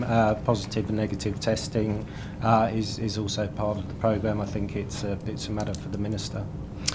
Was there an agreement or was there any understanding of how the reimbursement would be made to your department? Was it to come out of the ministerial travel budget, or was it to be paid for personally by the Minister? I think that would need to be a question to the Minister. Yeah, but in your understanding, was there any understanding on how it would be paid or where the funding for the reimbursement would come from? Point of order by Dr. Kane. The witness has answered the question, so reframing it, not even reframing it, just restating it, the witness has said that it's an issue for the Minister. Yeah, I won't uphold the point of order. The member is entitled to ask the questions that the member is entitled to ask, as long as he does so respectfully. The witness can always say and answer it how you see fit, including taking it on notice and including saying that you've already answered the question. Proceed, Mr. So just going back to the issuing of test cards, are you saying that test cards have been provided to government in the past, preloaded with $250 on them? I indicated the previous minister's office that it's, in my experience, it is not uncommon for test cards to be provided to ministers' offices or ministers for a variety of purposes, some which may include media launches, some that may include people wanting to be able to demonstrate and see how are some of those cards a whole range plastic ones, are some of them like fake plastic ones that are really there for show, and then some of them are obviously real testing cards? I'd say a mixture of both. So I would like to ask you again, because I think you need to clarify this, Mr. Clark. You said that a previous minister was issued with a test card with cash loaded on it. Is that correct? More than happy for you to take it on notice if needed. No, hopefully what I said is we have been asked by previous ministers' offices to make test cards available for purposes such as, for example, maybe providing a demonstration for media that a card works. Okay. Westpac, what is Westpac? When you request a card from Westpac, are they under the assumption that only Transport for New South Wales employees are there using the test cards? Are they aware that third parties could be possibly given the test card to use? I wouldn't know what Westpac are and aren't aware of. I'd certainly be surprised if there was a restriction on people that could do testing. It's not uncommon for some elements of testing to be outsourced as a general thing, so I wouldn't imagine there was a restriction. Mr. Murray, does it concern you that a test card was issued to a journalist? Mr. Farraway, I think we've given indication today that we'll come back with a range of additional details. Mr. Clark has said that he doesn't have with him, the number of cards or the dates in which cards may have been provided. I think it's best if we take that on notice and give you those details. Happy for that to happen, but as the new Secretary of Transport for New South Wales, are you concerned? I'm going to take a point of order. No, you just haven't heard the question though. No, like I am I going was to take listening a point very of order. carefully to it. Okay, all right, have the And point the point of order but is this, that the witnesses are here to provide factual information. They're not here to express opinions. Opinions are the preserve of the policymakers, which is the government, the minister. Those questions are appropriately directed to a minister, not to a public servant. Yes, I will remind the member that we're not asking opinions of the public service, and I will also remind the member before you continue that Mr Murray has said that they have taken a lot on notice in relation to this line of questioning, and I would urge the member to perhaps look at a different line of questioning given the amount of times both Mr Clark and now Mr Murray have said they've taken everything they can really on notice. So I'll go back to the questioning. Mr Murray, as the new Secretary of Transport for New South Wales, with the evidence that you've heard today,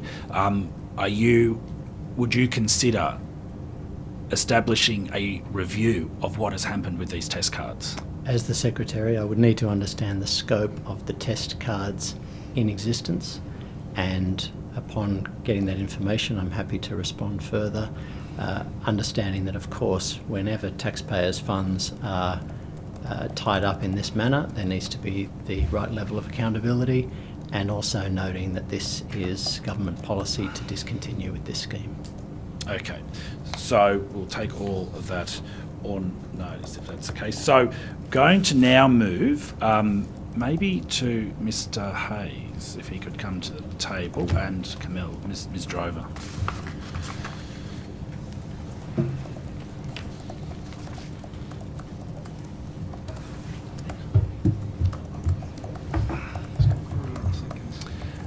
Good to see you, Mr Hayes, and I have questions regarding the regional transport and roads package, or better known as the betterment package.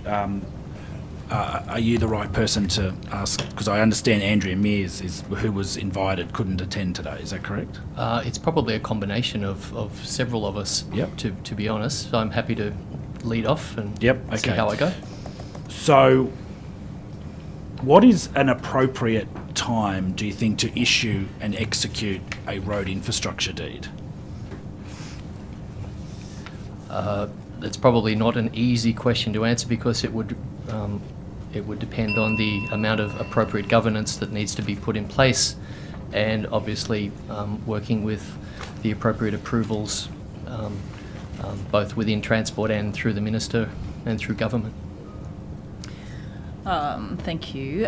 Mr Murray, I might just go back to the data that you provided me earlier with the number, the 264 wheelchair accessible taxis, and you also provided data around the reduction in drivers.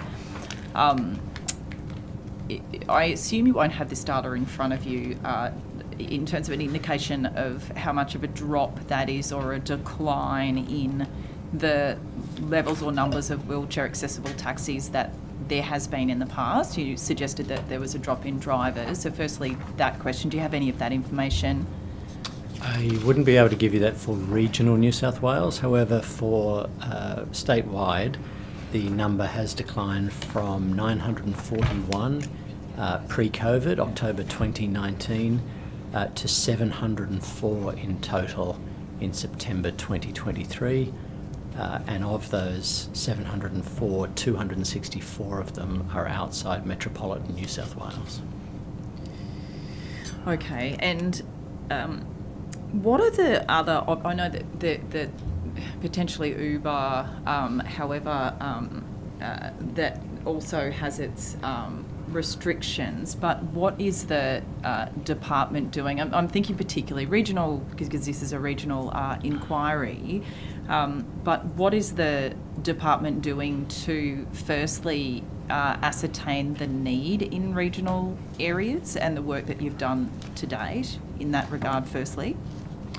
One of the other elements that we are looking at is other taxis, so not registered as wheelchair accessible taxis, but do have the capacity to work in that manner through their size. Also, community transport operators who have local knowledge around the needs in those communities.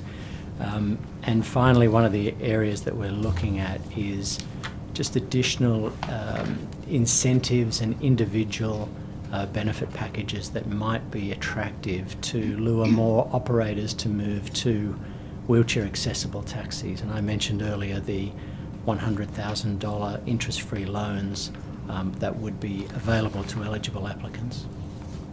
So with the $100,000 interest-free loan, is that the one that I don't think there was, the applications hadn't opened, but they've since opened? They hadn't opened by the 30th of June.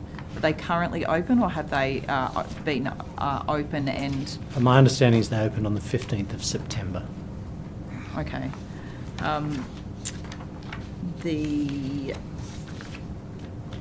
I think that's all for now, actually, for me. I'll go back to questions from the opposition.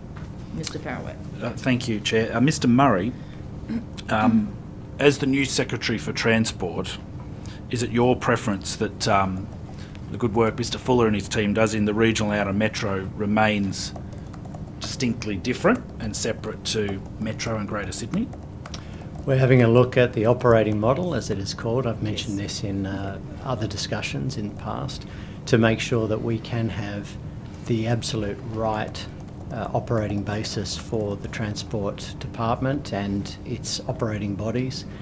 We're doing that work at the moment. I've been incredibly impressed by the penetration that we have into regional communities and the role, the very distinct role that Transport for New South Wales plays in the regions, where it is a great support basis for councils, for community organisations and for local communities. So that is absolutely something that is at the centre of that operating model discussion as to how we make sure that that is optimised for the scenario that we find ourselves in going forward, where the environment changes very dramatically and the expectations on transport. So within such a large arm of government, such a large agency that Transport is, how do you envisage ensuring that regional infrastructure projects and a regional perspective isn't sort of left behind within the department if you were to change the operating model away from the way regional and outer metro is set up now? It's a significant question, and it's one that I don't think has necessarily been solved by having a regional business unit. I'm not making any judgments on where we will move to as a result of these discussions, but it's something we're weighing up. One of the elements that transport people across the state have said to me is that we have an area of duplication in between policy-making arms and operational arms, and we have to make sure that we are absolutely streamlined to ensure value for taxpayer funds. Will you be maintaining the dedicated freight branch that exists within your agency? Again, I'm not going to comment on the operating model work. It's too early to be able to talk about that in any certainty in this environment. However, I have been impressed by the freight work, both within the organisation and also the way that we interact with the freight community and stakeholders. Ms. Drover, what is the latest feedback that you could provide the committee on the new regional rail project from the most recent trip where representatives from your team went to Spain? So look, I haven't attended any trips to Spain to inspect the new regional rail fleet, but we are sending our technical representatives regularly, on a regular basis. We're in dynamic testing for the regional rail fleet. We've got 9 trains in production. We're hoping to see a train here in New South Wales early next year. So we're regularly sending teams. As part of the process, they do need to prepare a report at the end of every trip and inspection session in Spain. So just to confirm, our first train for the new regional rail fleet will arrive the first quarter of next year or the first half of next year? Or Well, the arrival of the train is obviously subject to that testing that is undergoing, is been happening in Spain, but that's the current advice from our supplier. We hope to have a train here early next year. Okay. Has there been any further development or changes to the train design this year? We've substantially completed the detailed design process for the train. That is a contractual milestone that has been achieved. So although we've achieved that, we say substantial because there are some actions that arise out of that milestone that we're still completing. But generally, we have agreed the detailed design for that train. And as I said, there are 9 trains in production. And the dynamic testing of the first train is well advanced. Is the RTBU part of the formal design process of the new regional rail fleet? Because I note they went on a trip with transport officials and the RTBU paid for their own way. I'm not suggesting anything. I'm actually genuine question around the design and around that consultation that was started under the previous government with the RTBU for the regional rail fleet. So is their feedback forming part of the design process? Look, we're in regular discussions with the RTBU, particularly as we head towards bringing the train into the final testing and commissioning and then into service. So yes, there are regular forums with the RTBU. They have, as you say, visited the train in Spain. They've given us their feedback. They were pretty positive about the train. And they now have confirmed their comments on the design of the train. And we have confirmed acceptance of those comments. The RTBU's feedback to Transport for New South Wales post that trip, has that meant any significant change to the design? Not significant changes at all. There is one very modest change to the train that we will implement before the train is tested and commissioned. That's actually a change to the step in the crew cab. So how the drivers step onto the train, it's a modest change, as I said. So we have acknowledged that and we will implement that. And that's something you obviously could implement and change within budget if you're saying it's... It's a very, very modest change. Excellent, yep. So yeah. So can any of the feedback from that trip be shared? Obviously, you have an arrangement with the RTBU and that dialogue that is going. Is there any update that can be given to the committee or maybe taken on notice of some of the feedback post that trip and how that will be implemented in the process and the rollout of the new regional fleet? Yeah, so when we send staff and the technical team to review that testing, they do have to write up a report and that is shared, including with the Minister's office. The RTBU, there's no requirement on them to give us any formal feedback, so I'm not aware of any formal feedback or report from them per se, but there were verbal comments, and as I say, we are having ongoing and regular discussions with them, and they have written to us confirming their comments on the design of the train. And as I said, I think recently the Secretary has written back to them and confirmed our acceptance of those comments. And Mr Faraway, I should also say that, as Ms Drover said, the staff members who attended that visit have completed a journal of their studies and that has recently been cleared for release on the Transport website. Excellent. So are you able to give a date when it will be posted to the website? It would be imminent. I have signed that off. It should be provided very soon. Excellent. Well, we need, the XPT served us well, but we need a new train, Mr Murray, so it's good to hear it's progressing. Moving on to Ms Hong, if I could please. Can you confirm that the $193 million that was left over from the regional reclassification and transfer program was redirected to the Regional Roads Repair Fund? Thank you for the question, Mr Faraway. Look, in the most recent budget, that was something that... Sorry, just need you. Oh, apologies. Thank you for the question, Mr Faraway. In the most recent budget, as you're aware, the current government obviously made some decisions around the $193 million. To the best of my knowledge, that money was returned to the consolidated fund. So therefore, in terms of how that money was repurposed, I can't give an answer simply because I don't know what government's decision was. Mr. Farrow, I could probably add to that in our regional outer metropolitan budget for this financial year, in addition to what Ms. Huang has said, is that we have $24 million in in OPEX funding for road reclassifications and another $5 million for CapEx. So we have a total of $29 million in this financial year towards supporting road reclassification. So, Mr. Fuller, how many recommendations were completed from the priority round of the reclassification review? Because we heard earlier today that 0 roads had been transferred, but that is actually incorrect, isn't it? I think perhaps what the Minister was referring to is since the priority round, since what she was talking about this morning was our intent now to move road reclassifications into a business as usual activity.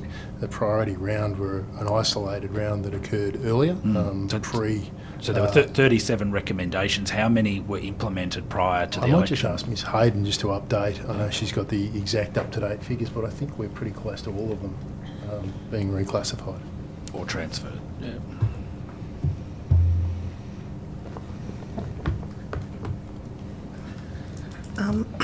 Thank you for that question. Sorry, let me just get into my notes. What I can say is that those recommendations that were actioned up to March are 33 of the 37 endorsed recommendations have been implemented, of which that has resulted in 62.6 kilometres coming under state authority or responsibility. So the remaining 4 recommendations, have they been delivered as of today? No, they have not been implemented as of today. What are those 4 recommendations that are left over? Happy if you take it on notice. Might have to take it on notice. But I think, Ms Hayden, they relate to some of the other funding arrangements that might have been in place around natural disasters and ensuring that they're taken up by the local government authority before they're transferred across, as an example. we can provide you the details of the 4 roads in question. Yep. Am I in your time still? Okay. No, you're in your time. Okay. Back to, I'm happy for Mr. Fuller or Ms. Holm if you want to answer this, but with regard to, I think it's page 30 in the budget paper 3, this is the Regional Roads Fund. Would you be able to confirm for me how much from the Regional Roads Fund, which is a $340 million fund in total that's been announced by the Labor government, can you tell me how much is to be spent in the current financial year 23-24?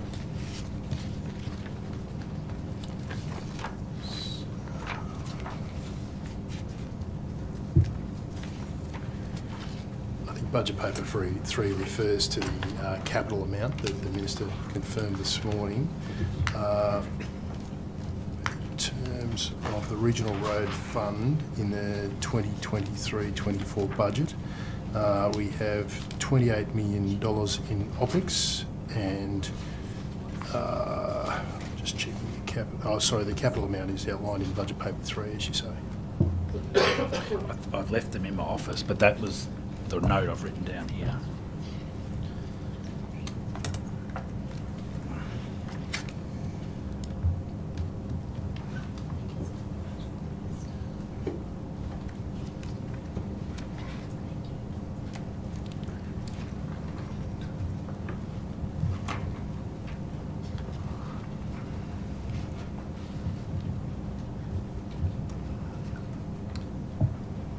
So there's a range of projects outlined in budget paper 3.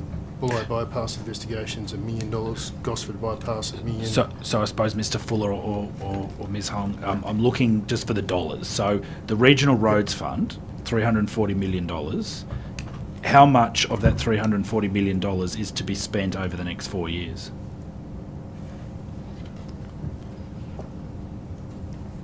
Over the next 4 years.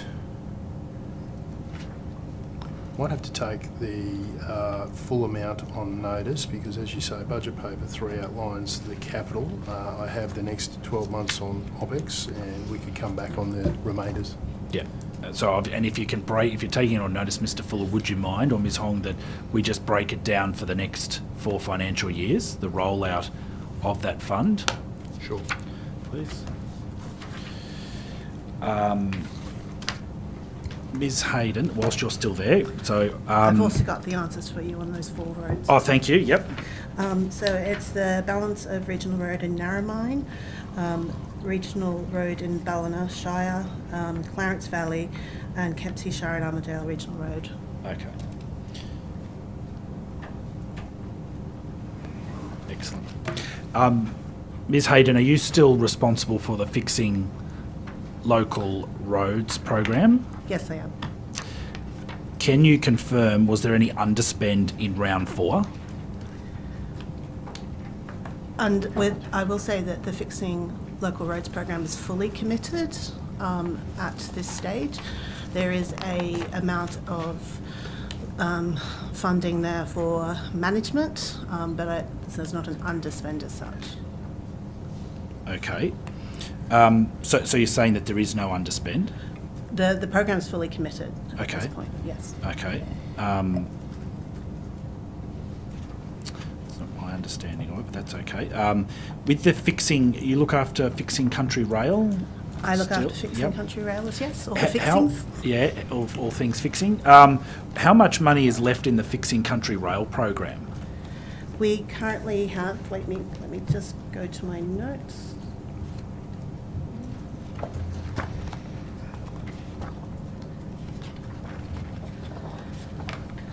So currently allocated for Fixing Country Rail is 273 million for 53 projects at this stage. What the balance of that program looks like will be subject to a piece of work that Transport's doing around a future pipeline for the next 10 years for the CRN network. Right, so there was how much originally committed to fixing, like 400 million? 400 million. Right, okay. So the difference, are you saying that the difference that is left in the Fixing Country Rail program is looking to be repurposed? No, I'm not saying that. I'm just Okay. saying we haven't made a commitment on that and we haven't asked for that funding. So is that funding still parked and secured there under that program? I can't answer that because the funding actually does not sit with Transport. Right, so it sits still with Treasury? Okay. You still require a business case for Fixing Country Rail? Yep, we still Right. require the process, which is a business case that meets a BCR above 1. Does your department have a list of projects, or have you sought any expressions of interest for new applications for that program? No, it wasn't an application-based process. It was actually one that's informed by departmental strategy and engagement with freight. So that's a piece of work that we're looking to do now around what future program and funding requests for freight rail benefit projects could look like. Okay. Thank you very much. Anna Zeki, if she's there, please.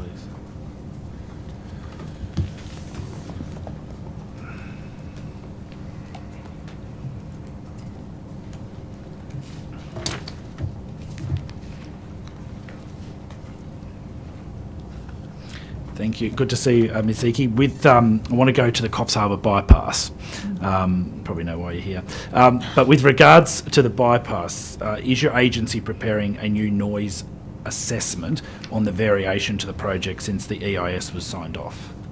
Through the course of the project, we do a number of noise assessments at different stages depending on what the issues are, and we do additional noise assessments around changes to design and other features of the project.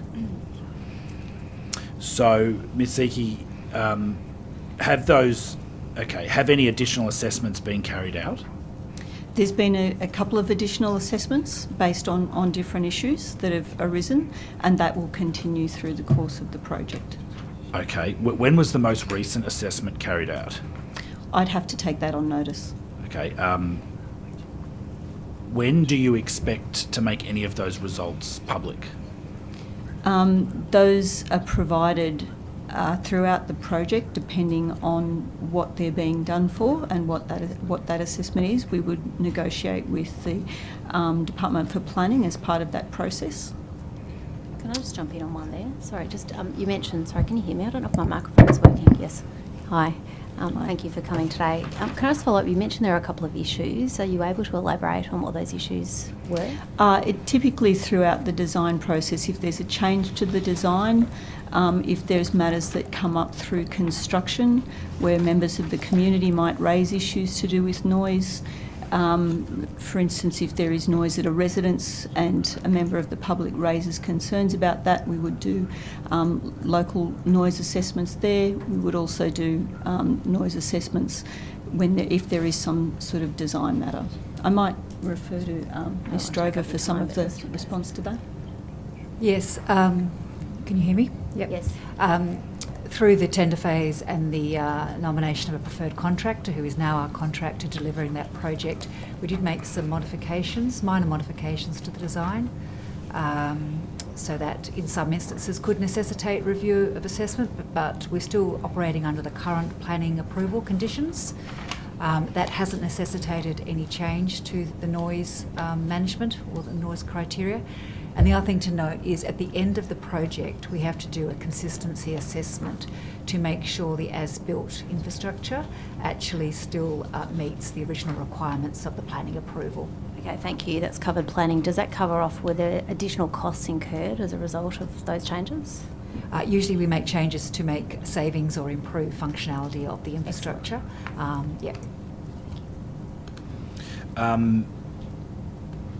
In your discussions, or in Transport for New South Wales discussions, Ms. Zeki, with Coffs Harbour City Council, are they supportive of a noise wall to be built as part of the Coffs Harbour bypass project?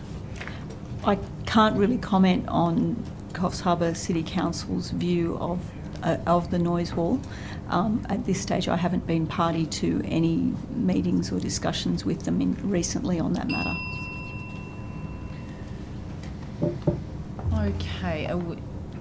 Technically, we had a little bit of extra time available because I didn't use all my time. But if we're happy now to go to afternoon tea, it's like 1 or 2 minutes early and come back at 3:45. I won't have questions in the afternoon session, so you're going to have plenty of time. If you're amenable to us, I just have a couple of questions left over. Okay, let's break and we'll be back at 3:45. Thank you.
welcome back.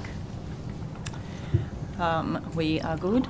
Okay, we'll commence questions, and I think it was crossbench. I will just kick off with a question, actually. Mr. Carlin, I don't know whether you've had a question yet, have you? No. I wondered if you could tell the committee what you are doing, what the government's doing in terms of reducing the what is a very concerning road toll in death toll in New South Wales. Yeah, thanks very much for the question. And so the Road Safety Action Plan 2026 has a range of measures in it. I'm very concerned currently with the increase in the road trauma in New South Wales. Seen a significant increase in almost all factors associated with speeding and drink driving and non-restraint use. You would have noted that the government's announced that they will be moving forward, and they've actually lodged legislation in the Parliament with regard to the automated enforcement of seatbelt wearing, where we have on average around 29 deaths each year where people are unrestrained driving their vehicles. And has that gone up or decreased? We've seen that go up this year as part of these overall increases. So we have actually seen an increase in non-restraint use during this period as well.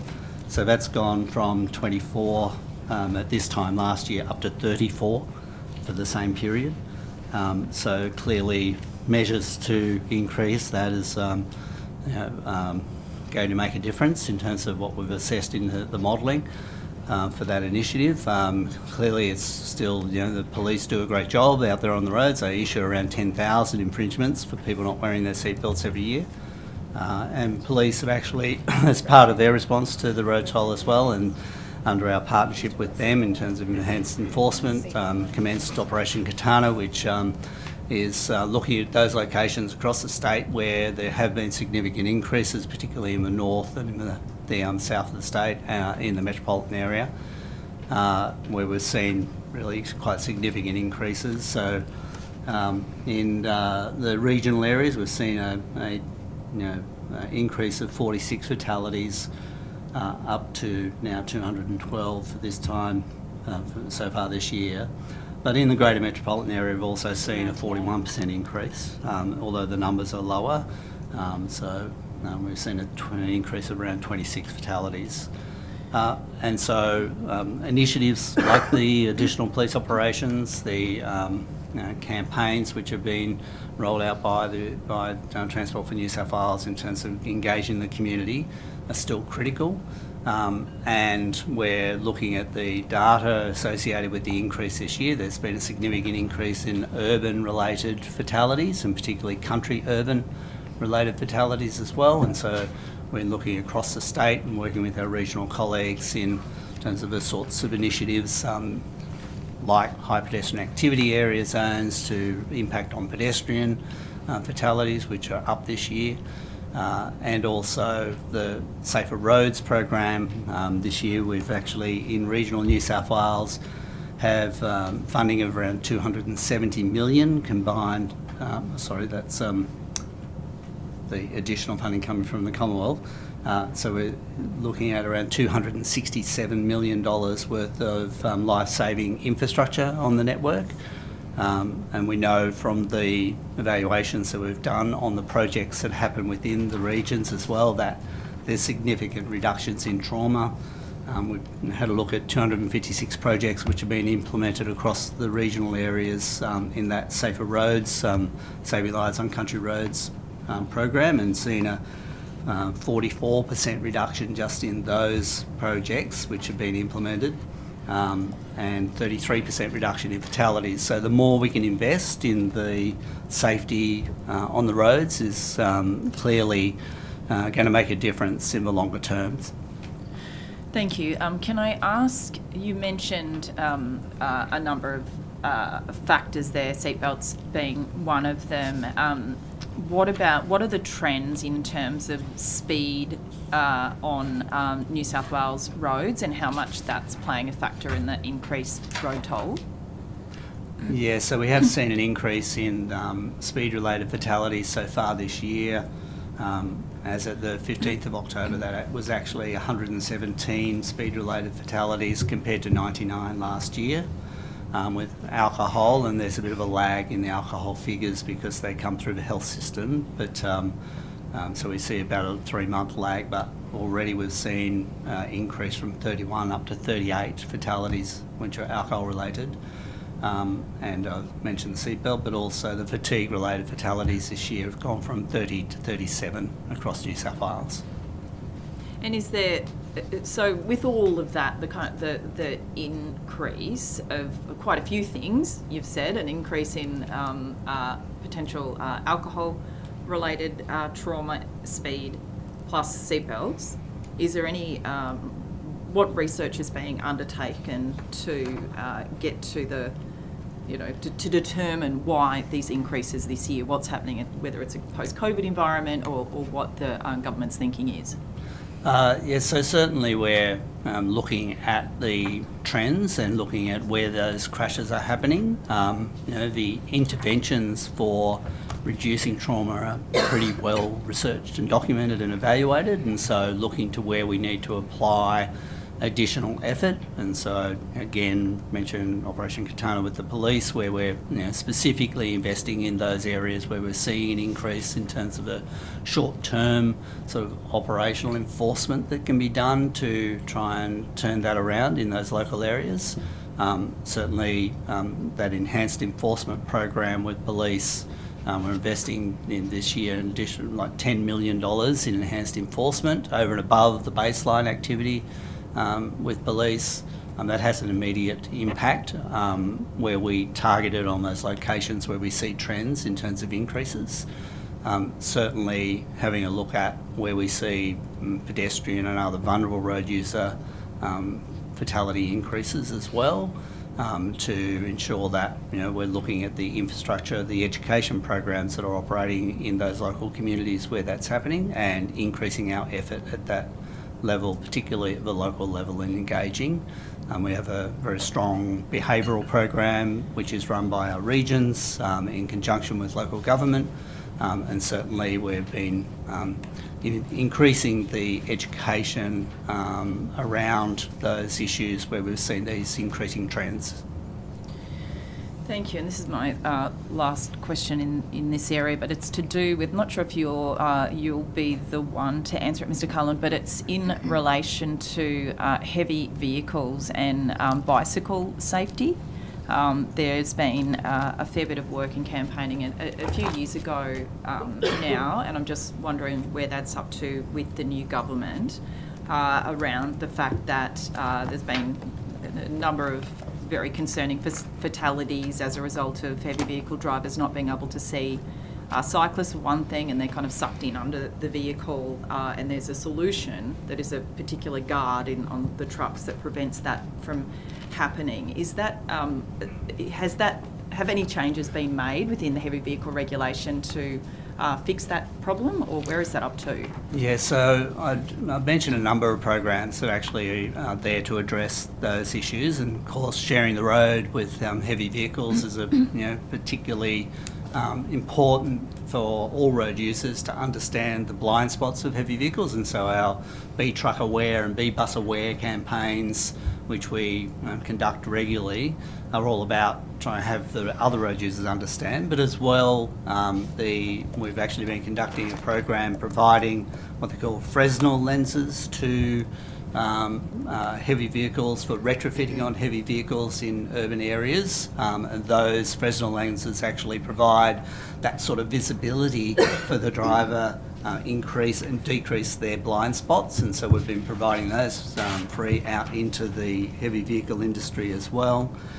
Certainly on a broader context, definitely working with the heavy vehicle industry on what it's called the CLOCS program, which is sort of a construction logistics and community safety sort of program, which is national, which Transport for New South Wales is working with the industry itself to improve that work-related road safety on construction projects, which is around choosing the right sort of routes for drivers, but also having them be aware of the sort of other road users within those routes.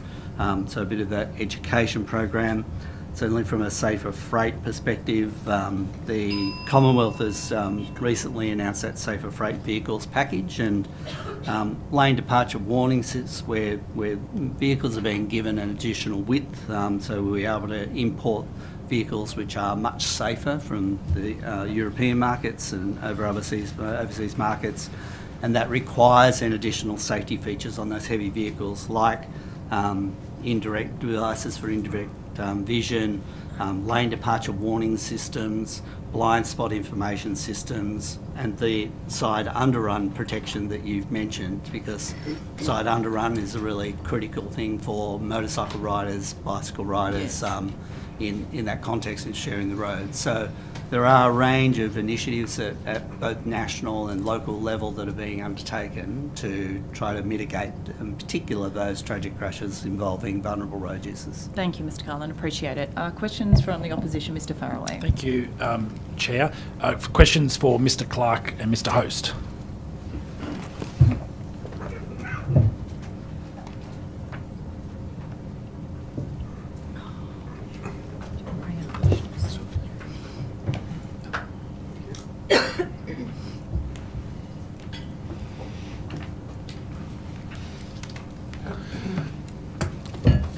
Mr. Clark, did the Premier's office ever request a test card for the regional apprentice and university student travel card? Not that I'm aware of from me. If you could just bring the microphone a little bit Sorry, closer. not that I'm aware of, no. Did the Premier's office ever request a test card for the regional seniors travel card? Not that I'm aware of, no. Did you ever have to provide a brief to the Premier's media advisors or anyone in the Premier's office on the status of either of those two programs? Not that I recall, no. Mr. Host, are you aware also of the Daily Telegraph article that was being referred to today in today's estimates? I have read it. So when were you made aware, Mr. Host, of the loopholes in the program and in the card as reported in the Daily Telegraph article?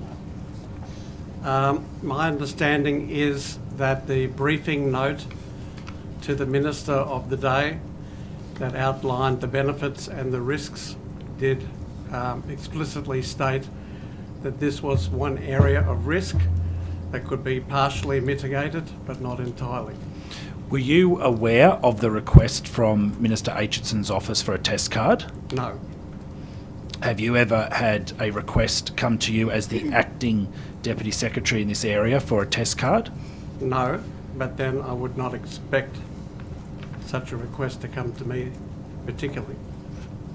Did Mr. Clark and his team advise you that a test card had been requested from Minister Aitchison's office? No. Do you believe there needs to be greater transparency around the test cards and how they're logged and the receipts to collect that data? Well, I certainly do now. So, Mr. Host, do you find it unusual that someone offers to reimburse the costs of a test card? I don't. I'm not across all the circumstances of this, and therefore I can't really respond to that. So, Mr. Host, were you aware that Minister Aitchison's office had made an offer to reimburse the costs? I really can't recall. Okay. If you can't recall, will you take it on notice to check? I'm happy to take it on notice, but I'm erring on the side that I was not aware of this. Just to give you the opportunity to properly yes, check? I'm happy to take it on notice. Thank you.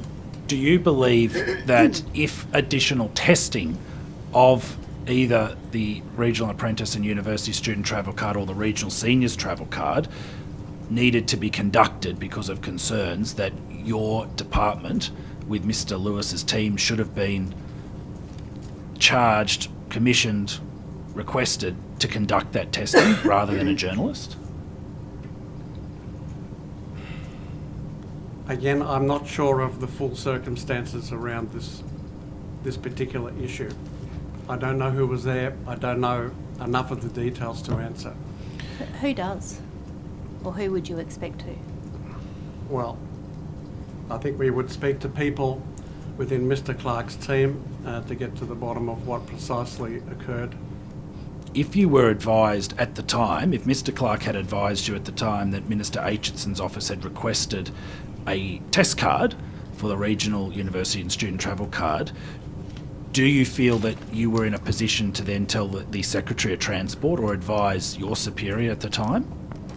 With respect, am I to answer a hypothetical? Are you looking for cover? No. No. It's just Point of something order. that hasn't happened. And Yeah, I'm aware of what the point of order is, Ms. Ward. If you could treat the witnesses with respect, and I'd probably suggest you withdraw what was essentially an I allegation. withdraw. I didn't mean any offence, but No, that's I'm interested in the answer, not... Point of order to the question. Sorry? Also, take a point of order to the question.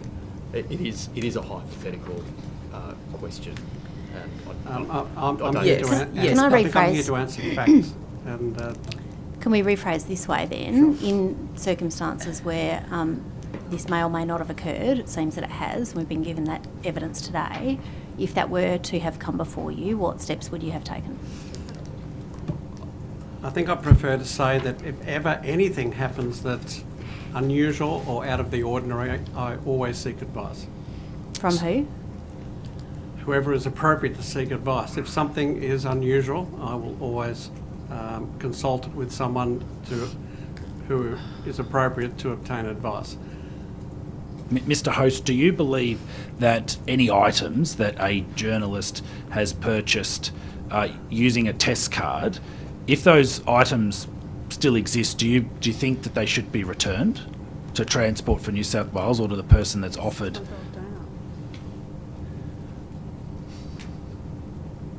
I will jump in here before the government does. That is asking, again, a public servant for an opinion on something. They're not here to answer questions like that, and we have to be very, clear in the questions we do ask. It's certainly not opinion. It's certainly not their views on something. And I'll just ask the member to go back to asking them about actual. Yep. things. So, Mr. Host, do you believe, as the acting secretary, that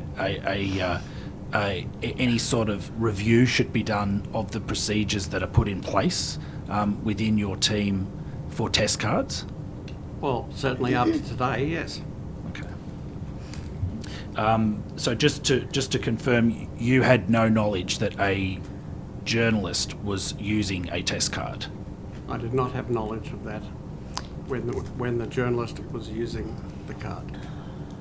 Can I just ask in relation to the expenditure policies of the department, does this scenario align with the expenditure policies of Transport for New South Wales?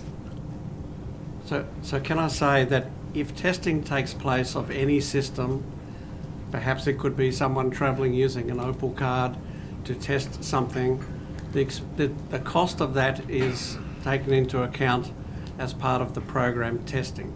There are, of course, policies to say that no public servant can purchase something for their own benefit.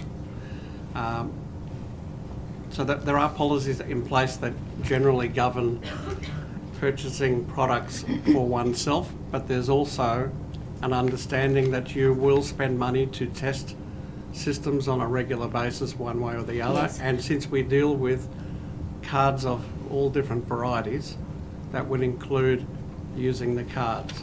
And in this circumstance, this was an external party. It wasn't, of the many public servants that are in the department, it wasn't one of those. It was an external party. Yes, but So as would that I said, align? Sitting here now, I don't have enough details to know the circumstances in which it actually took place. So where an external, under the existing policy, where an external party is requested to test an item, has this been undertaken in accordance with the existing policy? I'm not trying to be difficult, but if we have an external party, which could be a subcontractor, it could be a range of external parties, we can delegate to them to do testing. In the circumstances where delegation was made, for example, to a journalist in this case, what would be the requirements for procurement around that delegation? I would prefer to take that on notice because, Thank you. again, I don't have enough of all the details to answer Thank for you. this particular circumstance. And in doing so, could you also provide to the committee, if you're not able now, about what probity measures might have been would be expected to be put in place under the existing policy? I'd be happy to. Thank you very much. Mr Clark, I want to return to the request from Minister Aitchison's office to you for a test card, and I don't want the name because I think we've got a process there, but was it a media advisor that requested?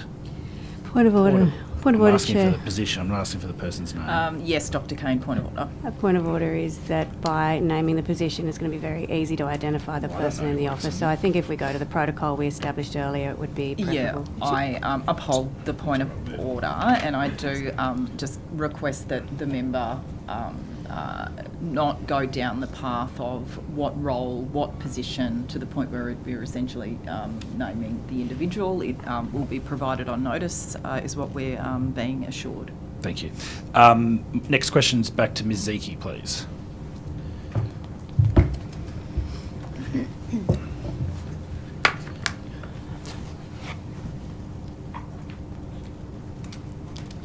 Ms Zeki, has a noise wall been fully costed as part of a possible scenario with the Coffs Harbour bypass?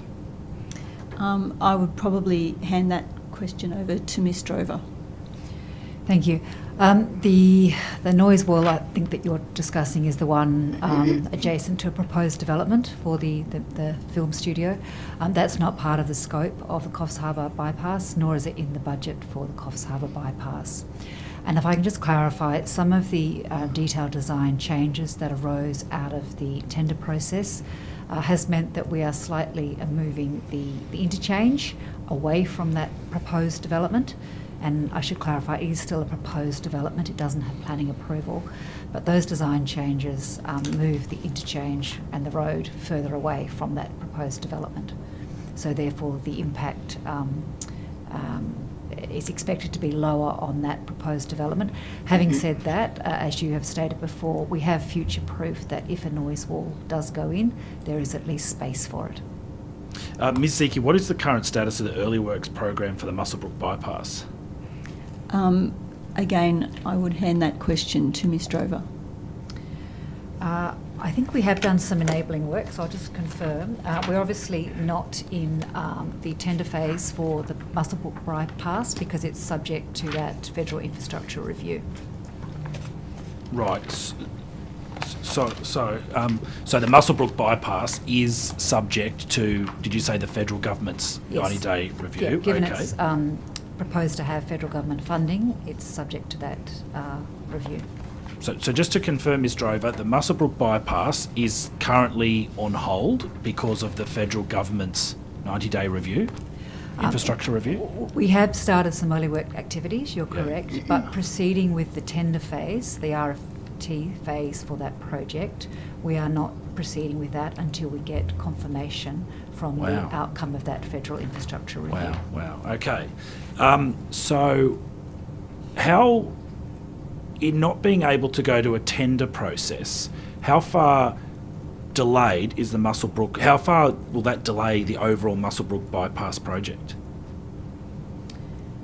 Well, it will depend on when we get an outcome from the federal infrastructure review and when we go forward with a tender process. But doesn't necessarily mean to say there will be an actual delay. I'd need to look at the original program for the Muswellbrook for how many bypass. months? For how many months, Ms Drover, have you been waiting for a response from the Labor federal government on their 90-day infrastructure review, which was meant to be concluded at the end of July? So you've obviously been waiting several months to then progress the next stage of going to tender. So you would say July, August, September, October, we're now November, so you've got at least a 3-month delay to the project because you haven't been able to go to tender, is that correct? As I said, we haven't shortlisted and gone to tender because the project is subject to that federal review, but as I also said, we are proceeding with the early works, and that will mitigate any delay because early works help de-risk the critical path for a project. Has the New South Wales Government committed to the construction of a full connection to the Muswellbrook bypass at Cole Road, which would provide a link directly to Muswellbrook Town Centre? Given the amount of federal funding in that project, or proposed to be in that project, we would need to await the outcome of that federal review.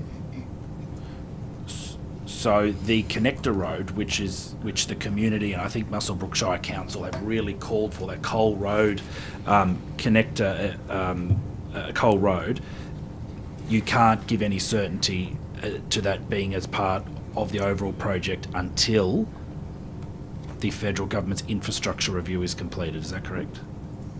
I think that's my understanding. Maybe my ROM colleagues could confirm that, but that's my understanding. Unless Ms. Zeki, because you're pretty across this. I could add to that, just to clarify that although exactly what Mr. Over said, it is subject to the federal infrastructure review, in April 2021, after the public display, connections to the Cole Road were added to the project. But I think the overall scope of the project is being reviewed, and that's something that we will need to reconfirm following the infrastructure review.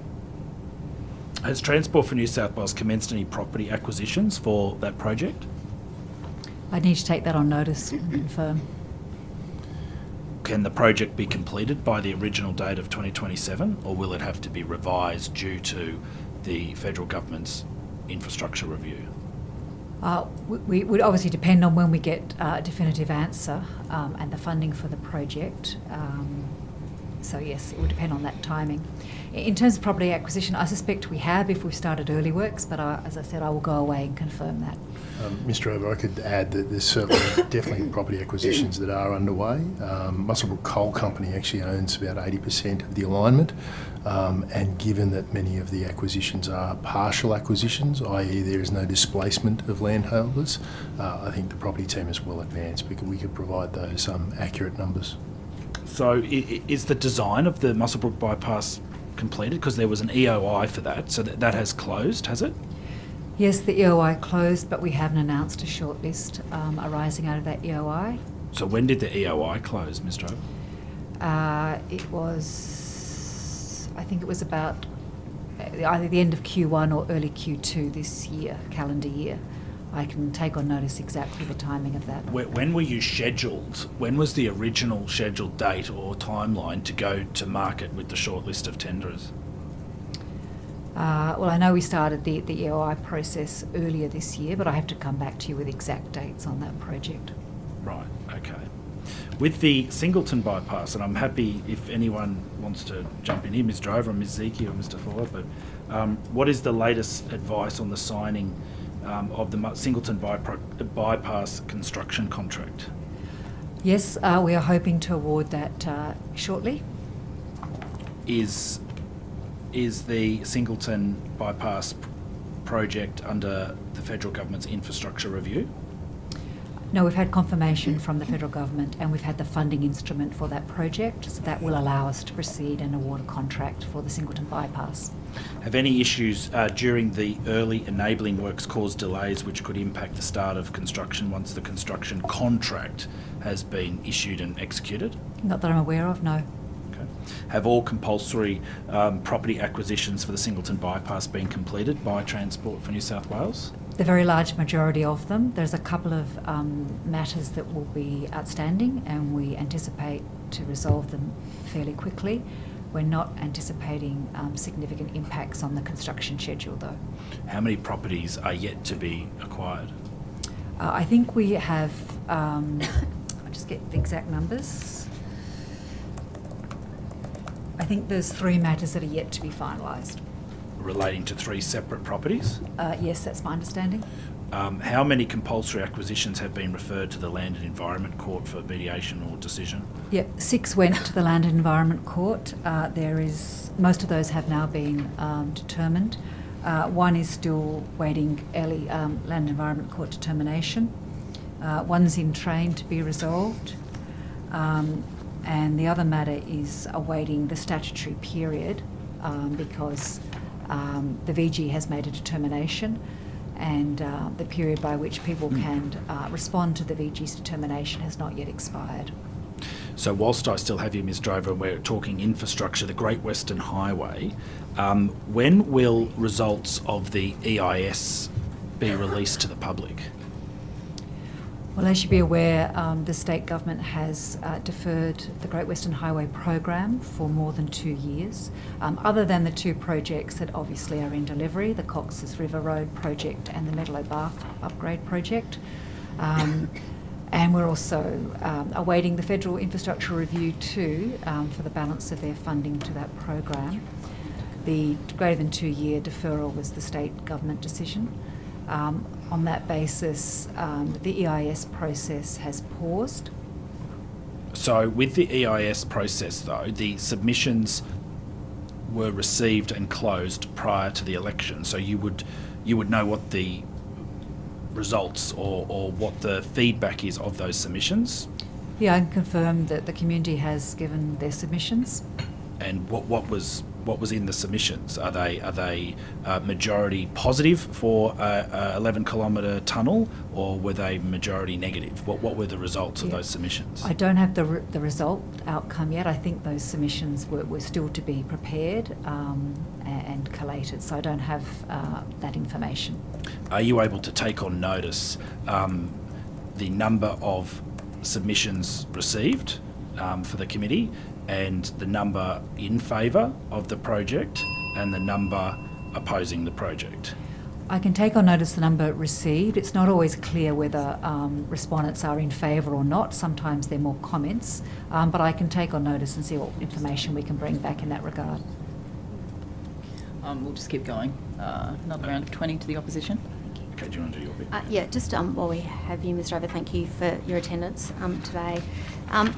Just on the 90-day review, so could you let the committee know how many projects and what quantum of funding is on hold? You alluded to some other projects. Is it possible to give an answer on the funding that's on hold and the number of projects? If you need to take it on notice, that would be very understandable as a result of the 90-day review. So the vast majority of all the projects in New South Wales that had federal funding are subject to that review. There were a couple of exceptions that were very well advanced, like the Singleton Bypass, and you'd be aware that there were a couple of other projects that were subject to that review, but again they were well advanced. One that we awarded just a couple of weeks ago was the Jervis Bay intersection project. We were able to communicate with the feds and get their agreement that it was okay to proceed and award that contract, and their funding would be there for us. In terms of the number that are subject to that review, I don't have an itemised list, but we could take that on notice and bring that back for you. It would be appreciated. But it was the vast majority of projects with federal funding in New South Wales. Thank you. It's understandable and pleasing that the Jervis Bay intersection, because I think the early works had started there in any event, so given the fatalities on that intersection, that's pleasing that that's continued. So given that projects, right, so those projects are yet to be confirmed by Transport, subject to the finalisation of that review. Is that essentially what you're saying? Well, they're yet to be confirmed by the federal government about which projects they are going to fund and how they're going to fund those on the basis of that funding. Okay, and then are those projects that are in the review referenced in the budget as such? I would have to refer to my colleague, Ms. Hong.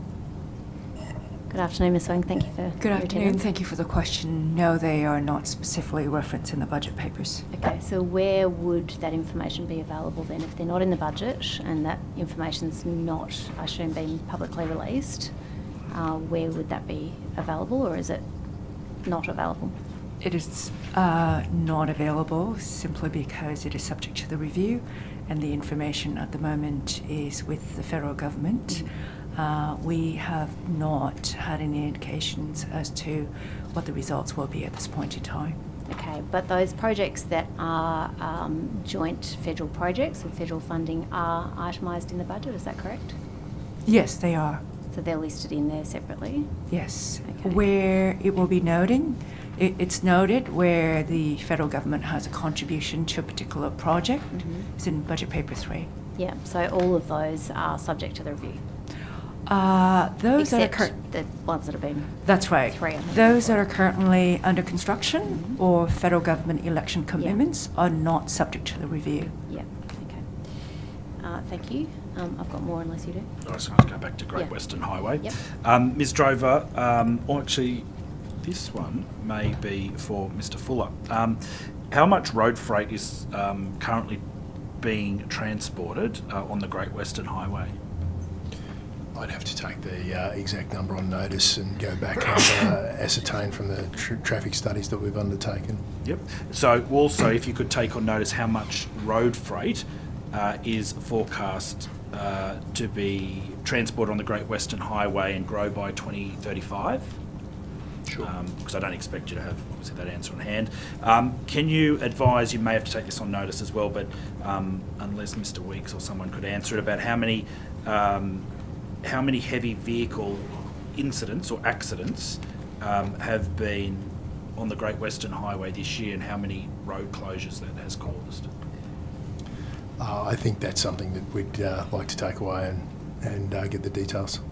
So also, how many times has the highway been closed due to weather over the last 10 years, which I'm more than happy, it's quite an extensive one to take on notice.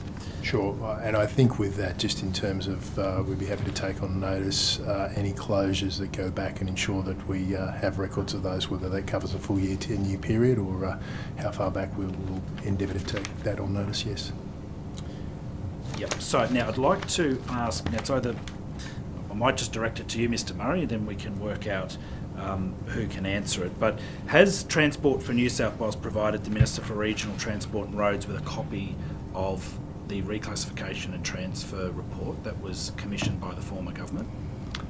I'm aware of the work that we've done and seeking the advice of the former Premier in terms of access to that report. Matt, do you have any further? Yeah, my understanding is that the Minister's office has been provided with that, I think is correct, Ms Hayden. And but we also understand that was not the release information that was provided from previous government was that it was effectively to be treated as a cabinet in confidence document and not distributed publicly. On what date did the Minister Aitchison's office request a copy, or request that the former Premier or the former government release that report to the new Minns government? Ms Hayden, I don't know if you have that information. I know it was some time ago. Perhaps we might have to check the exact date. It was. We'll have to come back on notice just to confirm the dates. What Transport did was seek advice and request from the former Premier to be able to share that report with the new government, which was provided. What we are currently doing is looking at if and how we can release that publicly. So are you saying the former government, the former Premier, has stipulated that report be treated as cabinet in confidence? The advice is that it could be provided to the government, but the terms of reference for the independent panel was that it's treated as cabinet in confidence. Did Transport for New South Wales specifically request, though, that that report be made public, or I will request have that it can be made take public? it on notice as to what the specific request was. Okay, can you also, and you may need to take this on request unless you know Mr Fuller or Mr Murray, that on what date the report was delivered to the new government, the Minns Labor government, and on what date Minister Aitchison's office was provided with a copy? We can take that on notice, certainly. Okay. Moving on, and this may be one for Miss. I want Mr. Tom Grosskopf, if he's I think here. At the back.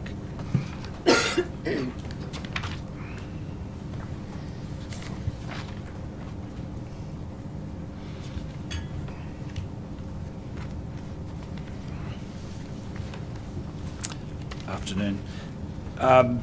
I hope I have some questions regarding the regional Roads and Transport Recovery Program. I think that's within your department, correct? In terms of the recovery, whose department is it in? Are you referring to the Betterment resilience Fund. program? Yep. Yes, I'm happy to take questions and then others can contribute. Right, okay. I asked Mr Hayes this earlier, but and it may be one that I will ask Mr Murray a bit later actually as well regarding issuing of the deeds. But Mr Fuller, how many deeds with local councils have been signed and executed under the Regional Roads and Transport Recovery Program? So my understanding is that we have 30 of the local government projects that have now been confirmed and approved with the Reconstruction Authority and with NEMA, the Federal Government Emergency Management Agency. Of those we've issued, and I might just ask Ms Hayden to confirm this, but my understanding was, and I'm just not sure if this is up to date overnight, but I had 21 deeds issued and 5 executed. Is that still the current number? Yes, that number is correct as of yesterday. Thank you. Right.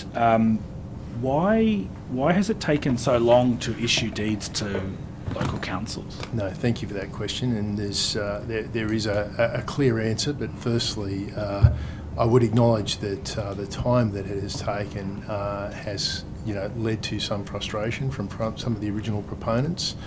As you would recall, there was a process that was applied for applicants and submissions were undertaken and in fact announcements made obviously early this year about that program. On review with the Reconstruction Authority, it was I guess assessed that there was risk of the federal government component, which was coming through the disaster relief funding arrangements, specifically through the Category D in that program.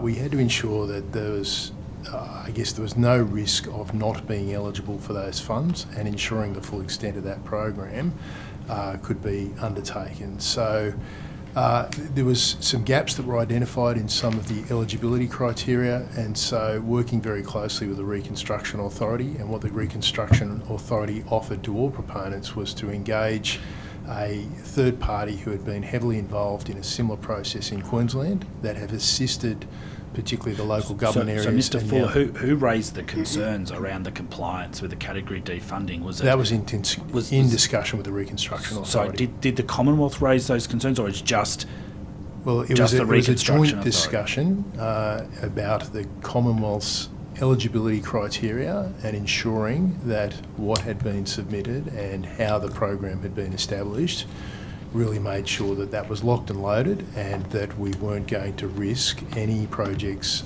not achieving eligibility. So it's been a bit of an involved process, but one that has been well supported to the proponents, the partners. So how many projects were originally proposed earlier this year to be funded under that program? There were 33 local government projects that were originally proposed, and at the moment we're at a stage where we're able to approve and proceed how on many 30. How many state road transport and on projects? State road we had 24 initially, and at this case we have reviewed and have assessed that 9 can continue. One of the reasons there's a lower number on the state road is we prioritise the local government partner arrangements and set to work. As I said, we had the Reconstruction Authority engaged a consulting company, Indris, that were very heavily involved in the Queensland process, and they worked alongside local government to help them fill any gaps in their applications and ensure that we had a robust So was the Reconstruction Authority concerned that they wouldn't get reimbursed through the guidelines with the Commonwealth? There was some concern about that, yes, about the eligibility criteria, yes. Right, even though that this criteria was stepped out and approved by 2 consecutive federal governments as a new policy, they still had concerns that they wouldn't get reimbursed from the Commonwealth. Well, I think it's fair to say there was a commitment from the federal government on the funding. It was very specific that was linked to Category D disaster funding arrangements, and what we needed to ensure was that those disaster funding arrangements have very specific criteria, and we needed to make sure that it lined up very closely to that, and there was no risk of not being able to seek that funding. So which 3 local government projects are not going to be funded, or have they just not yet been approved under the criteria? Well, they've not yet been approved. Whether or not they are able to be funded, we would have to come back because, as I said, we're undertaking a continued and ongoing review of all of the projects to either get them to a stage where we are very certain they will have eligibility attached to them or otherwise, and in the event that they aren't, we'll be looking at options as to how which three projects are they? I'd have to come back to you on the three projects specifically. So are there any transport projects? Obviously, we've had 9 of 24 approved. The remaining non-approved transport projects, is it a matter of an approvals process, or you have concerns that they don't meet the criteria? We are doing a thorough assessment to either ensure that they do meet the criteria or look at alternatives if those projects are at risk.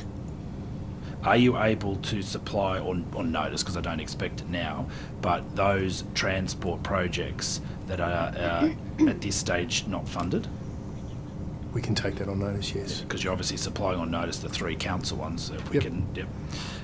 Have there been any discussions with regard to the Commonwealth on a stage 2 of this program?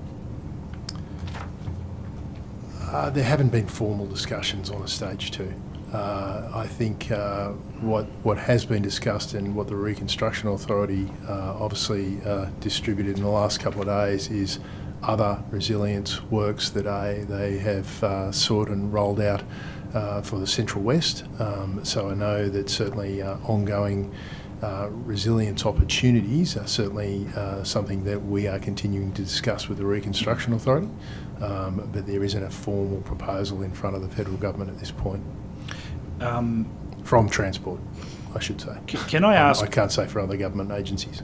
I just want to go backwards to the review. Who requested the review? The New South Wales Reconstruction Authority requested that Transport have another look at this. Correct. We in the discussions with the Reconstruction Authority and assessing the eligibility. Who in the Reconstruction Authority?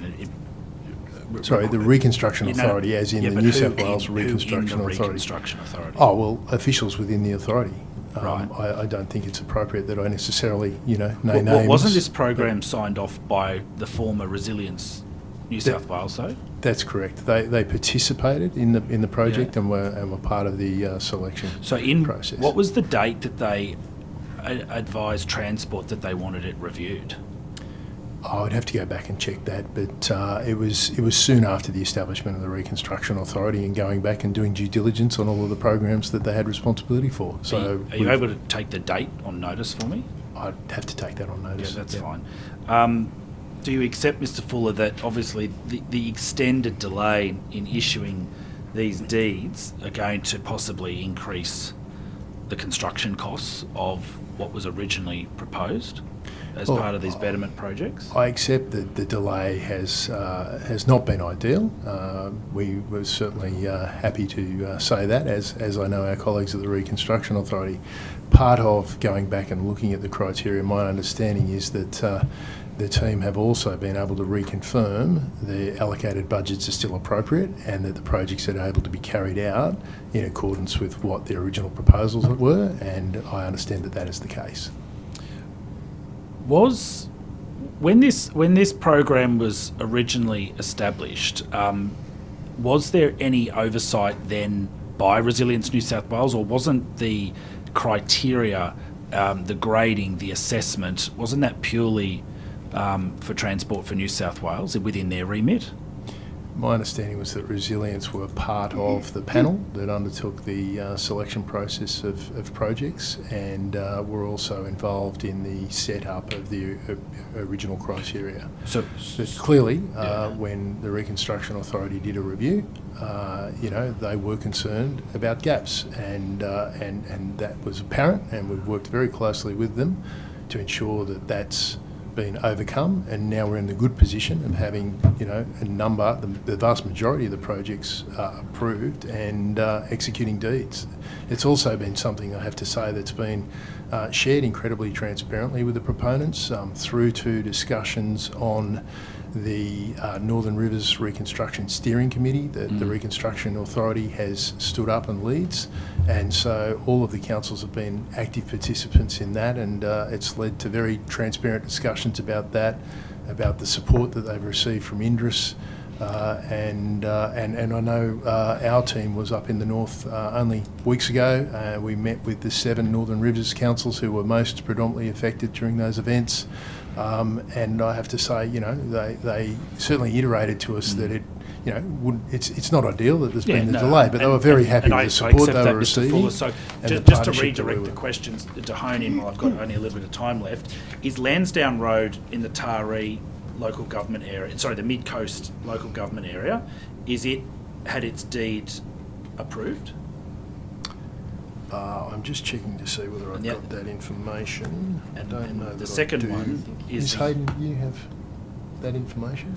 We'll have to confirm think if we might that's have one to. that's been executed. The- Fairly certain it's one that's been issued. Okay, the second one I have for you is the Yamba off-ramp, which would be a Transport for New South Wales State Highway.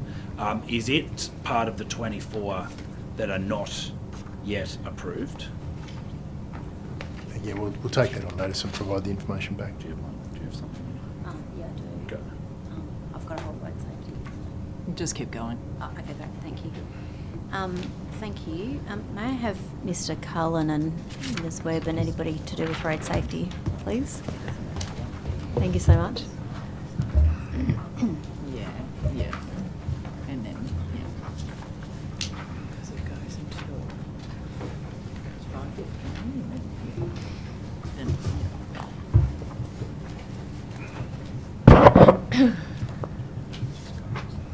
Thank you very much, Mr. Cullen. Thank you for your time today and your incredibly important work in road safety.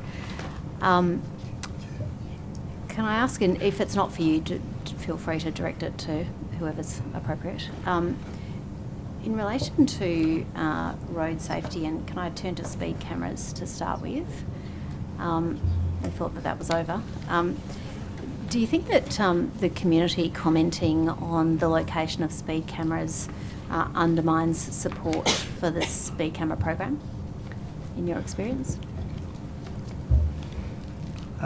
So we actually have a portal where people can nominate, the community can nominate speed cameras for particular locations. I think, we need to be transparent, we need to bring the community with us. They need to understand the value of speed cameras. We know that, each year we publish the outcomes of the speed camera programs, and they clearly save lives. They've saved literally thousands of lives since they were first introduced.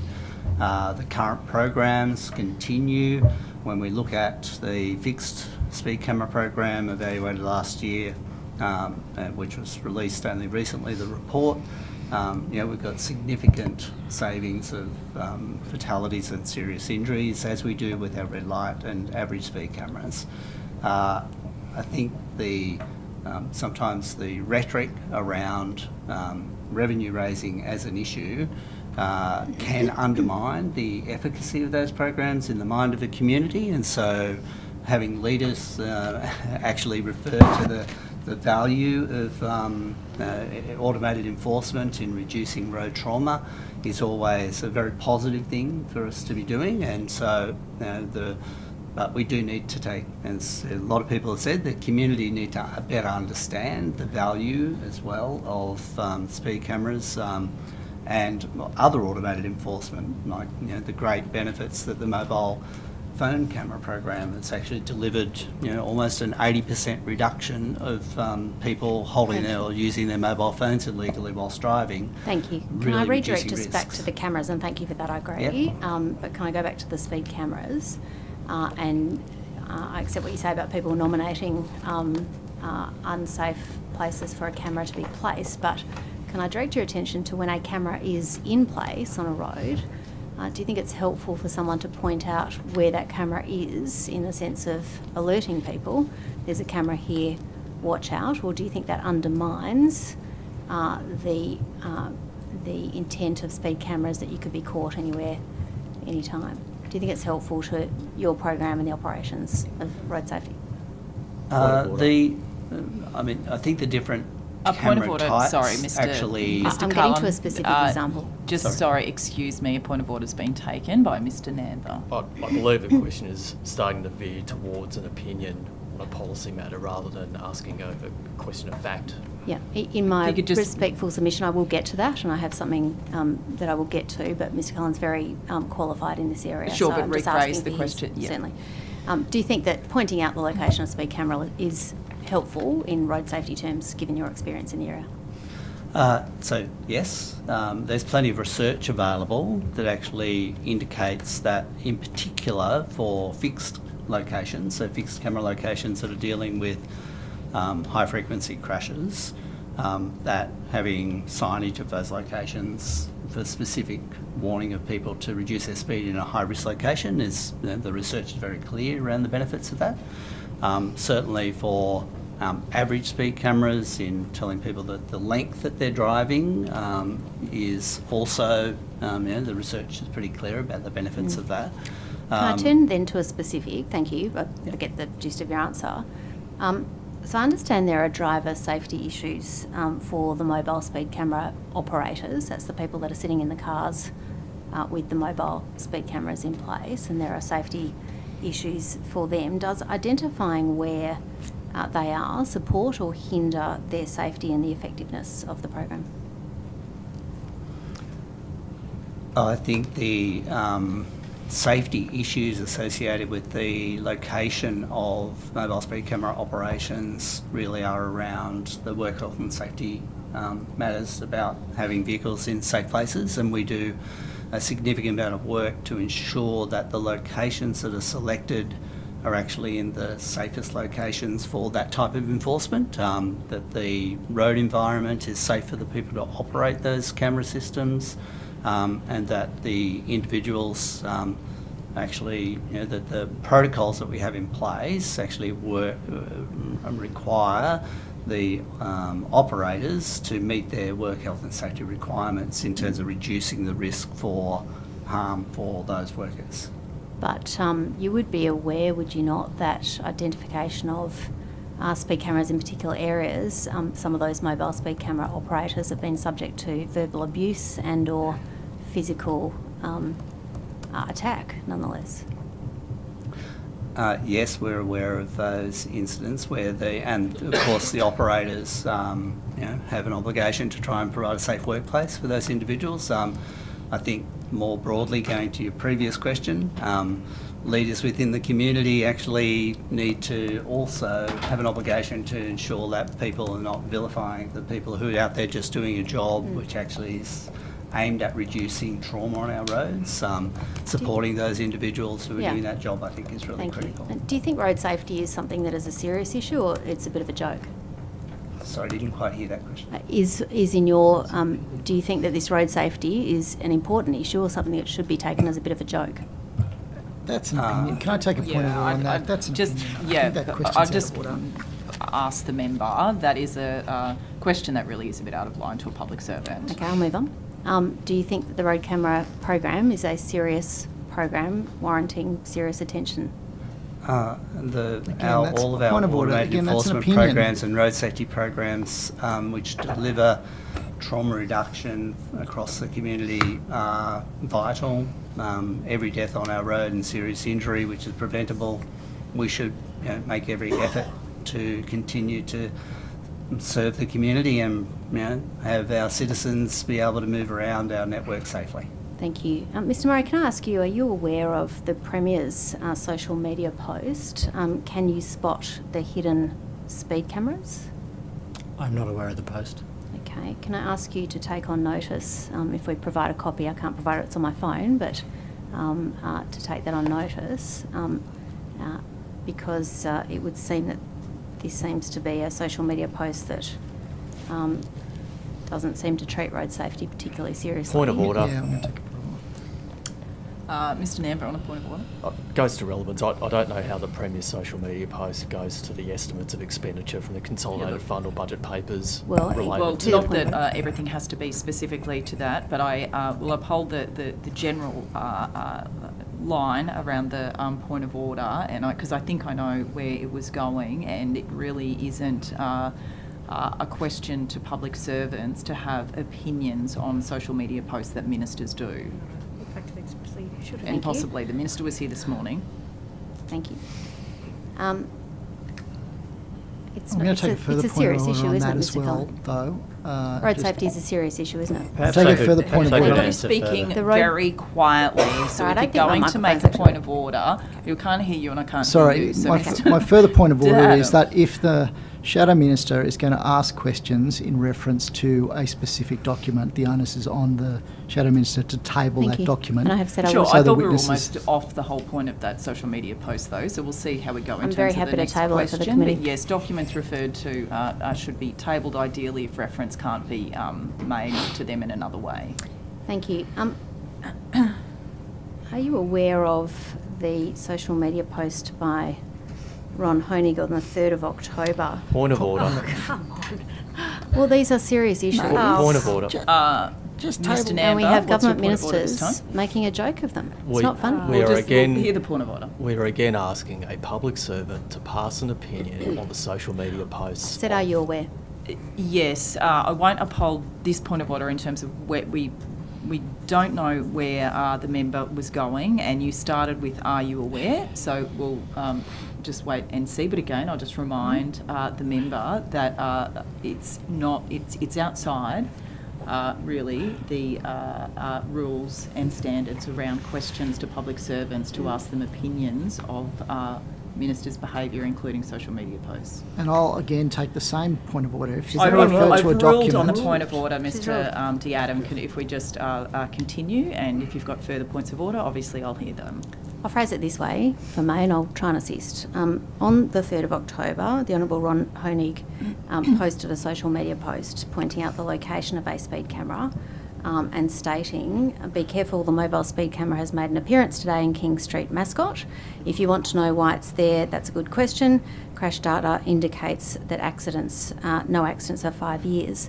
Does crash data determine, does someone have to have a crash before a speed camera is placed in a location? It depends on the program, and yes, fixed cameras have a threshold for the level of crashes for enforcement. Our mobile speed camera program historically has used multiple inputs into the location of crash for camera locations, including crash data locations nominated by police, which are difficult to enforce. As well as community requests. So a range of inputs are used, and then sites are selected on the basis of them being able to be properly enforced now with the signage requirements and safe to operate in terms of the operation of the vehicle and the operator. You alluded in your earlier answer to revenue and the so-called revenue raising of cameras, mobile speed cameras. Is revenue raised by mobile speed cameras? So yes, are the fines from speed cameras? The fines from mobile speed revenue? cameras and all automated enforcement programs conducted go to the Community Road Safety Fund under legislation established by the government in 2013, I think it was, or 12, yes. And they fund all revenue from, or fine revenue, where people have broken the law, done things that are unsafe for others on the road. That revenue goes into the Community Road Safety Fund to fund those education, funds, infrastructure and other programs. And education programs and road safety specifically. And the camera programs themselves, yes. So that doesn't go into consolidated revenue, does it? No. It doesn't go into any other programs other than road safety, does it? No. So it's not revenue in the sense of revenue that the government can spend on anything other than road safety, is it? That's correct. So would you deliberately place a camera somewhere in this program, taking into account crash data, to deliberately raise revenue for the purpose of raising more revenue by placing it in that location?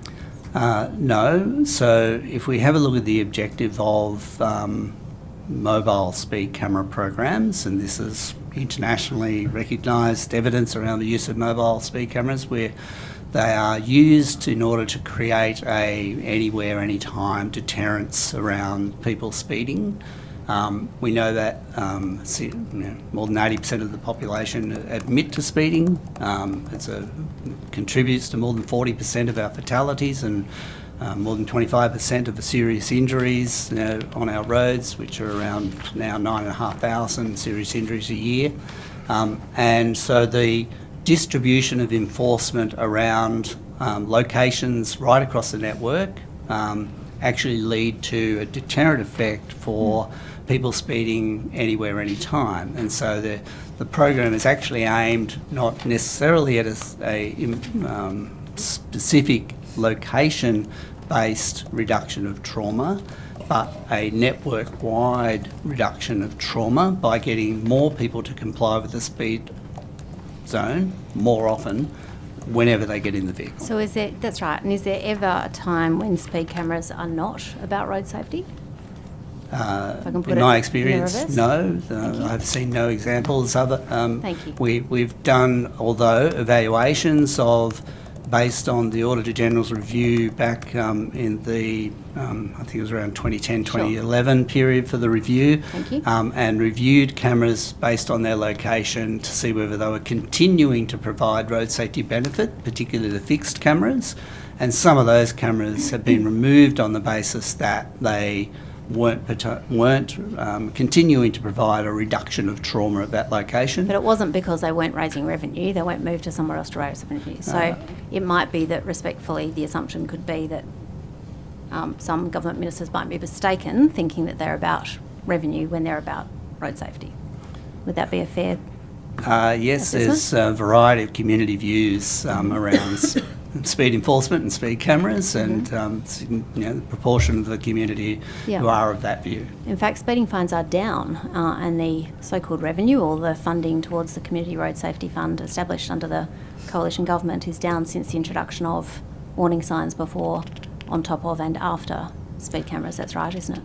Yes, for mobile speed cameras, but I'd point out that every speed camera program has the objective of reducing offending, and all the evidence is very clear that, in fact, whilst you put a camera in and you catch people speeding at those locations, that within a very short period of time there's a significant reduction in that behaviour within 12 months. And then within 3 years, we see up to 80% reduction in the number of fines issued, because they're very effective. When people get a penalty, they tend to change their behaviour very quickly. It hurts the hip pocket, you slow down. Well, and demerit points, which are an important part of that. Yep. Have the enforcement hours for mobile speed cameras changed in the past 9 months? So the policy with regard to 21,000 hours of allocation of enforcement across the whole of the network per month, and that's an on-average figure, can be affected by different inputs. So, for example, during the significant flood periods last year, is it down? Are the enforcement hours down, or in the last 9 months? I'd have to take that on notice. Okay. I can assist you with that. So they're currently at 20,000 hours a month. The target is 21,000 hours, and they've come up to 20,000 hours. Thank you. That's very helpful. Mr. Murray, can I ask you where, as Secretary of Transport for New South Wales, where road safety sits in your priority list as Secretary? Thank you for the question, Ms Ward. And certainly upon coming into the role 11 weeks ago, I have made it a personal purpose to be heavily involved in the road safety discussions, especially given, but not only because of the current road toll scenario that we are talking about. Within some of my first weeks, I was fortunate enough to join New South Wales Police as part of Operation Katana and spend the weekend out on shift as they launched that program with some of the senior officers in terms of seeing how they go about deploying the intelligence and the funding from the Centre for Road Safety. I've also visited the Crash Lab Research Institute in Western Sydney to see the latest thinking with manufacturers around safety equipment, and also have had multiple sessions with Ms Webb and Mr Carlon in terms of the policy-making discussions. So what would sit higher on your priority list than road safety? Road safety is a very high priority for me as Secretary. Obviously, the safety and reliability of our overall public transport networks is also incredibly important in terms of the whole leadership team, but safety is our number one priority. It's our licence to operate in New South Wales. Thank you. Can I turn to the budget again and just get clarification from you, if you'd like to refer it to someone else, Mr Murray. Just in terms of, perhaps Ms Swang if you prefer. So has the treatment or definition of capital expenditure, CapEx, changed in the 23-24 budget for Transport for New South Wales compared to how it was dealt with in the previous budget? You might need to refer it. I will ask Brenda to come in on that question. Thank you for the question, Ms Ward. I don't believe it has. Okay, so the definition is the same and the treatment of CapEx is the same. Thank you. So given there's been no change in the treatment of capital expenditure between those two budgets, specifically in relation to the budget figures, are they correct to the best of your knowledge?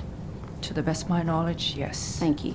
So given that the definition hasn't changed and given that the budget papers are accurate, specifically on the line item of road safety under Transport for New South Wales in both years, is the CapEx, is the state line item statement in relation to CapEx attributed to road safety specifically, is that higher or lower than last year? In terms of the CapEx number? Yeah. Mm-hmm. CapEx, yes.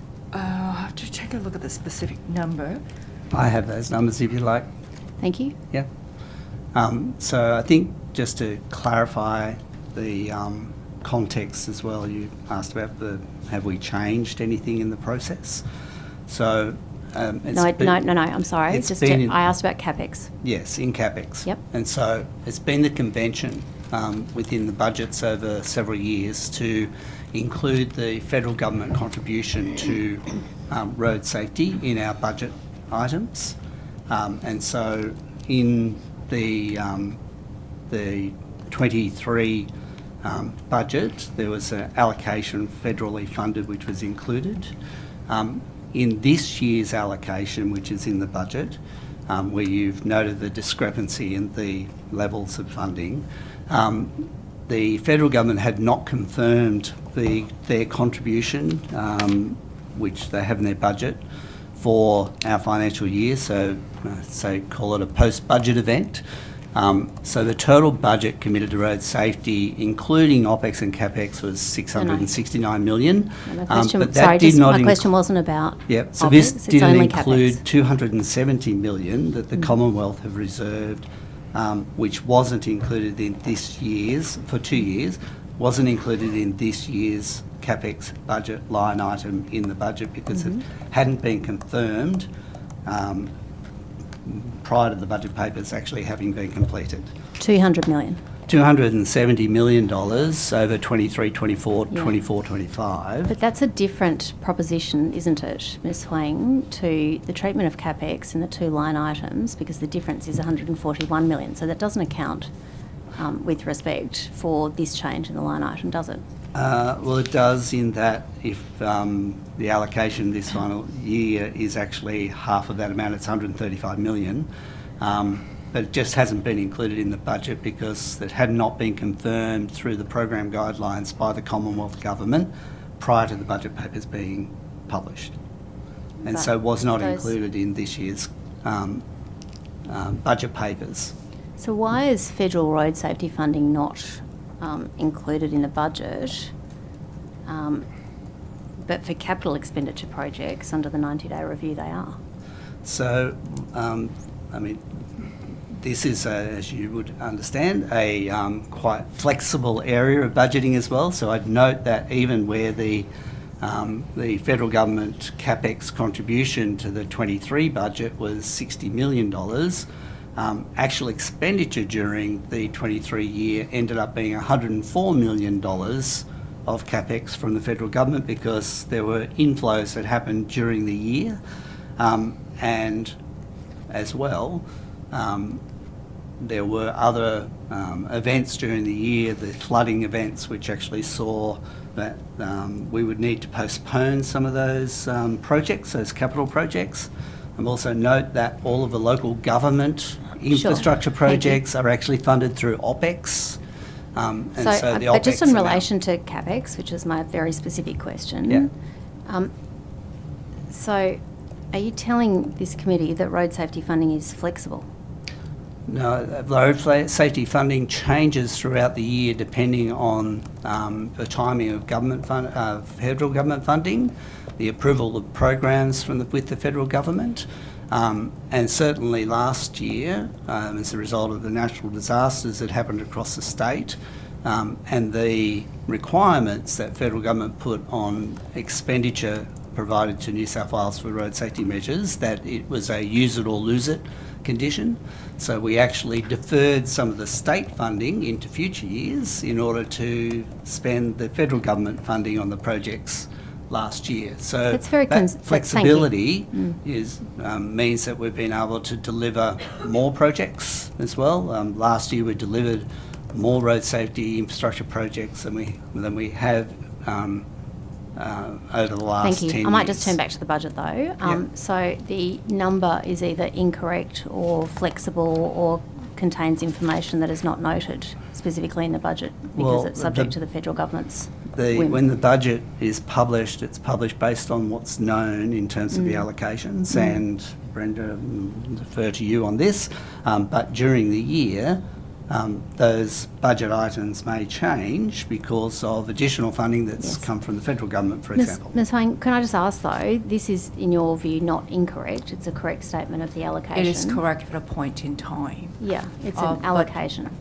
Yes, it is an allocation at a point in time. For the year. And it does change depending on what comes in and out during the year. So our budget does get revised through the Treasury process throughout the year.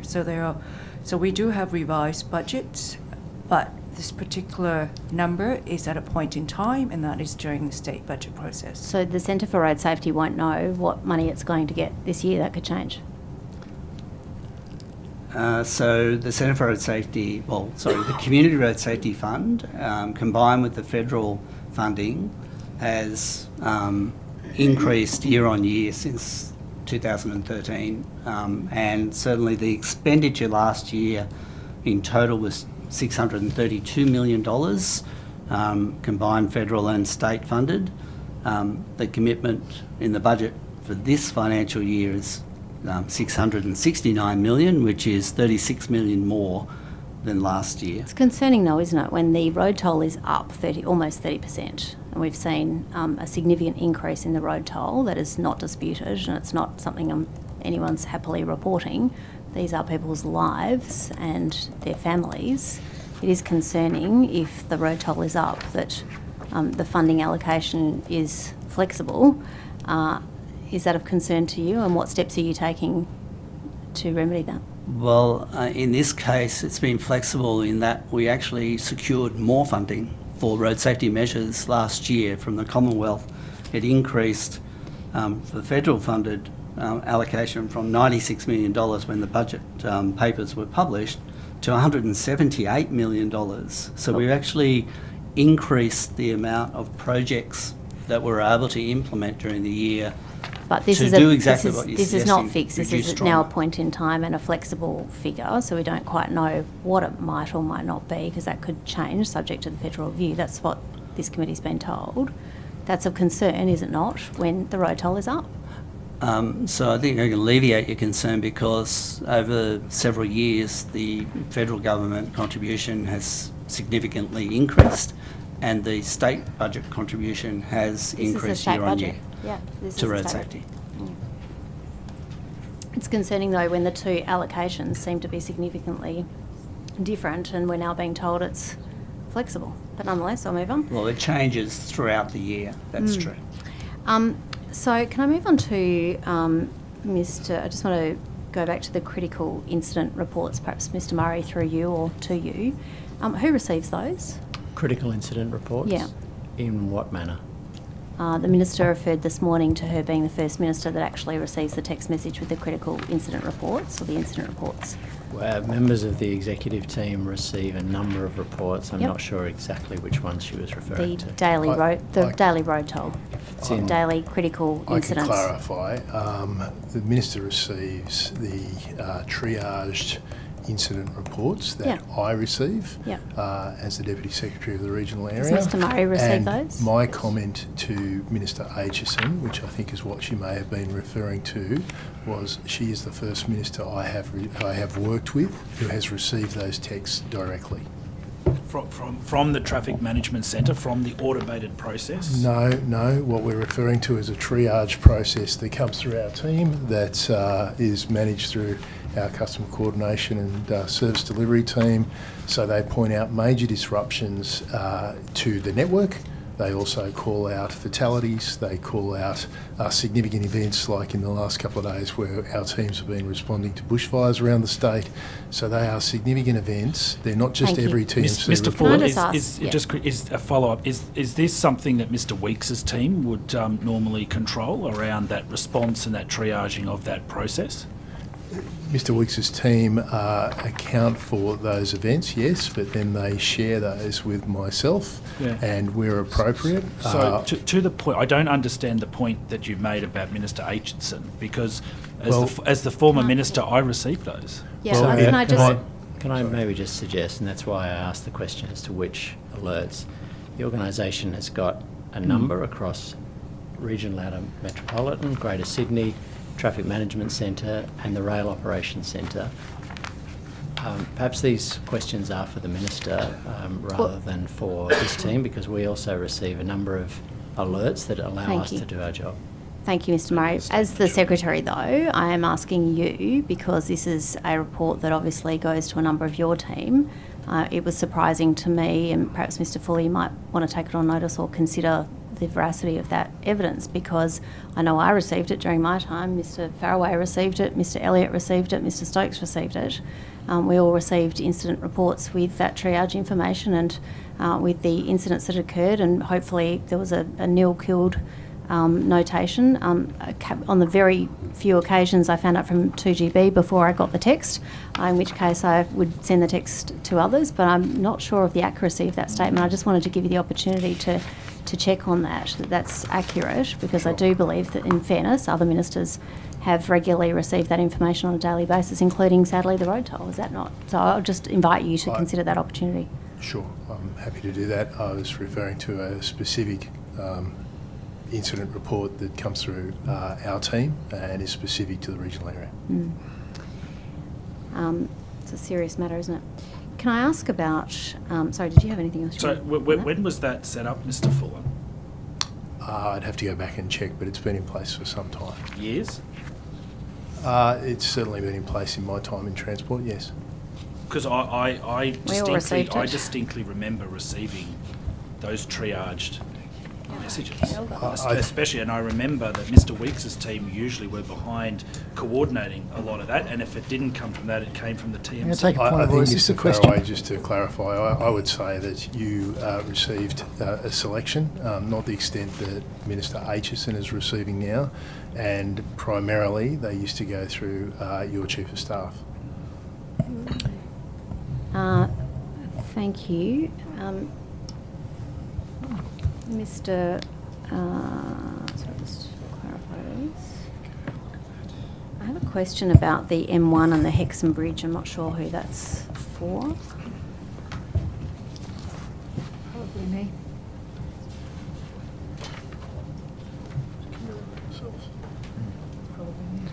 It's probably Ms Drover. Thank you, Ms Drover. It's about roadworks, so I'm not sure. And I have, in fairness, put it in general terms to the Minister, who was very helpful at the time. But I just want to get an update on the works that's being done around the M1 and the road between that and the Hexham Bridge. There seems to be some community concerns around what is being done there, and I can give more details if needed. But can you perhaps update the committee on what is happening there? Because there seems to be concern about the appearance of nothing happening and significant road delays. Okay, I may need some further details, but we have Sure. awarded 3 packages in that precinct. So there's the M1 to Raymond Terrace project, which is being delivered in 2 packages, the Black Hill to Tomago, about 10 kilometres, and then there's a Heather Bray package, which is about 5 kilometres. Then beyond that is the Hexham Strait project, which is an alliance, which is also being awarded. That's a brownfield project, so probably more likely to be causing some disruption on the network. Yeah. The M1 to Raymond Terrace packages have been awarded. They were awarded late last year, but they're only in the very early stages of their delivery, and we haven't substantially commenced on site yet. That's imminent. So it's probably the Hexham Strait, but I probably need more details of exactly what the disruption Can I is. give the information I have and ask if you can take it on notice and just give us an update? Because the concern is that it's a stretch of road between the end of the M1 and Hexham Bridge, so it sounds like it's the Hexham Strait. It may also be the Taro Bridge works, which have been the subject of critical work over the Could last well few be. weeks. Yep, could well be. The concern is that the delays in traffic are in both directions, as one lane is closed. And I have, in fairness, put this so you may be across it, but it seems to be that there is non-existent roadwork. So the concern is that there is nothing going on there, but there are delays at that particular project. No roadworks, no equipment, and no signs. So if we could just get an update on where that's at and what the prospect is Yes, for indeed. those That- delays being caused by the closure of the lane, that would be helpful. Absolutely, and those lane closures have recently been alleviated through the process of work that's being undertaken by Transport for New South Wales. It has been substantial disruption for motorists through that area, but we have been working very hard with local members, councils and the trucking industry because of the significant impact. Yeah, thank you for that. I think it was an hour delay, so there were concerns, and I did Yes, convey it them was. directly, so thank you for your help on And that. I just confirmed that doesn't relate to the M1 to Raymond Terrace or the Okay. Hexham Strait project. That's separate.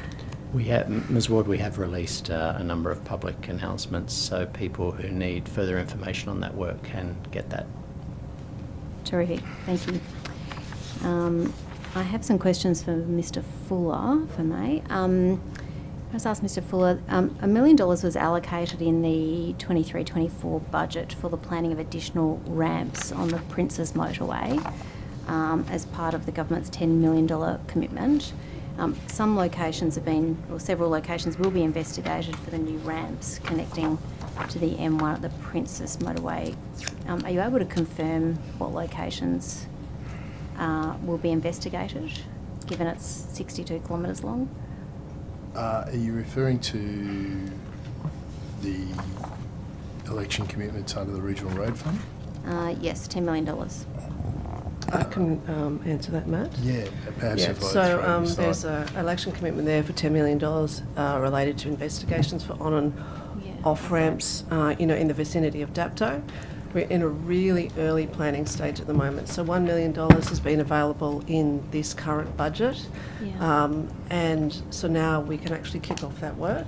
It's really important that we look at that whole section because we're not sure where is the best location for off or on ramps. So we're just in a very early stage in that project. Is the location of the southern side of Kanahooka Road one of those that is under consideration? That is one of the locations that will be under consideration. I can't remember all the intersections right now, but there's about 4 locations where they'll be considered initially from a modelling perspective to be able to understand benefits. I think given, particularly the modelling's important, but there are hundreds and hundreds of residents who I think are indicating that might be a location that you might seriously give consideration to. It will be considered, but I think what's really important is that we have the right solution.